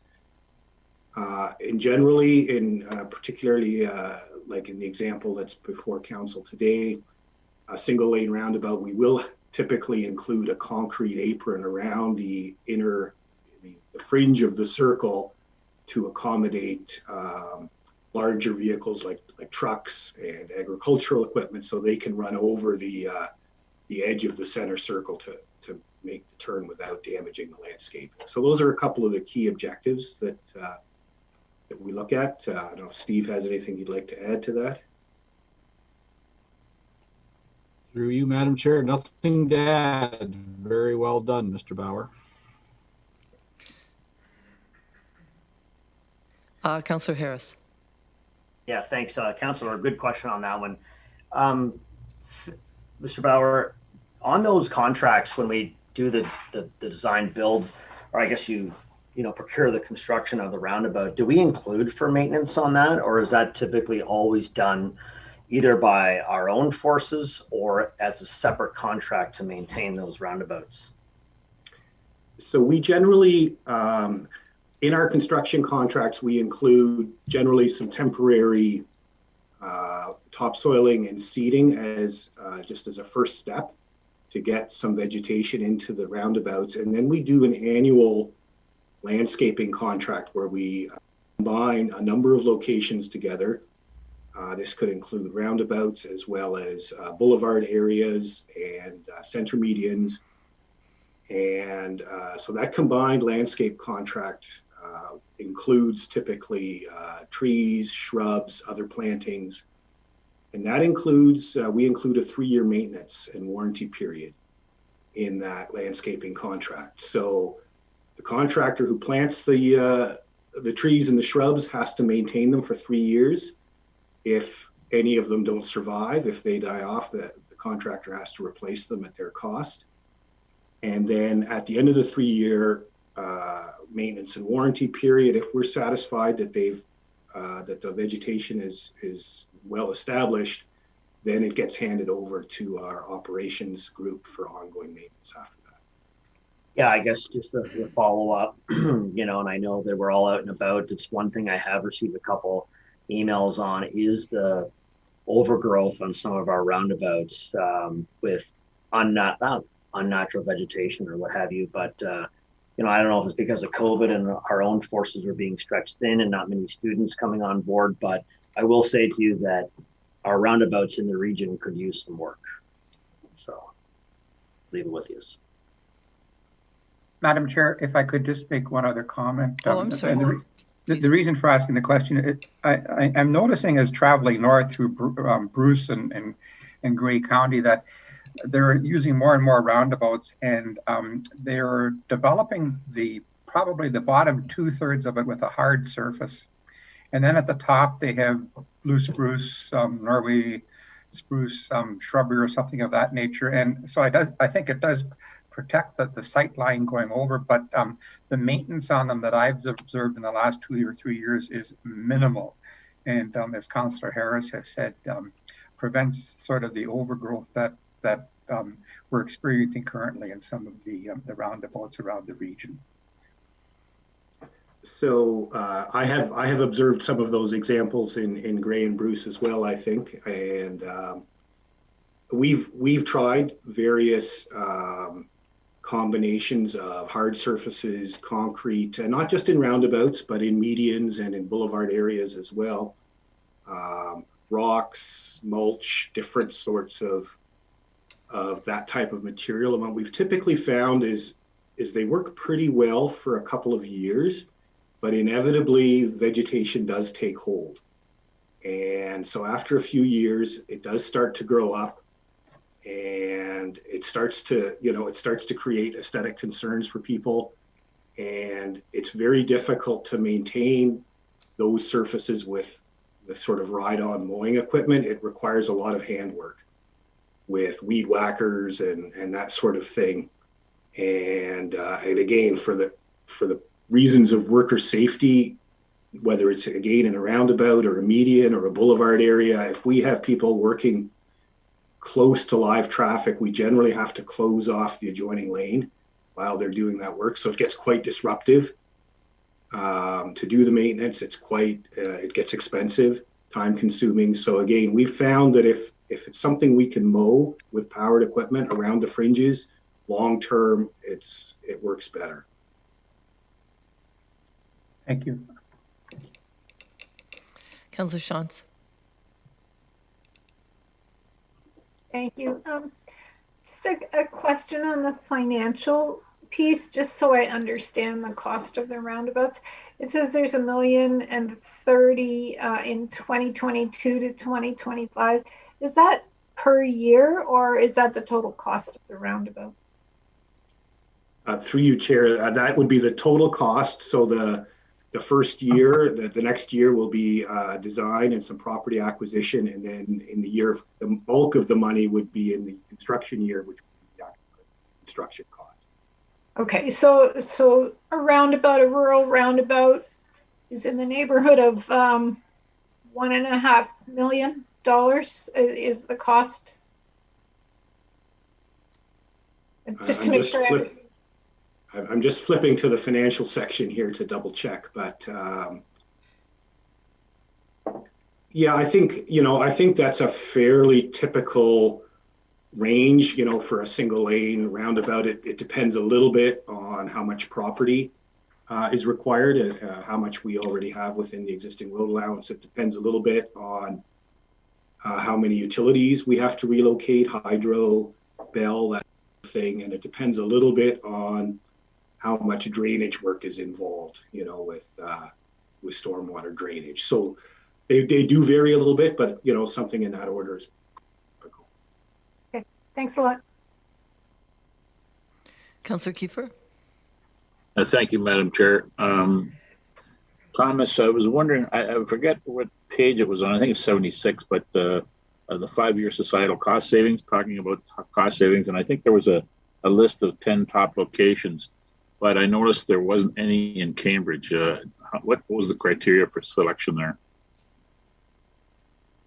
Am I on the right thing?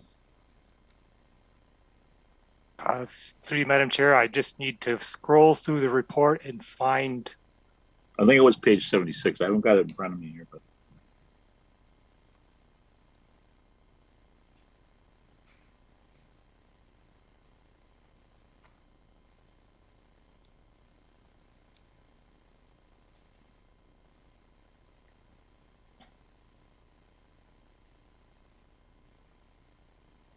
So I believe this list is just looking at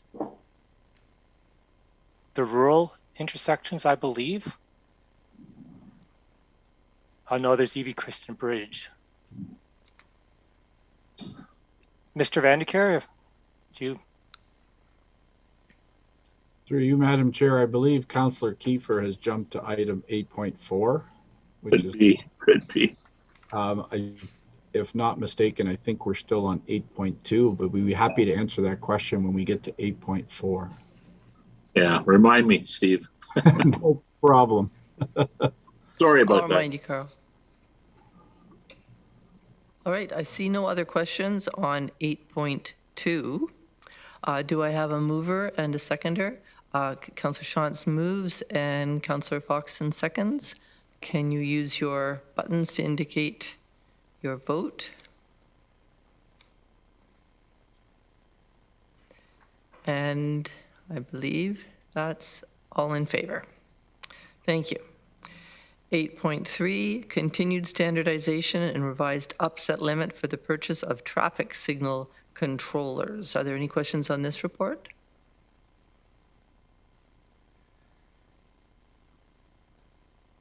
Councillor Foxton? Thank you. I'm not sure I was reading it right, but did we budget 400,000 for this and it's ending up costing us 900,000? Or did I read it wrong? Through you, Madam Chair, to Councillor Foxton. No, you're not reading it wrong, but I think the original contract started at 450 years ago, and then it had to be increased to, I think, 700,000. And now it needs to be increased again to 900,000. That's due to increased costs for the controllers and also just the number of controllers that need to be purchased each year as our system expands and we have more capital projects and more temporary signals. We need to buy more and more every year. So that total upset limit needs to be increased so that we can continue to supply the controllers as they're needed by the capital program. Okay, no, I just wanted to see, so it's just growth related and necessity. And maybe that should have stated it in the report, or did it? Did I miss it? Through you, Madam Chair, I think it's stated in the report. Maybe it could have been clarified better. Good, okay, thank you very much. Mr. Dyer, did you want to speak to that? Nothing further, Madam Chair. Right. I need a mover and a seconder. I see no other questions. Moved by Councillor Erb, seconded by Councillor Harris. Please use your buttons to vote.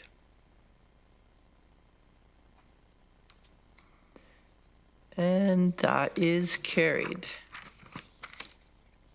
Now we're on to item 8.4, Bleams Road and Wilmot Center Road Traffic Control Review in the Township of Wilmot. This is an information item, and Councillor Kiefer has a question.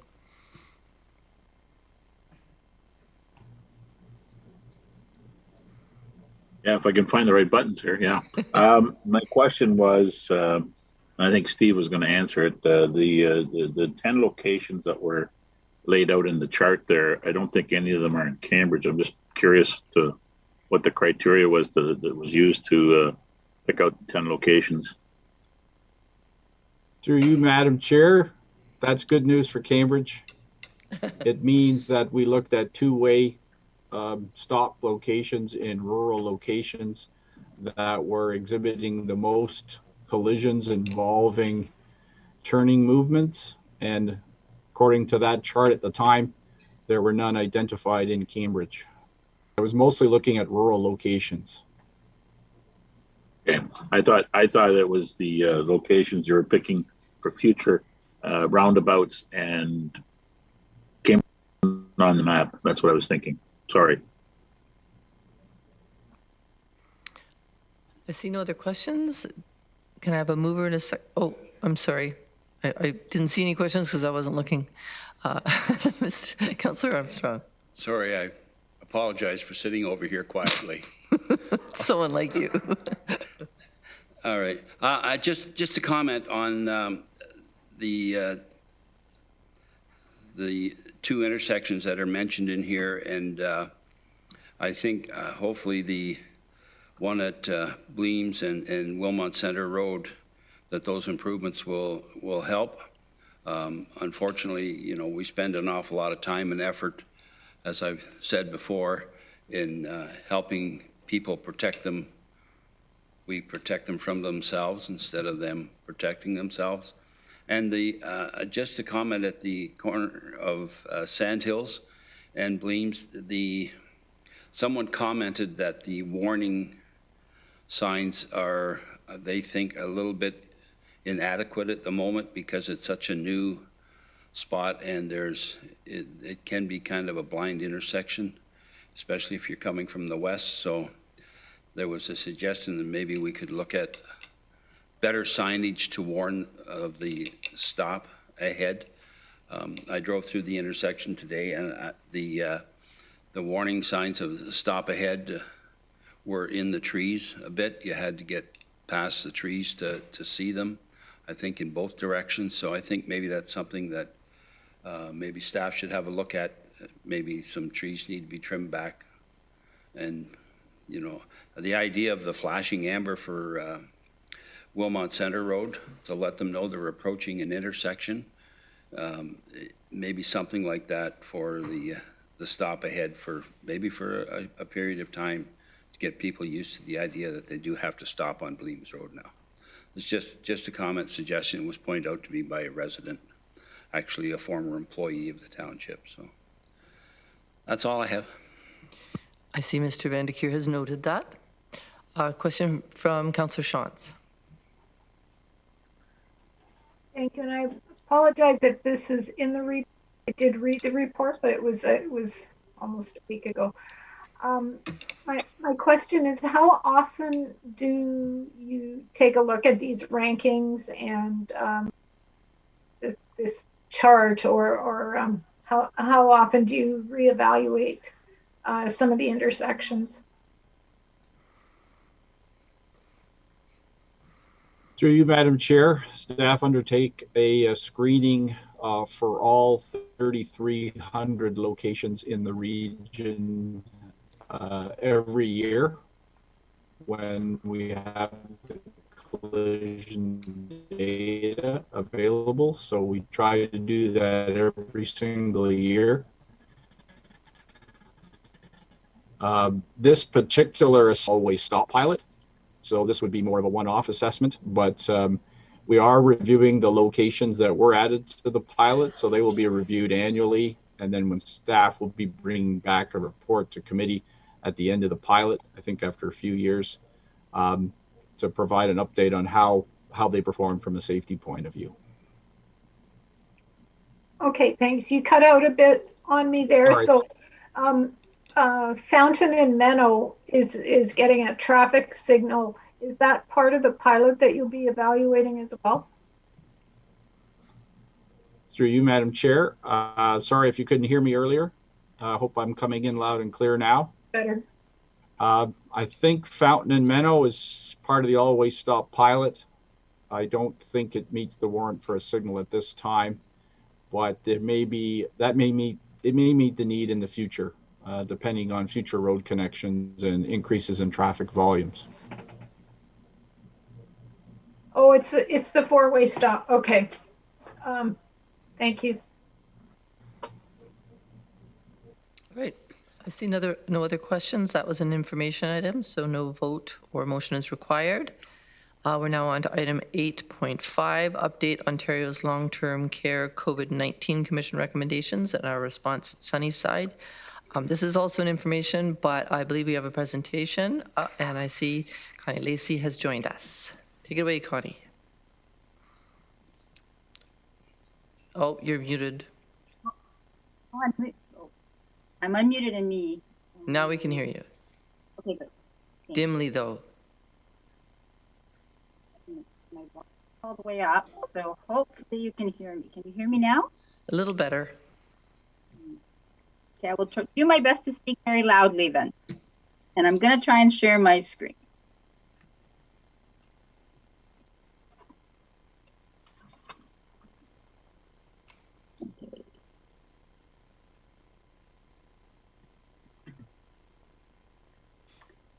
So thank you so much for the opportunity to do this presentation today.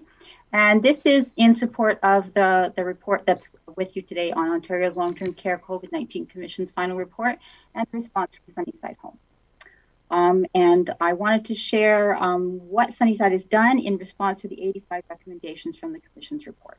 The report was released on April 30th, and it is right now subject to review and response from the provincial government and, of course, also the long-term care sector.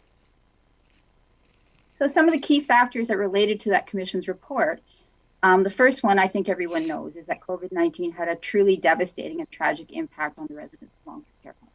And it was particularly felt in these older homes with ward accommodations. Thankfully, Sunnyside does not have ward accommodations. We only have private and semi-private rooms. One of the good things about this report that flags is that municipal homes did significantly better than any other settings in terms of overall COVID cases and overall resident deaths. So there were only 6% of resident COVID deaths were reported in municipal homes, even though they operate 21% of all long-term care home beds in Ontario. And Sunnyside Home in particular, although we had 12 outbreaks and several suspect outbreaks, we've had no resident deaths and no disease spread within the facility itself. So the Commission did make 85 recommendations related to long-term care operations and oversight. Most of those recommendations were directed towards the province, but some of them were directed towards operators, and at Sunnyside, we have done some proactive actions already. And so I'm going to talk to you a little bit about what those are, and they're divided into 9 sections based on the Commission's report. So the first area was pandemic preparedness. And one of the things that allowed Sunnyside to do very well was that we had a pandemic influenza response plan already in place, and we used this as the basis to create our pandemic plan for COVID-19. And because of that plan, we already had a good stockpile of personal protective equipment, including masks, goggles, gowns, gloves, and hand sanitizer. And this meant that we could implement this very early on, much earlier than many other homes could. And I have to say that that was supported all the way through and continues to be supported by our purchasing partner. This is a picture of one of our PSWs here at Sunnyside, and this has been our reality since last March. This is one of our COVID testing clinics, and as you can see, he's wearing a shield, a mask, and gown. The next area of the report's focus was infection prevention and control. Now, Sunnyside has an existing infection control coordinator, and his role was absolutely key right from the beginning to ensure an adequate supply of PPE and also to implement all the best infection control practices right from the beginning. And he also led the beginning of our testing clinics and vaccination clinics and worked really closely with our public health partners. This infection control role has not traditionally been funded by the Ministry of Long-Term Care. So this was a role that the region supported many years ago. It was supported before my time. And I have to say it was critical in Sunnyside's success in our pandemic response. The ministry has certainly recognized the necessity of this role going forward, and there was some short-term funding that was provided for this role in the end of 2020 and the beginning of 2021. And there is much talk that it's going to become a permanent funding source. So we'll see where that goes, but I'm certainly hopeful about that. The next area of the report was healthcare system integration. And at Sunnyside, we do work very closely with our healthcare partners, including those in the hospital, Ontario Health, the Ministries of Long-Term Care and Health, and of course, our public health partners. And I have to say that COVID, one of the upsides of COVID, it has enhanced these relationships and strengthened them. And I think that it's going to better able us to support further healthcare system integration in the region post-pandemic. The other area was improving resident-focused care and quality of life. And as I think many of you know, Sunnyside is a system leader in person-centered care. During the pandemic, our staff facilitated hundreds of virtual window visits and telephone calls, basically anything we could do to support residents to stay connected with their family and essential caregivers. We also were one of the first to provide on-site testing and vaccination clinics for our essential caregivers. And I think that this showed in our satisfaction rates. Our actual annual satisfaction rates went up during the pandemic, and we now have a 97% approval rate from our residents and family members. Something we're very proud of. A picture in our dementia care home area with one of our residents. Emerging and recommended best practices in person-centered care was also included in the report, and the Commission flagged person-centered models of care such as the butterfly approach specifically as a best practice to be supported by government. As I think everyone here knows, the butterfly approach was being implemented at Sunnyside prior to the pandemic, and we had to put it on hold. But I'm glad to say that we're back on track. We are doing much of it virtually, but we are on track to be recertified in butterfly by the early summer of 2022. And this certification will bring a world-class model of person-centered care to Sunnyside and make it the first butterfly home in Waterloo region and among the first in Ontario. And this is a picture of what a butterfly nurse looks like during COVID. So as you can see, she's still wearing a shield, but she's got it decorated. She's wearing bright colors. She has her name badge decorated with large font. She's wearing her butterfly apron down at the bottom. And as you can see, she also has a photograph of herself so that people recognize her. So it just shows you that you really can do this. Even when a pandemic is going on, we found ways. French language services and equity supports was another part of the Commission's report. And Sunnyside Home does have a significant number of French-speaking staff to support residents who speak French as their primary language. Of course, we don't have a lot of residents who speak French as their primary language at Sunnyside, but we also provide enhanced equity support for vulnerable populations and diverse cultural, linguistic, and religious groups. And we do this through staff training, through peer supports. We have ecumenical spiritual supports. We do interpretation, and we also provide a diverse meal plan. Human resources was another key area. I think most people are aware that HR is a great challenge for all long-term care homes, and we lost a great deal of staff due to the pandemic as the requirement of only being allowed to work in one workplace. I do think that even though we have also faced great challenges in this area, our strong reputation has really helped in recruitment. And our HR department has been critical in supporting us to keep these positions going. We've had open and active postings. We are actively recruiting at all times. We do community-based advertising, and we provide support for staff training and mentorship, which has really helped us bring people in. I'd also just like to say that we were very grateful to the region for providing redeployed staff from across the corporation at the height of the pandemic.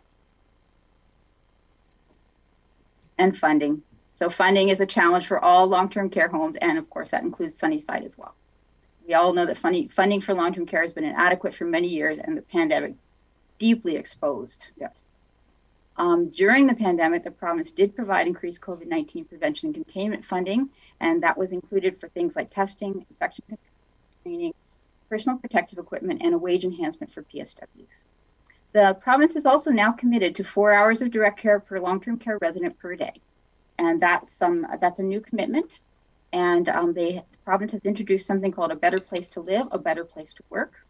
It's the Ontario Long-Term Care Staffing Plan. It is to be implemented between this year and 2025.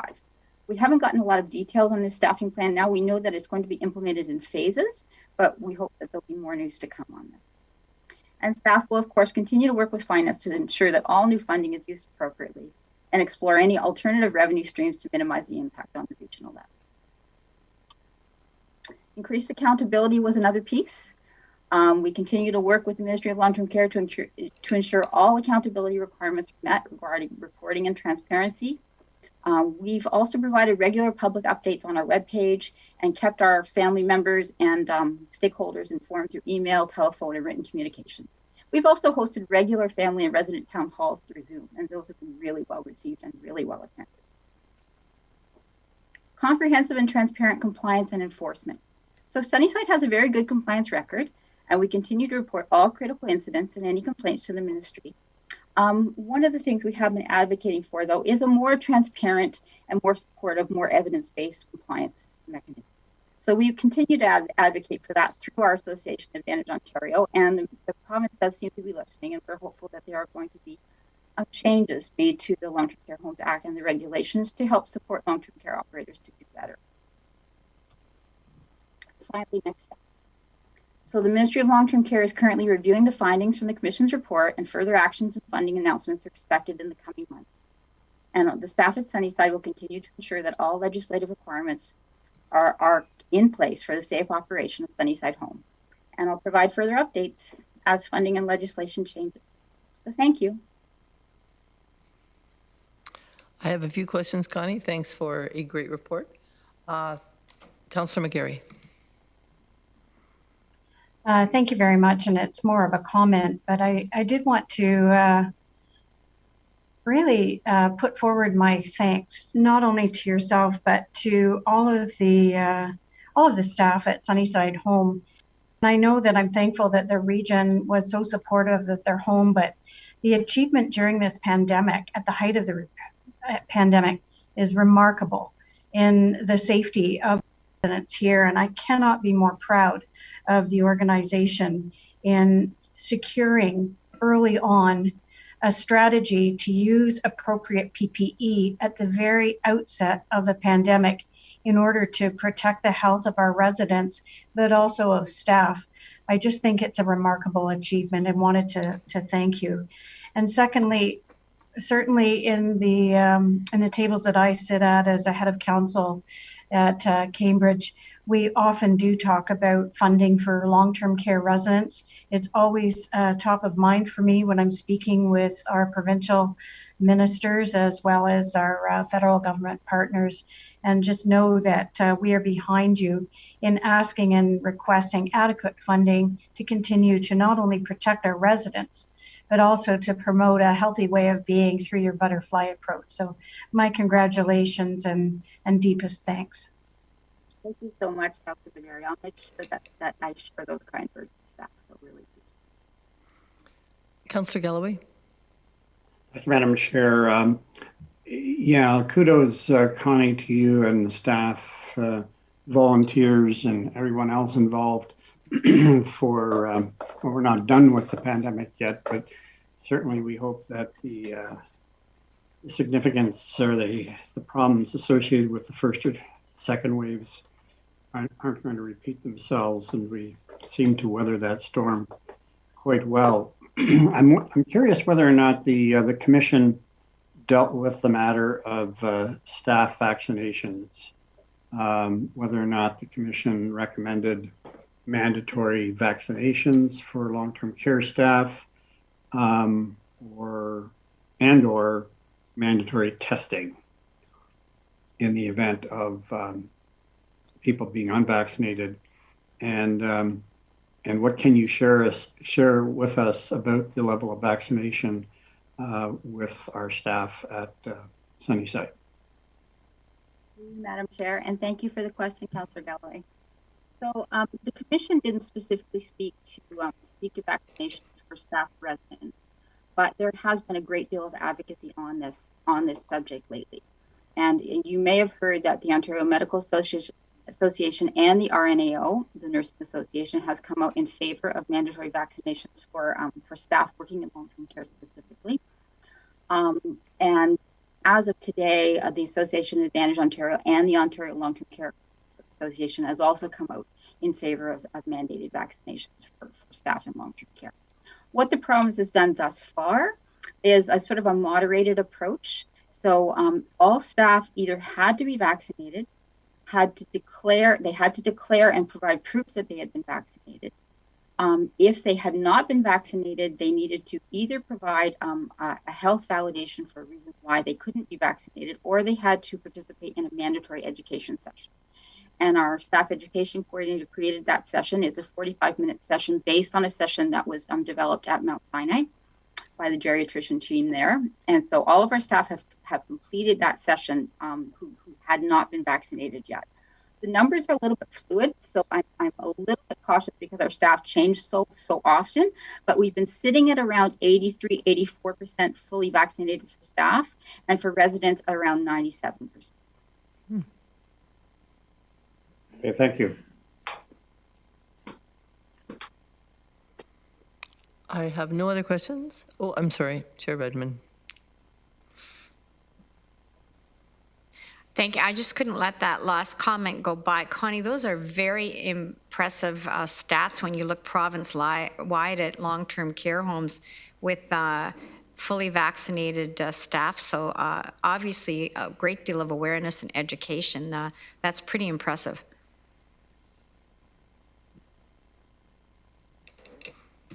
Great. Thanks very much. We have another staff presentation for item 8.6, a review of consumption and treatment services for 2020, and I see that Grace Birmingham has joined us. Over to you, Grace. Oh, and Violet. Yes. Hi, Violet. Thank you, and through you, Madam Chair. Good afternoon, councillors. Today before you is a briefing note, item 8.6, on the review of the consumption and treatment services site related to the first full year of operations, January to December 2020. Attached to the briefing note, you will also find a link to the infographic report that provides the findings of the review. We'd like to point out that the report highlights the significant impact the site has had on our community during this time. Over the course of the year, there were just under 5,800 client visits to the site, serving 858 different individuals and supporting over 3,300 referrals to mental health supports, social services, primary care, and addiction treatment. The consumption and treatment services site has continued to operate throughout the COVID-19 pandemic. And while the pandemic has had significant impact on client numbers and service capacity, it continued to be an important part of our region's harm reduction strategy and opioid response work. The findings show that a key factor in the site's success relates to community partnerships. Planning before the site, opened. Sorry, I just lost my spot here. Planning before the site was operational with key stakeholders and ensuring there are ongoing channels to raise concerns and collectively consider solutions has been an essential part of our Made in Waterloo region model. Today, we will hear a presentation from Jeremy Turner, a staff person on the harm reduction team who has provided some manager coverage on this file, as well as Violet Emanetz, who you know, and is the Director of Harm Reduction for Sanguine Health Centre and Supervisor of the CTS site. Together, they will share highlights of the review and will be able to answer any questions you have following the presentation. I want to especially thank Sanguine Health Centre and the staff of the CTS, whose compassion and dedication has led to a place that clients feel welcome and supported to improve their health. I'd also like to extend my thanks to Amy Venner, who was the lead staff person on the review and worked to ensure the voices of CTS clients, staff, partners, and the community advisor group members were represented in this work. So now I'll ask Jeremy and Violet to present the findings. Over to you. Thanks, Grace. I'm just gonna share my screen for the presentation.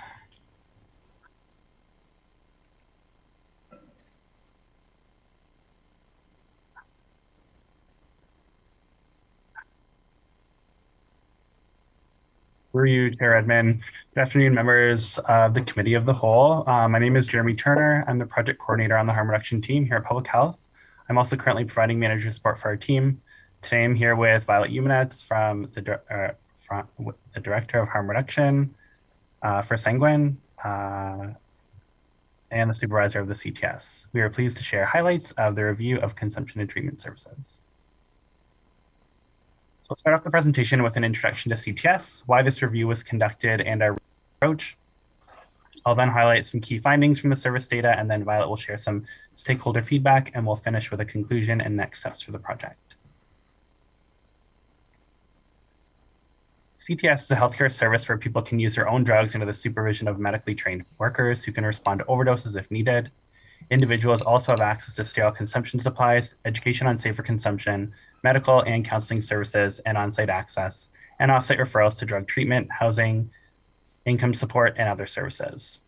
Research has demonstrated benefits of CTS for communities and people who use substances. These services have four main goals: to save lives by reducing the number of fatal and non-fatal drug overdoses, to reduce the spread of infectious diseases like HIV and hepatitis C amongst people who use drugs, to connect people who use drugs with primary healthcare services, addictions treatment, and social supports like housing and other supports, and to create a safer community by reducing drug use in public spaces and providing options for proper needle disposal.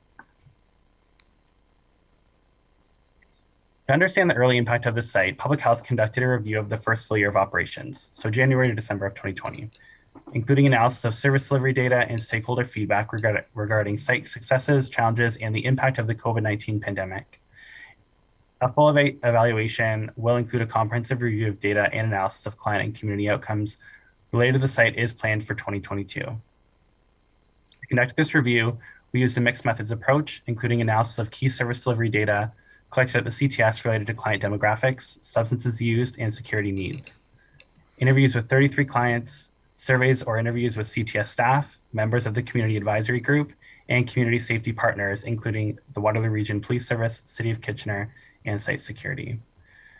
As with all public health research, the CTS Rapid Review received approval from the Region of Waterloo Public Health Research Ethics Board. Between January 1st, 2020 and December 31st, 2020, the CTS had 5,797 total visits to the site, averaging 15.8 visits per day. 858 different individuals accessed the site in 2020, while most clients were 60% were between the ages of 20 to 39, and approximately 1% of clients were younger than 20 years old.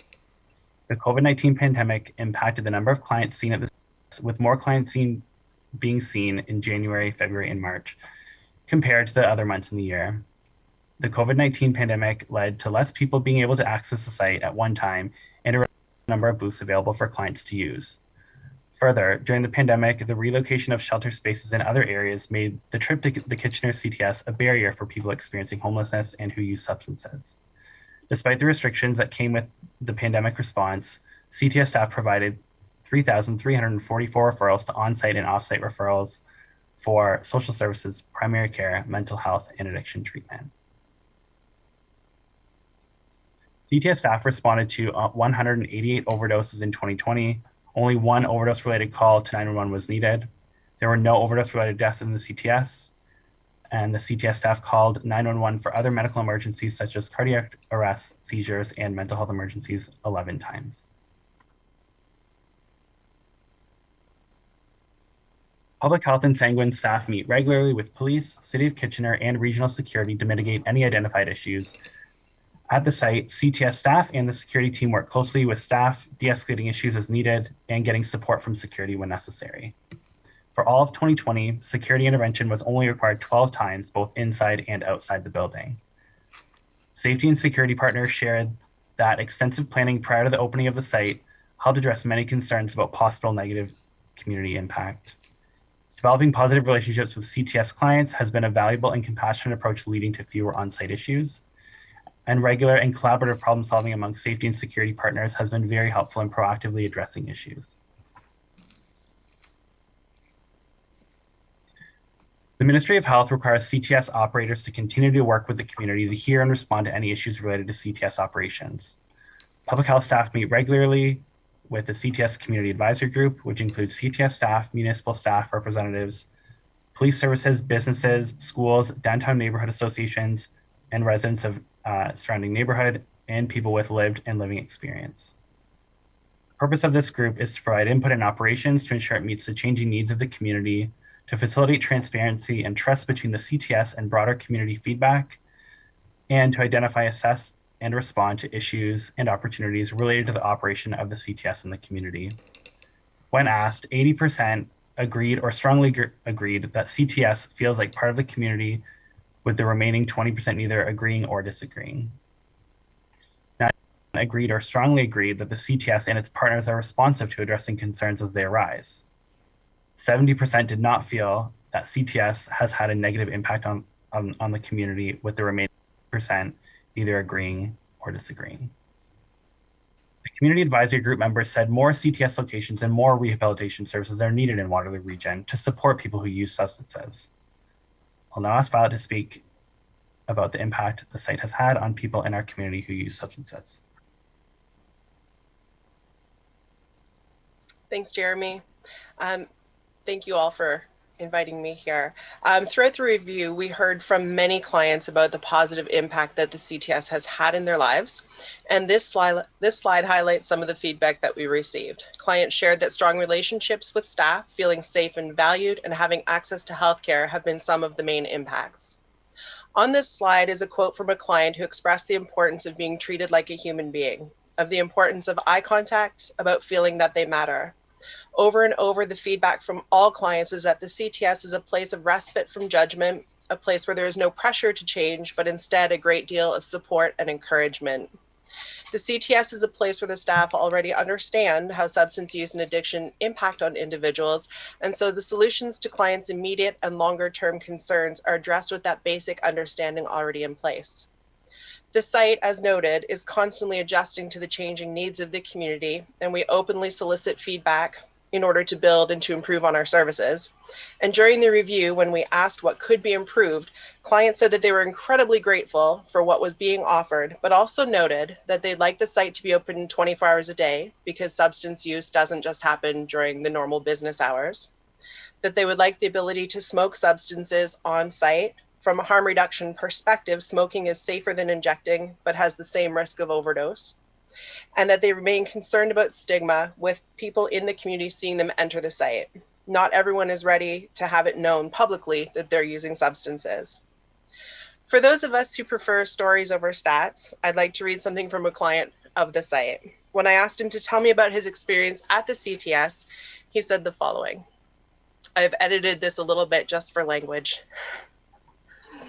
I came to the CTS for the first time because a friend was going. I was curious. How is this better than anywhere else that I currently use drugs? I don't need someone to tell me to stop using them. I know I've messed my life up with them. Do I need to go somewhere to have someone lecture me? Anyway, I went to the site with my friend and everyone talked to me like a normal person. How's my day? Where'd I get my jacket? Normal stuff? It made me feel comfortable, except that I'm not used to people asking me normal stuff, so it was uncomfortable at first. And then everyone kept asking me how they could help. Like, did I want some water to drink? Was I warm enough? Did I want to test my drugs? No pressure, just offers. And that was weird too. Other places that I go dance around the drugs. They know that I'm high, or they know that I'm dope sick. They know I can't sit still long, but they want me to sit still anyway. Or they tell me to come back when I'm not high, and that never, ever happens. They know my addiction is pretty much my life at this point. We're not talking about it, but we both know it. I play their game, they play my game, and we never make any steps forward. We just dance all around it. So I went to the CTS and I used my drugs and I got out of there as fast as I could. It was so weird to be treated so nicely, even though they knew I was using drugs. And so I'm going to be honest, I didn't go back for a while. I was suspicious because no one has ever been okay with me being high. No one has ever treated me like an adult about it. And I'm 42 years old. I know what I'm doing. I'm not a kid. I finally went back about a month later, same friend with me. The nurse remembered me, and he asked me about this counseling thing that I was thinking about doing. I had totally forgotten about it because it didn't go well. I told him that, and he asked why. I told him I messed it up because of the drugs. I lost track of what day it was. I didn't go where I was supposed to go. I was homeless for a bit, and I lost my phone. And everywhere that I go, people tell me those are just excuses. Pull yourself together, man. If you really cared, you'd show up. All that other stuff. I didn't call the place to reschedule because I was embarrassed and I didn't want to hear that I had lost my chance by not showing up. So I tell all this to the nurse and he didn't lecture me or make me feel ashamed of failing. He basically just said, yeah, that happens sometimes. And then he suggested that I talk to one of the support workers and the peers about what was going on. And I figured, what the heck, I might as well. So I used my drugs and I was feeling okay. And then I went into the post-consumption room and I started talking. And I was just laying it all out, all the ways my life sucked, all the things I did wrong. And I owned all of it. I said all the terrible things before they could say them to me because I'm used to that, you know, beat them to the punch, right? They all just nodded and they said it made sense that I would miss that appointment. You make an appointment so far ahead and you don't know what life's going to be like on the day that it happens, if you even remember it's happening. So they asked if I was still interested in that counseling and I said, yeah, but you know, there's a lot of stuff in the way. And then we just sat down and we started trying to figure out how to make it happen. I ate some cookies. We made a plan. One of the workers said that she had counseling before and it was really good. So they said they'd check in with me and help me, but that I was the one in charge. If I changed my mind, that was okay. If I wanted to try something else, that was okay. And I swear to you, it's the first time someone's talked to me like an adult in years. It's the first time I felt hope that things might get better. People think a lifetime of trauma should be fixed like magic overnight, or that I'm not trying or that I don't want to get better and that I'm hopeless. So I keep my walls up and I say that I don't care. I say that I don't want to change and I'm okay. People don't understand and I don't even know how to explain it anymore. They're just yelling at me to move along, go away. After going to the site a few times, I actually overdosed there and I figured that was it. I figured they'd be mad at me for it and that they'd tell me that I wasn't trying hard enough because they knew I didn't want to be using. But the thing is, there was no shame. I woke up and they told me what happened and why they thought it happened. And then they asked me what I needed. No one yelled at me. No one told me it was my fault or that I deserved it or anything else. They just said that they were so glad to see my eyes open. I have never felt so cared about. I actually hugged the nurse, and I don't like to hug people. I usually feel like people wish I was dead so I wouldn't be taking up space, so they wouldn't have to see me walk down their street.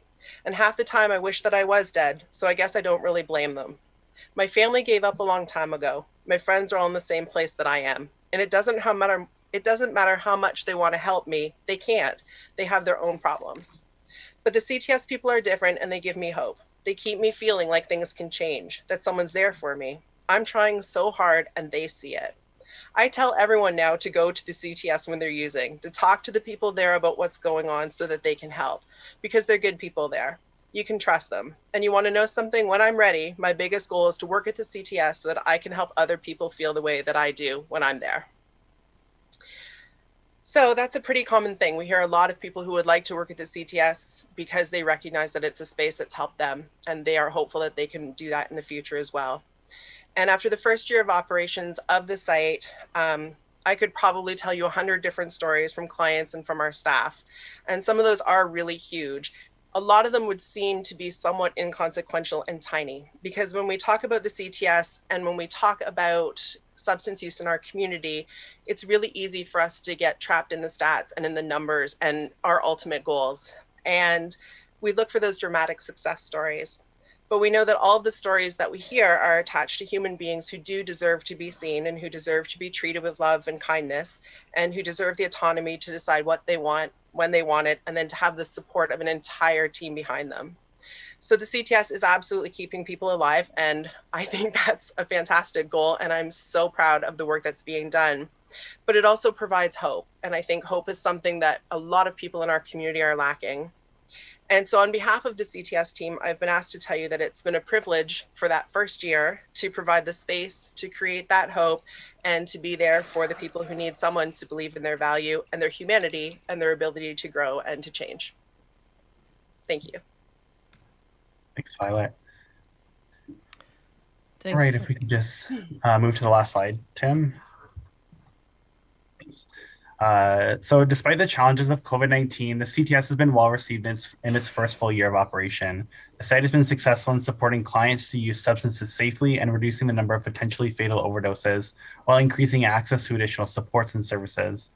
Although there were concerns the site would have a negative impact on the community, feedback and data has shown concerns related to the site have been minimal, and the site has not required significant policing or security staff attention.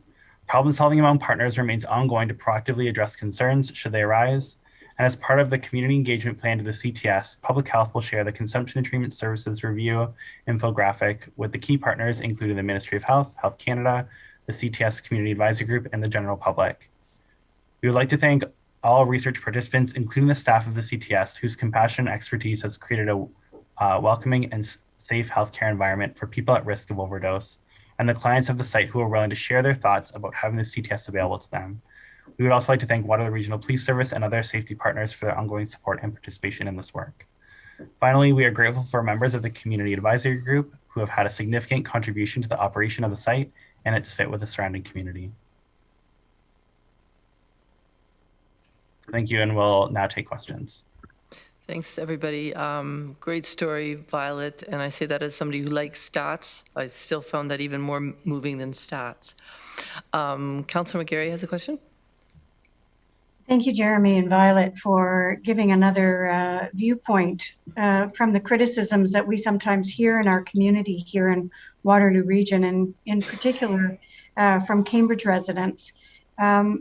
Often in this role in the debate that Cambridge is undergoing right now, as we've undergone some consultation recently to identify potential CTS sites here in Cambridge. Often we're hearing criticisms that come from other jurisdictions. So I was immensely pleased to see this report over a full year of statistics in our community, in our region, where people are using these services and are using some of the resources that are region-wide based, including our police services. Some of the criticisms I'm hearing don't match up with the stories that you're telling me at the moment. One of the criticisms I hear often is that this is a consumption site and the treatment regards handing a bunch of brochures as people are walking out the door too high to really take advantage of that. However, not only are you talking about that one individual's interactions where he was there and counseling and sort of looking through some of the issues in his life that are preventing him from sort of moving ahead, but you were also talking about some of the other things that happen there, like primary health care, for instance, or referrals to a social worker, anything else. Can you just sort of a little bit expand on that? And is this a site where you're handing a brochure to somebody on their way out the door, or is there kind of on-site services that these individuals are accessing? I'm actually just, go ahead, Violet. So the short answer would be yes to all of the above. It is very much dependent on what somebody is seeking, what they need, and where they are in the moment. So for some people coming into the site, as with this individual in the beginning, it's very much exploratory. It's not a commitment to anything. It's not a, I want to move forward on a specific path.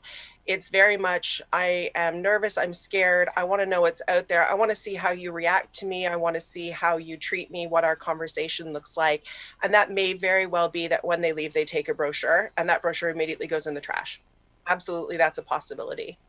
As we build those relationships and as people start to trust that we are on their side, for lack of a better way to put that, we want them to thrive, we want them to be well, we want them to be healthy and achieve whatever goals they have, those conversations become more meaningful and deeper when people feel that they're not going to be pressured. At that point in time, if someone says, you know, I'm looking to get into treatment, or I'm looking for counseling, or I'm looking for whatever that service may be, we'll ask, what does that mean to you? What does that look like? Does that mean we sit down and we make a phone call together? Or does that mean you want something to take home to read through? And we'll go either way. You know, the challenge is when you meet people and you really genuinely care about them and you genuinely have affection for them, you want the best and you want to push your own agenda. And our staff have to hold back and wait and be very patient and offer all sorts of options and opportunities to people. And as soon as there's some interest expressed, we'll start exploring that with them. If they withdraw, so do we. And we'll start that process over again so that people can get what they need. When it comes to what's on site, we've had such a struggle with COVID and the need to physically distance. And our priority, to be really blunt and honest, has been making sure people stay alive. We can't get them into treatment. We can't get their healthcare needs met if they're dead, to put that really bluntly. So when it came to deciding on how to utilize this space in part of the consumption area, it had to be focused very much on the overdose prevention and the overdose response. We've been really lucky to have the Rapid Access Addiction Medicine Clinic. So the RAM is now upstairs in the CTS. They're now back to allowing walk-in appointments. So people don't need to make that appointment ahead of time. They can show up and they can be seen by whoever's appropriate to see them. So that's been a huge step to have on site. Throughout the pandemic and continuing, we've had our nurse practitioners in, we've had some of our Sanguine Health Center staff coming in to do testing for Hep C and HIV and STIs. We've offered vaccinations through the site. We've offered referrals to the health bus, the community health bus, as well as COVID vaccines, as well as COVID testing, anything that we can as we're able to do that. And as people are expressing that interest, we're doing that.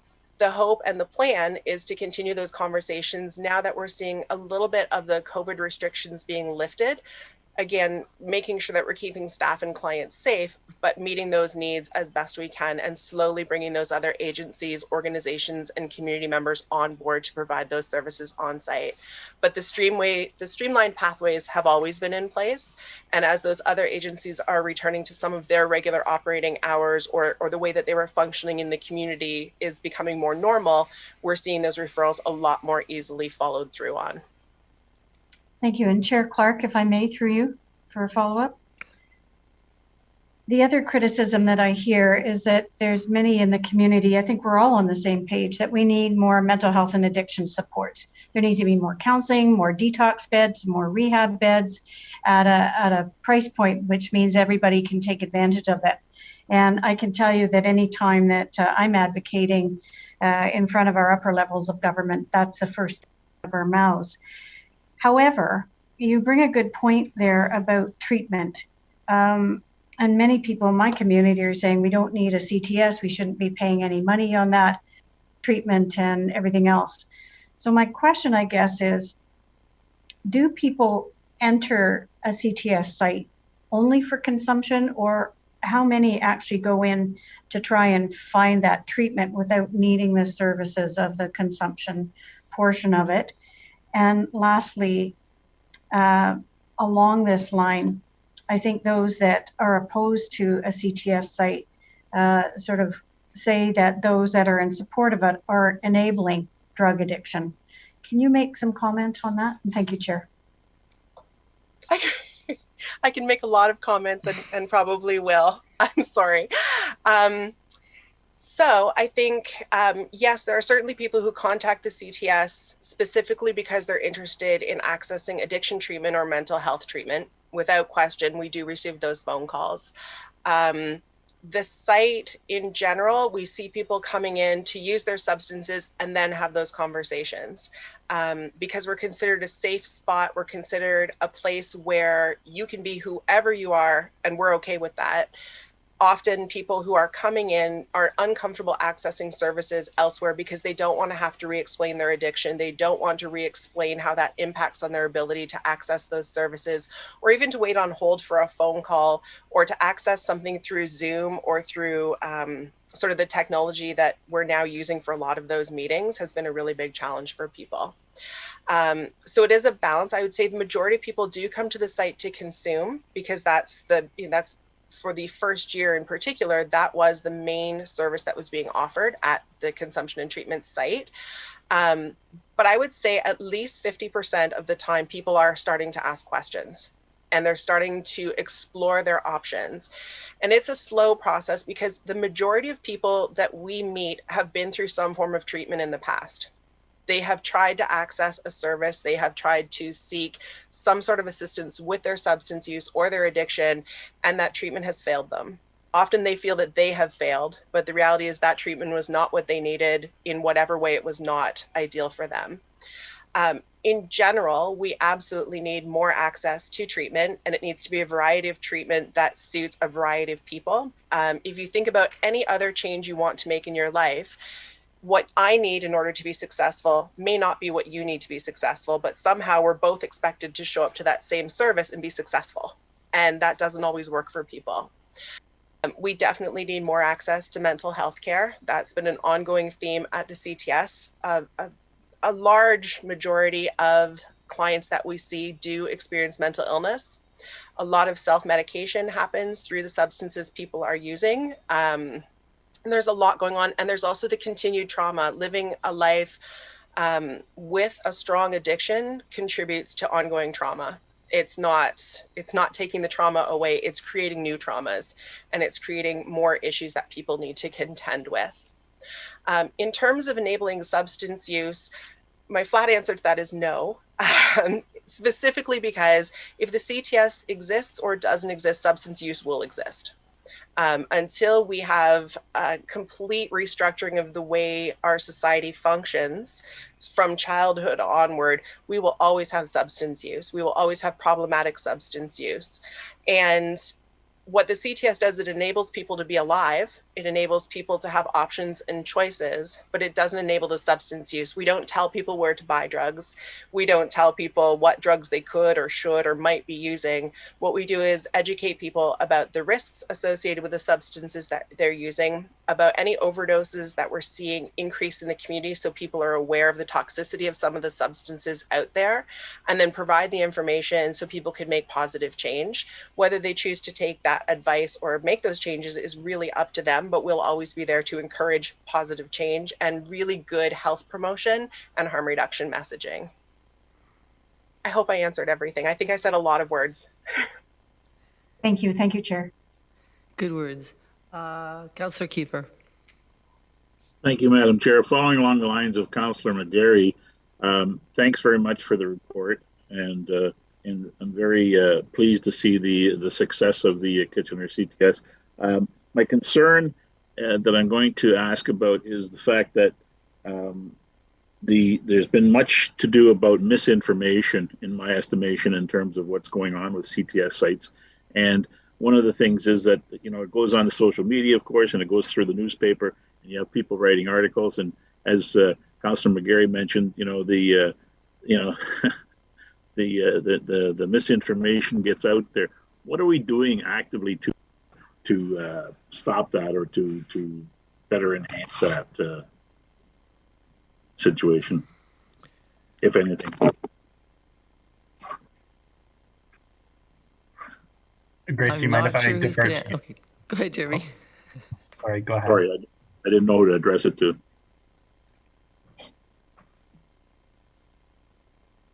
Sorry, Jeremy, are you looking for me to chime in here? Yeah, please. Okay, happy to do so. Yeah, I think through you, Madam Chair, Councillor Kiefer, that's a really important question and a really complex one.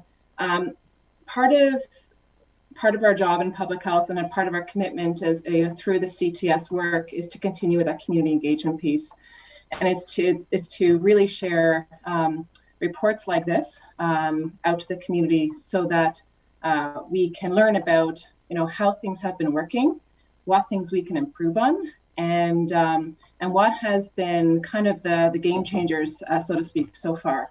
And so that's really the kind of work that we do to continue sharing those messages out to the public, and we'll continue to do that. We do have plans in place to do a full evaluation in 2022 at the end of the year, and that will be a little bit more in depth in terms of looking at impact in the community overall. Thanks, Grace. Councillor Jowett?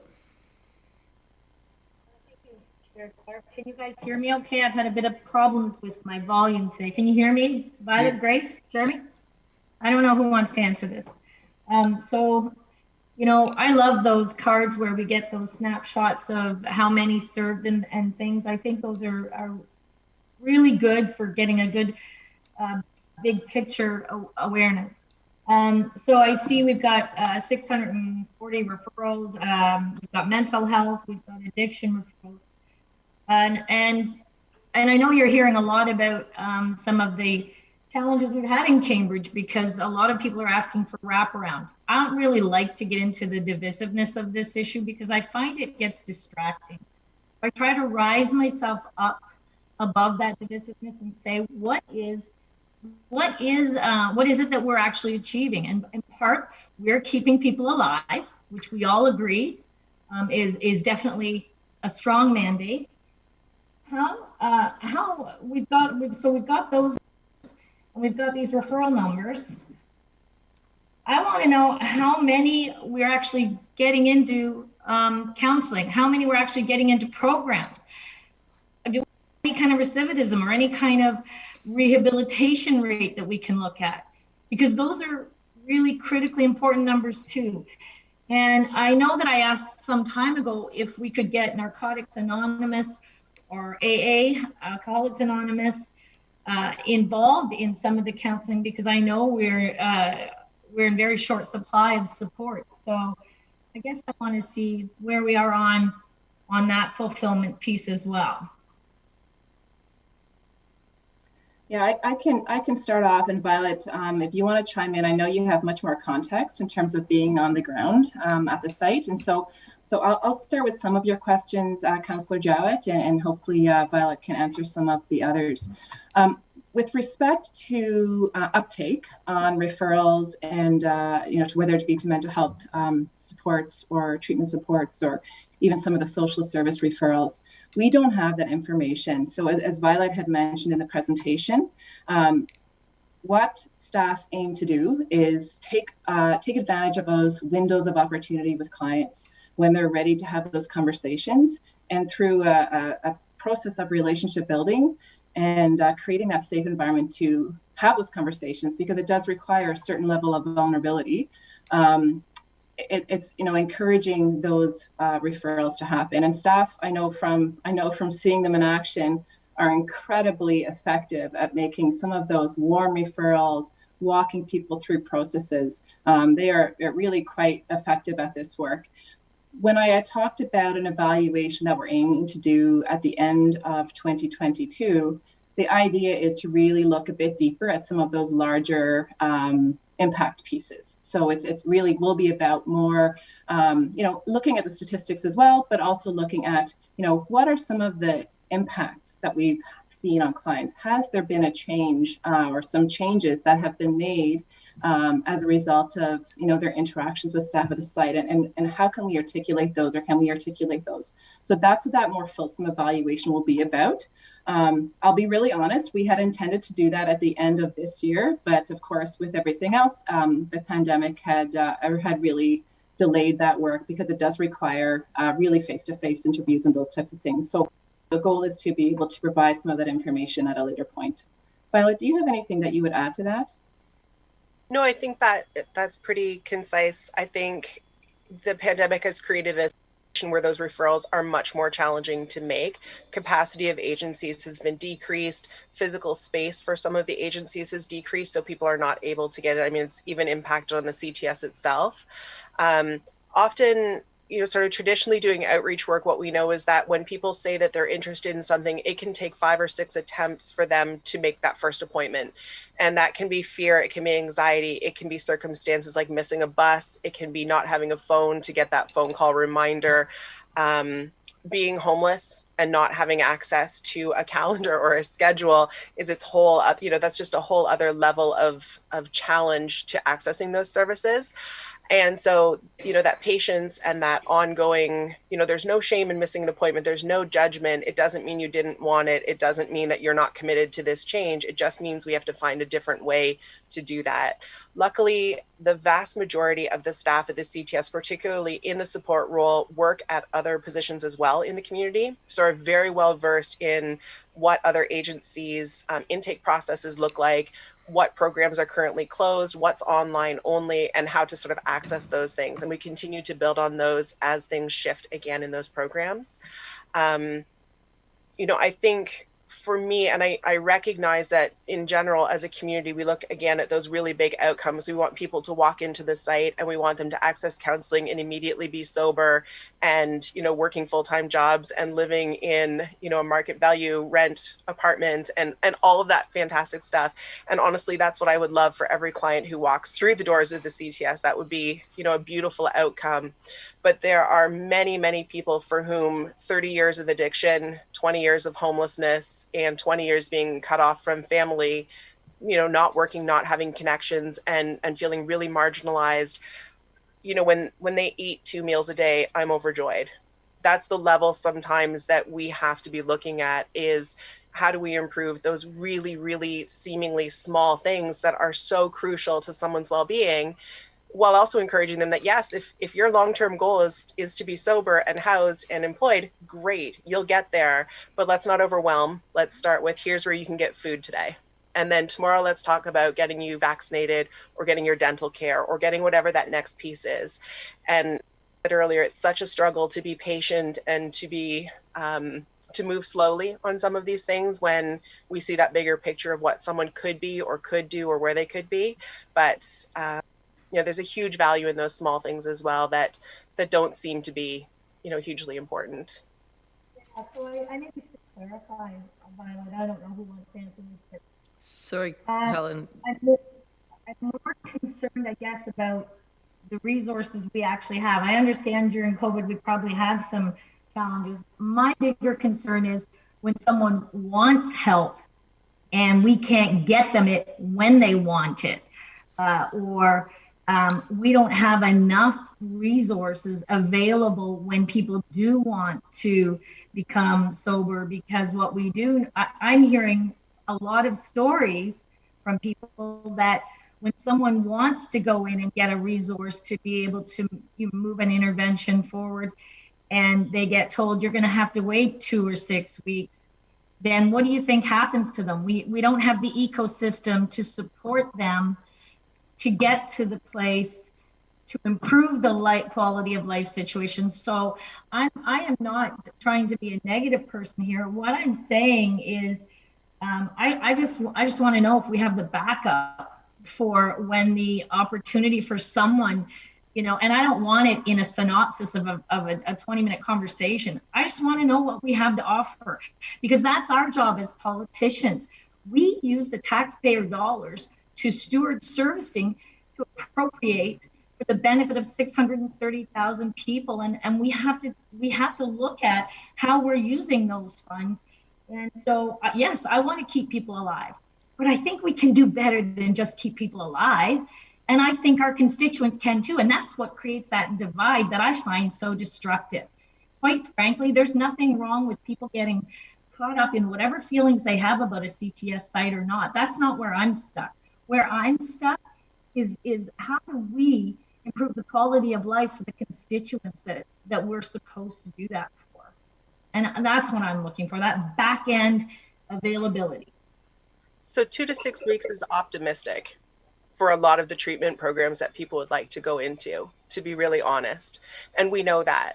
And in the meantime, what the staff of the CTS do is try to figure out how do we, in the moment, in the space that we have with the resources available to us, person alive and healthy and safe, moving still towards their goal so they don't lose hope. They don't feel that goal of sobriety or changing their use patterns or whatever is hopeless and useless and not something that they can attain, while also keeping expectations realistic.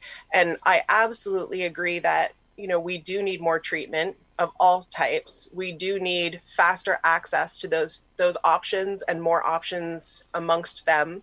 We need more supports for families of people who love someone who uses drugs. We need more supports just in general. There's a lot of things that we could use more of.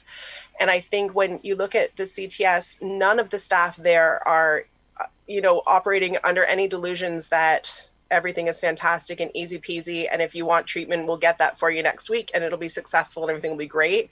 So I think the challenge is, when we look at the space, we look at the work being done, it turns into the question of here we are in this moment and the reality of where we are. We're going to keep you alive. We're going to give you the tools to hopefully keep yourself safe during the hours when the site is closed.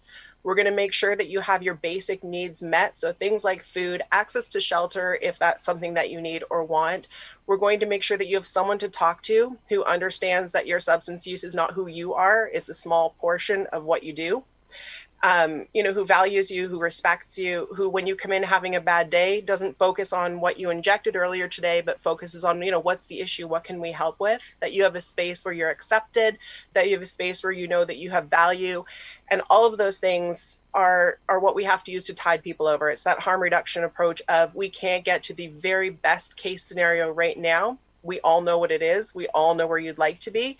But in the meantime, how can we keep you okay so that when the time and opportunity presents itself for you to access those other services, you're still alive and you're still motivated. And this is still something that we can facilitate you being a part of. I absolutely agree. I appreciate that, Violet. I know that's a tough question. I know you're not responsible for that part of it. So I hope that's not how that feels for you. I just think that it's the conversation that needs to be opened up. That's what's going to stop the divisiveness, the wraparound that's so badly, so sorely needed, right? Thank you. Councillor Foxton. Thank you, and through the chair. Violet, when you read what that young individual, I'm assuming everybody's younger than me, so I say young individual said, when you said that, if people in the public heard just you reading that, it would drop a lot of the negatives, because they see a guy that went from no hope, didn't give a shit, to a guy that not only hoped, but wants to be like you, doing what you do. That's what we need to get to the public. That's what we got to show. The public's perception, or some, not all. Some perception is, oh, I'm going to go shoot up tonight. I shoot up, I'm going to head home. That's it. But that's not at all what you said. And not just that, when you were talking with Councillor Jallett, and Councillor Jallett's exactly right. How frustrating for an individual who has been an addict, who has finally said, I'm going to turn my life around, try to get to rehab, and there's nothing available. How many do we lose between that crack of where you, and different type of crack in the hole, in ground like type thing, where, the individual has come so far, stepped over this crack, only to have it cave in because it's a brick wall on the other side. And that's where I don't know what we do, Chair Redmond and the other councilors here, to help to make that better for the person that's ready to go to that next step in their life. But I mean, when we talked earlier about how do we change people's perception, if I could take what you said when you were reading that gentleman's story and put you on Facebook or Twitter, I would be blasting it out like crazy. And that's what we made. We come here and we put to council and we get to hear it. And we hear it data-wise and through the bureaucracy, but we also hear the heart and the compassion. The public never hears it. How do we open their ears through your heart? Because your heart is what you brought here today. So if I could, and I'm actually asking you, tape that, allow us to Facebook and Twitter it, and let's really start to show the world what it really is. Let's show the world what hope can be for people, because that door was open. And if that site was never opened, where would that individual be today? Or would he have died? So I think that's an important message we have to put out.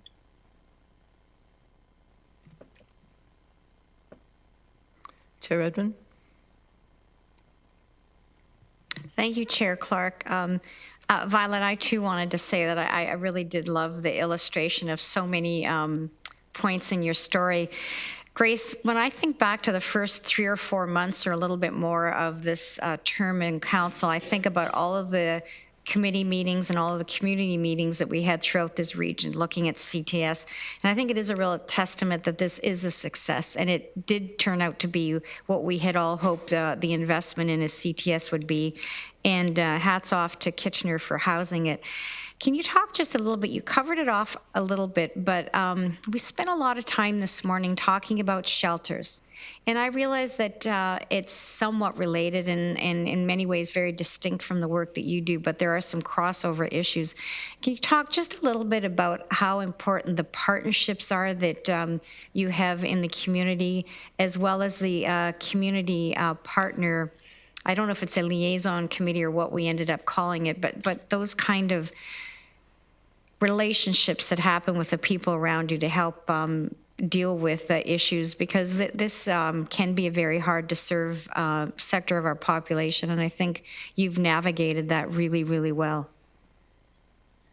Yeah, through you, Madam Chair. And I said this in my introductory remarks, the partnerships throughout this process and, since operations have begun, but certainly, a year or even 2 years before the site opened, they've been really, they are the folks who have made this site a success. Earlier, I would say 3 years before the site opened, we had an incredible group of partners who came together, folks who are involved in harm reduction, people with lived experience, police. I believe we had City of Kitchener, City of Kitchener, City of Cambridge, and City of Waterloo at that table. And together we came together to really, design the process, talk about locations, talk about what a site needed to look like. I believe they were even involved in preparing the Made in Waterloo region consultation sessions. So from the very beginning, we had a partnership approach.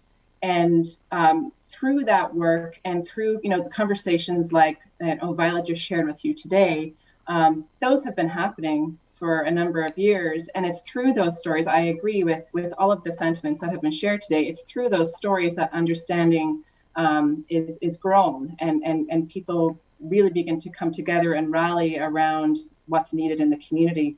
And that's what I think we saw happen through this process right from the get-go. So then forward a couple of years to a community advisory group, which was our commitment not only to the province, but also to our regional communities to have an advisory group comprised of people who have a stake in the success of this site. So that included, the next door neighbor, the condo landlord. It included faith communities surrounding, folks in the KPL, the BIA, police, City of Kitchener. We all came together. And our commitment to that group is that this would be a venue for raising concerns and having hard conversations about things that we may anticipate seeing in the community as a result of this site, or may see that we didn't anticipate. But our commitment was that we would have a location or a place where we could have those conversations.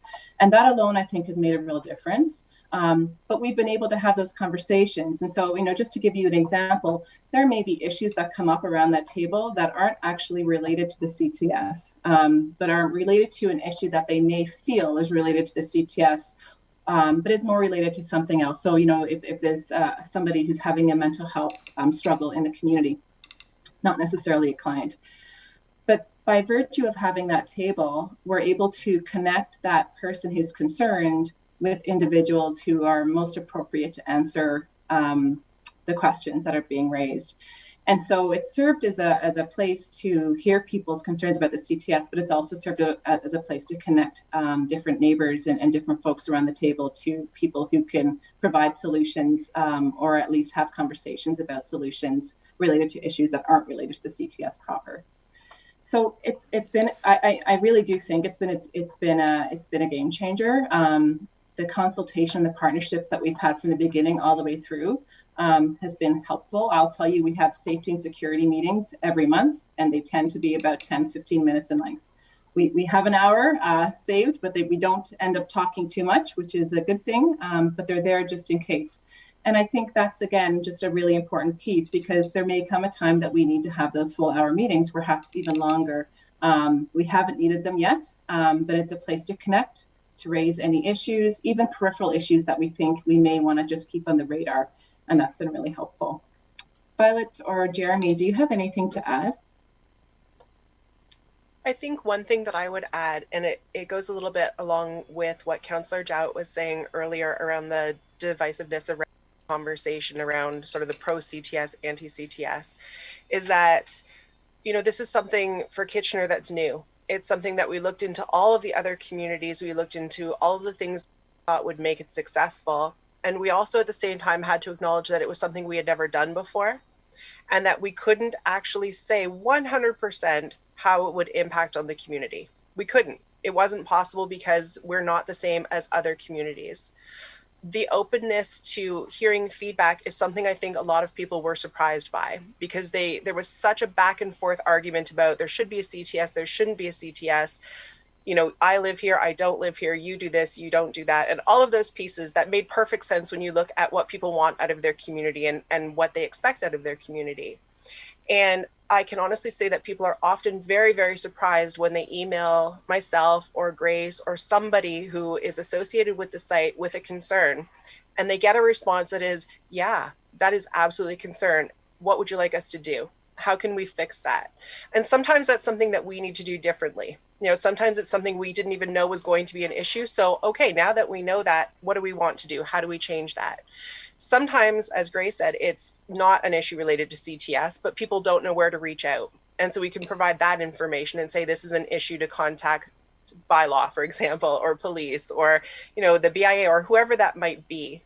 And I think, as wanting the CTS to be successful and wanting people to access that, part of it is really, really listening to the feedback of people who are impacted by it. That includes the clients, that includes the community around it, that includes, anybody who wants to talk about it. And we've worked very hard to be open, to be very honest, to be as receptive to criticisms when they're valid as we possibly can be, to make sure people feel heard, because a lot of times that's all people want. They just want to be heard. And then we can move on from there. Sometimes it's about education about what we do and don't do at the CTS. I still hear all the time that we sell drugs out of there, or that, we're contributing to things, and that's the education piece. And people are always consistently surprised, oh, you replied to my email, I didn't expect that. Or you've invited me to come to the site for a tour before you open in the morning, or whatever that might be. And I think that's part of the community aspect. The CTS is part of the community. It's not a standalone entity that operates in a vacuum or in silence, where we're doing secret things behind closed doors that we don't want to talk about. We want to be as open as possible so people really understand what's happening there and how we want to respond, just as we would with any other service, any other agency, any other collective group within the city.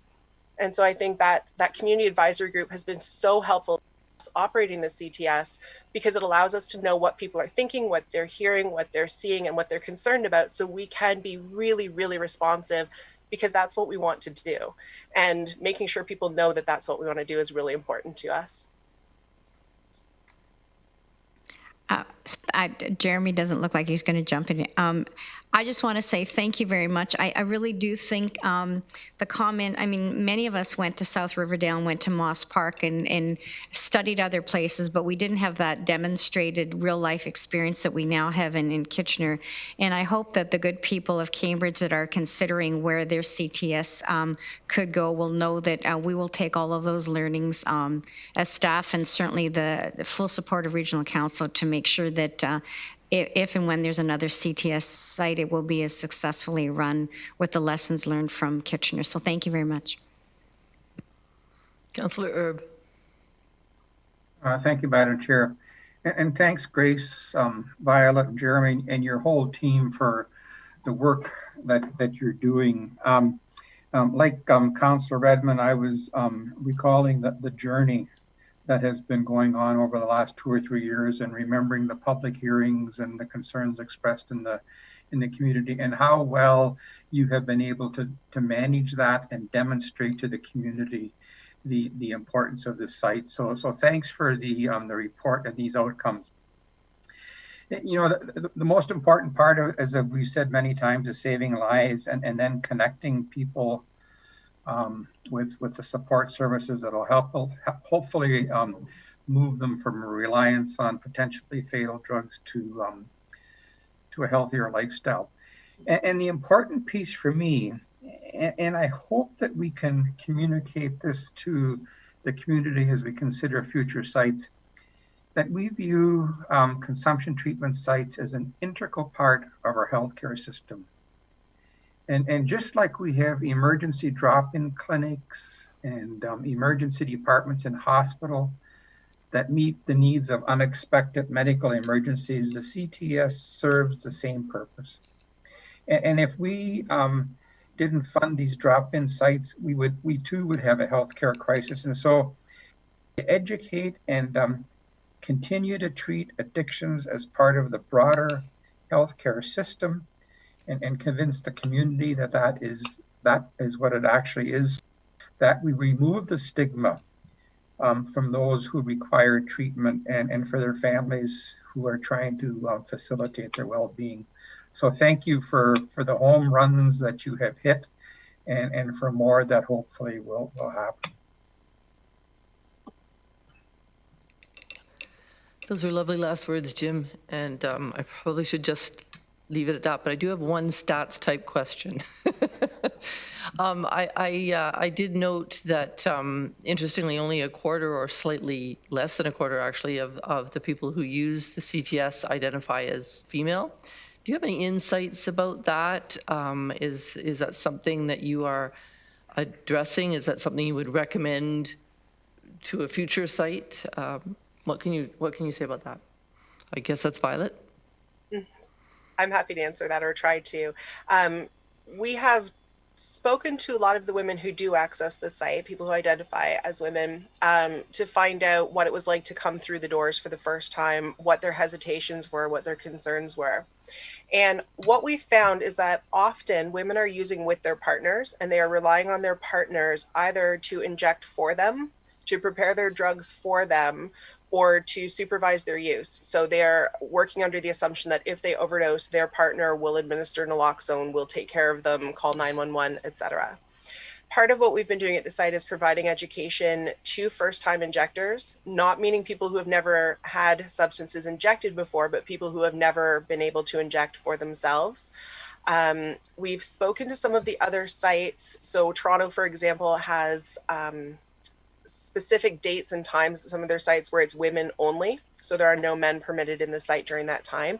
That's a challenge for us because we are the only site, which means if we're closing down to any segment of the population, we're creating risk for whoever we're not allowing during that time period.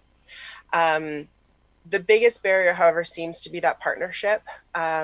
so specifically women who have partners. We're slowly seeing those numbers increasing as we're letting people know that we provide some of that health education. We have a private consumption space, which not everyone is aware of, so people don't have to use in the primary large room with others. They can use that private consumption space as well. And we also continue to work to try to identify what additional barriers there are. Some of the women said it's just that men are more brave about trying new things, which I appreciated to some extent, but I'm not sure I agree with. But a lot of it does come down to those relationships and how people tend to use their patterns of use. We have peer-assisted injection at the site, which means someone can come with you, and we're seeing a slow uptake with women bringing their partners in for that purpose, which is also helpful. And sometimes that translates into people coming on their own as time goes by. So there's a lot to be learned still on this. There's a lot we can learn from some of the other sites as well around how they're managing it. But as I said, the biggest challenge on our side of things is primarily that we are the only site locally. So we don't have a lot of wiggle room to create those private spaces for people to use during periods of time. Yeah. Thank you. That's very helpful. And I don't want to sound as if I'm suggesting that that's a weakness of this program, because we see it everywhere. We see women just not using drop-in programs and not using. Interesting. Thank you. I see no other questions. Thanks for a great presentation and great work. Obviously, something that's really very important to this council, and good news that you have good news to report. Thank you. All right, well, councillors, you'll be relieved that we have already covered the next two items, item 8.7 and 8.8. So we're on to our favorite subject, 2022 plan and budget timetable. Yay! And Connie's going to kick us off.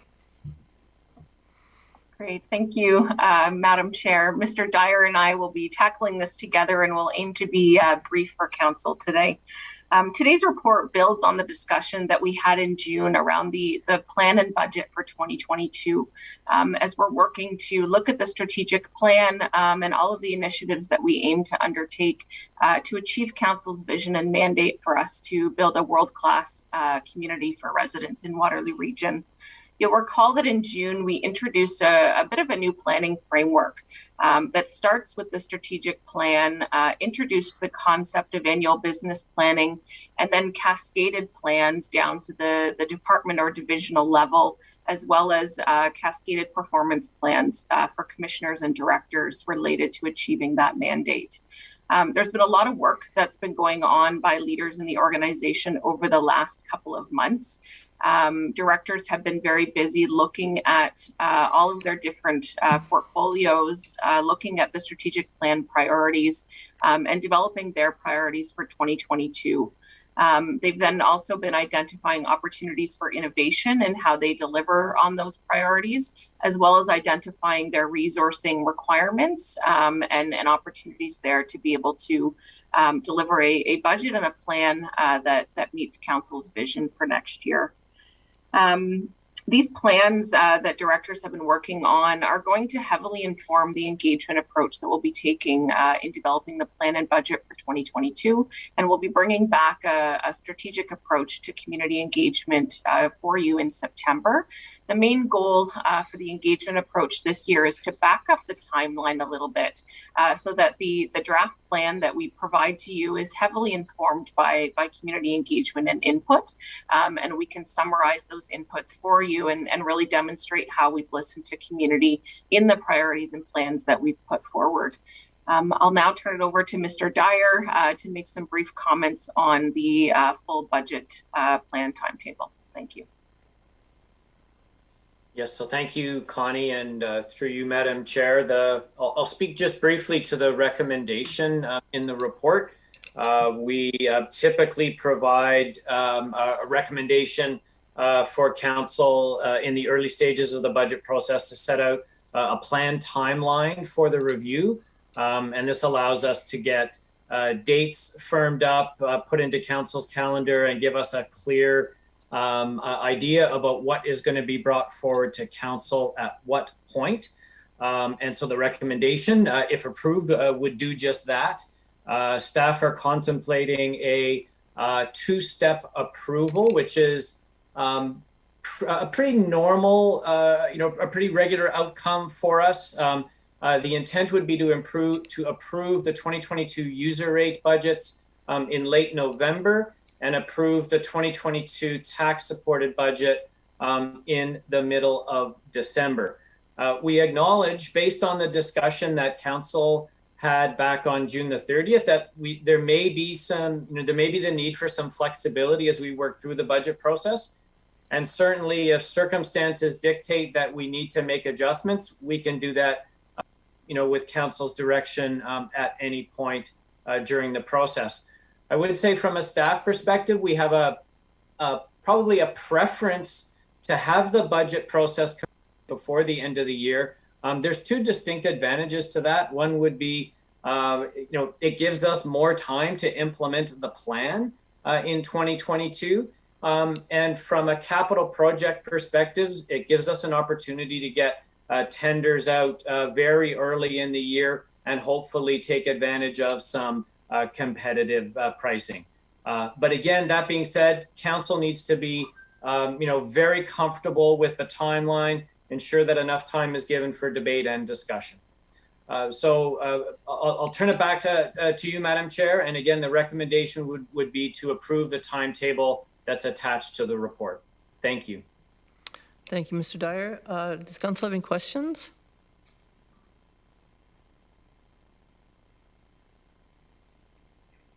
Seeing none. There are, as Craig discussed, there's really two pieces to this recommendation. I'm looking for a mover and a seconder. Moved by Councillor Foxton, seconded by Chair Redmond. Please use your yes and no buttons, yes or no buttons to vote. That will be confusing. And that's approved unanimously. Thank you. All right, the next item 8.10, direction to proceed with consideration of proposed surplus designation, re 1388 Highland Road West and 30 Loris Avenue. And we don't have a presentation on this, I don't believe. No presentation? Any discussion, or should we move to the vote? Sorry, I don't see you on the... They're not showing up. Councillor Jowett. So Ryan, I was wondering if you could give us a timeline. Sorry, Helen. Can I just get a timeline on what it looks like for both of those properties to actually get to the end result we're looking for by way of zoning? I know the disposition, I think, is acquisition or disposition. Are we buying the land or are we selling it to a developer? But either way, what's the timeline on the full process until we have them used for what we want it to be used for? Is that Mr. Regier? Yeah. There's a fair amount of work to prepare a proposed approach to the redevelopment of these two sites, and what's being suggested here is that we'll come forward with a strategy. If we get council direction today, we'll come forward with another report with recommendations. But my guess is that we're probably 6 months, at least 6 months from proceeding to a request for proposals on these two properties. No way we could move that forward, Rod? You can't see that?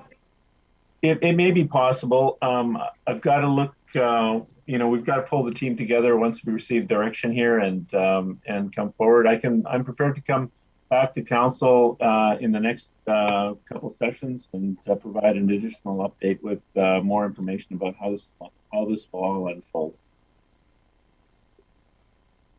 Thanks. Happy to make that motion if you need it, Elizabeth. Okay. Councillor Erb? I was just going to move the recommendations. Oh, okay. Well, then I've got Councillor Jowett moving and Councillor Erb seconding. And I don't see anybody. Can you please use your buttons to vote?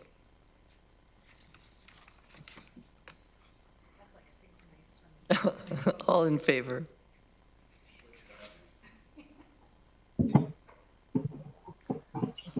Okay, and that's passed. All right. We're on to information and correspondence. Council inquiries and requests for tracking. Association of Local Public Health Agencies, that's in your, I believe that was in the agenda. Yes. And we're on to other business. I have something, Madam Chair. Thank you. And I'm wondering when Mr. Short was hired, if he was told that at the region of Waterloo, we also have all-night sitting sessions, and it just didn't happen in the legislature of Ontario. So welcome, Will. I originally planned to present a notice of motion to be considered at our council meeting next week, which gave some specific actions that, as an employer, the regional municipality could consider to protect the well-being of residents that enter our facilities, and expectations for regional employees in adhering to public health protocols, including vaccinations or guidelines if they were not vaccinated. However, in conversation with multiple members of staff over the last couple of days, excuse me, in drafting the motion, including HR, legal, clerks, and administration, the consensus was to ask staff to come back to council with a policy framework that could address these concerns, given the numerous issues that exist.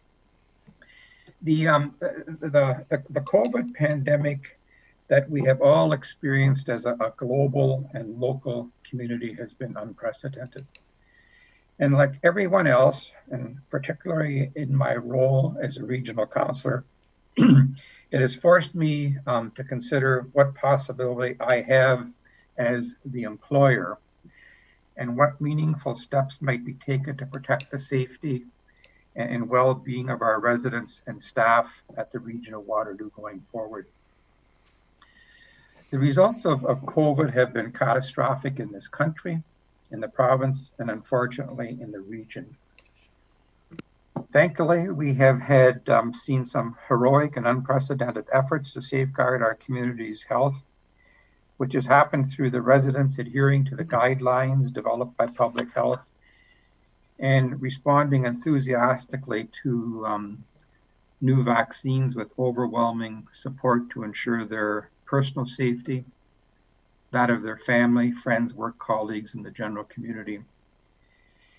And I think the crucial question for us at what appears to be a crossroads where we seem to be getting a glimpse of a hopeful ending of the pandemic and moving to secure the long-term well-being of our citizens is how we maintain that momentum of goodwill that will create safe settings for our citizens to gather as family and friends, and as an employer, how we create a safe working environment for employees and visitors in our facilities. Clarity on how we move to ensure our corporate safety from the federal and provincial governments has not been forthcoming. And I understand Chair Redmond will be sending a letter to both the Prime Minister and the Premier of Ontario asking them to consider a policy that will give direction to businesses, organizations, and residents who are looking for some clarity. However, in the meantime, and failing clarity from the federal or provincial government, I think as a major employer in the region, we have the responsibility to provide leadership and guidance with a regional policy framework that places the emphasis on protecting the safety and well-being of our residents and staff. And consequently, I would like to ask staff to bring back a report to Regional Council in September with a policy that will give guidance to the proper protocols for the anticipation of staff returning to the workplace that will create both a safe working environment for employees and the general public who might visit regional facilities or use our services. I see this policy framework in part as acknowledging the overwhelming support of the residents of Waterloo region who have followed the guidelines of public health over the past year and a half, and especially their response to having both the first and second vaccines. As I mentioned earlier, we need to reassure our community that the regional employees are adhering to public health protocols, including vaccinations or guidelines if they're not vaccinated, so that our facilities are safe for them to enter. Thank you for raising this opportunity at this late hour and hopefully agreeing to have staff respond with a policy. I see a question from Councillor Foxton. Are we including GRT staff?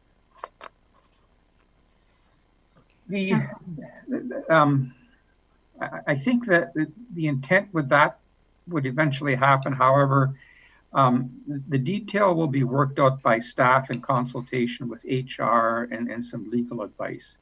It's not a simple black and white process, and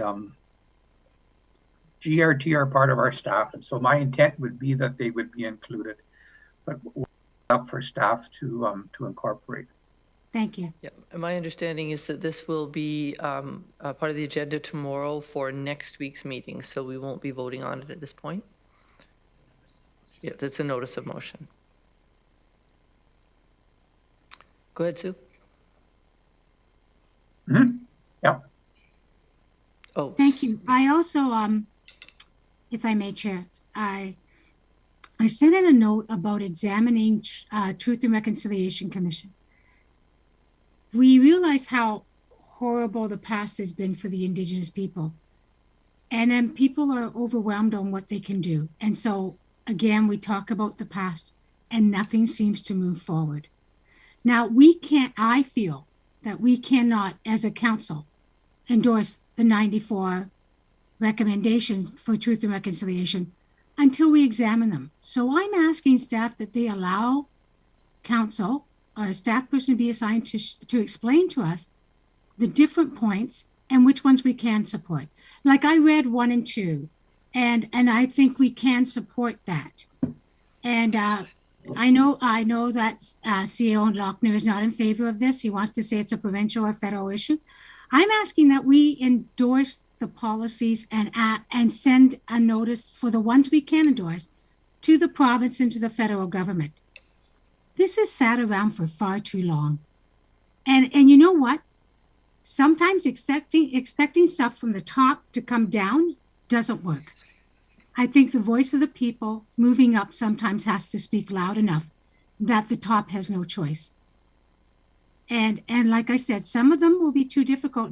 We will not be able to make a decision on them. But on the simple ones, number 1 alone, it just says that you can't take their children without consulting them. That's basically what it says. The second one and is called Jordan's Protocol. And Jordan was a 2-year-old boy who was sick.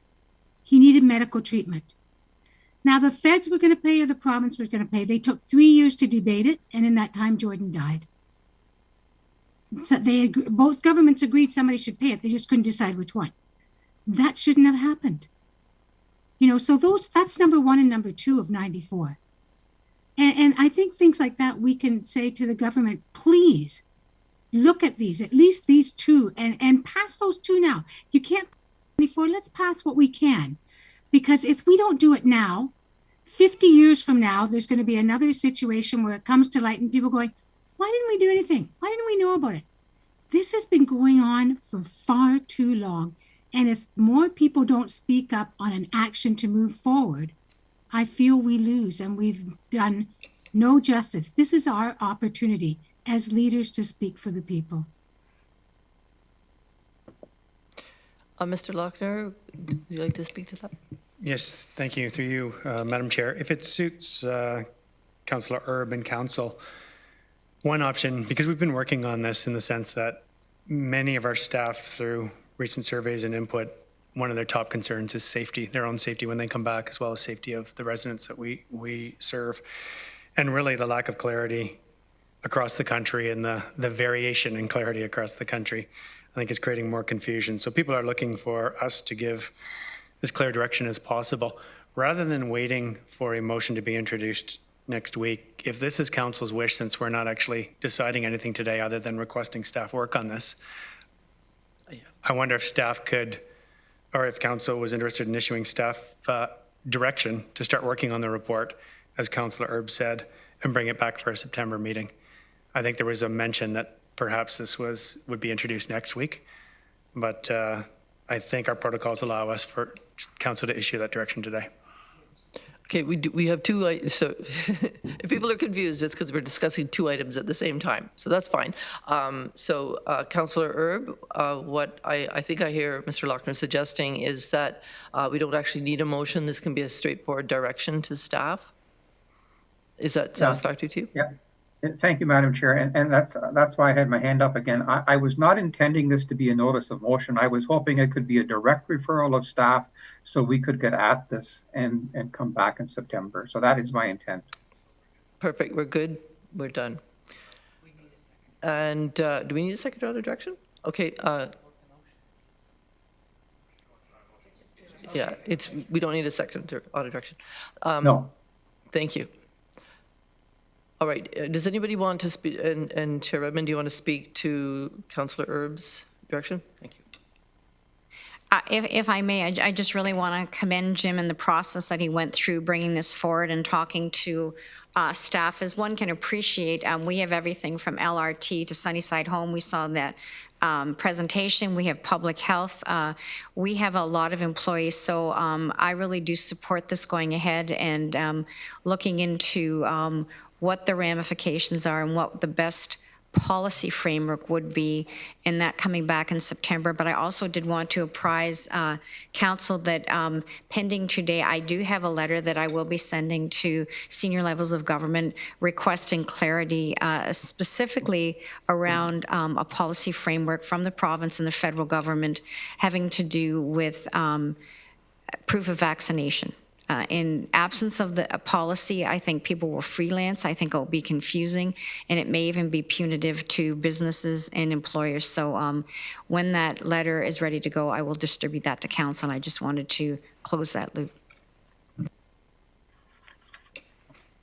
All right, no further comments on this item.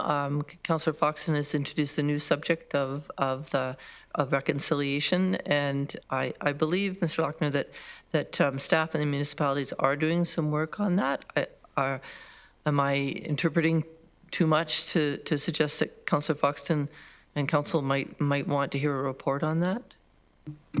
No, I don't think you're interpreting too much. There's been work underway for a number of years, and each municipality is at a different place in its journey. I think we've heard, I think it was Councillor Jaworski I was talking to the other day who mentioned that it is a journey. And again, the collaboration at both the area municipal level as well as other partners is really important. So I'm more than happy to bring back a report in the September-October timeframe. I think Ms. McDonald may be on and she may have more detail. Go ahead, Connie. Thank you, and through the chair. That's correct. There has been quite a bit of work, albeit much to do. And I think one of the things that's most important in this work is it's really not a checklist of things that we look at once and address and implement. It is a complete journey, and a lot of this has to be done working with community. It's something I have it on my desk, having the calls to action that I'm able to look at every day, and do look them up quite frequently as we're working on different policy files. So I'd be happy to have staff prepare a report to come back, progress on addressing the calls to action, if that would meet the needs of council. Councillor Foxton. Thank you. Yeah, that's what I'm looking for. I'm actually looking for a monthly update on the first 2-3 issues, and each month we address another 1 or 2 that we can address. Some of them will deal with treaty deals and that we have no realms that we could touch at all. But the ones we can address, I want to flag to the upper levels of government saying, let's move forward with this. So I'm actually looking for something that becomes a part of the committee reports on a monthly basis. Because I mean, I don't know how many reports we've seen from the committee that started, but when did we select that committee? How long has it been in practice?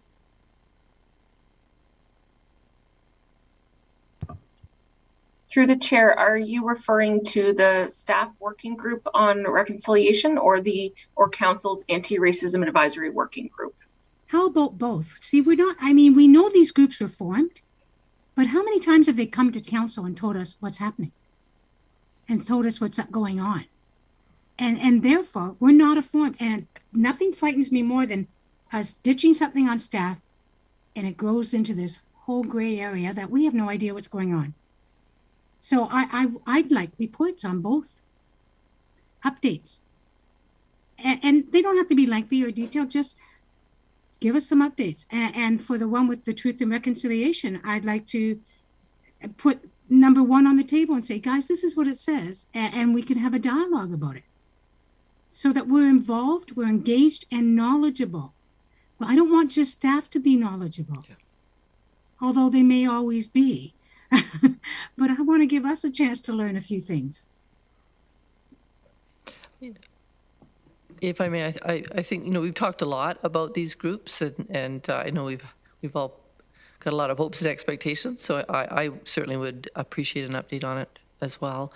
I think at this point, I'm not sure personally what would be helpful going forward because I haven't seen the update, but I think that will probably come out of the information that we see. And as Chair Redmond has just noted, I believe there is a section in the calls for action specifically for municipalities. So, I mean, I think that will be helpful for us. I see no other questions or comments. I think we are ready to adjourn, with our next meeting being September 14th. And I would like a mover and a seconder for adjournment, and Sue and Councillor Kiefer, all in favor. Thank you for a very long first meeting back after a very short summer recess. Good job, Madam Chair. Thank you. Well done, everybody. Take care. Are we offline, Ben?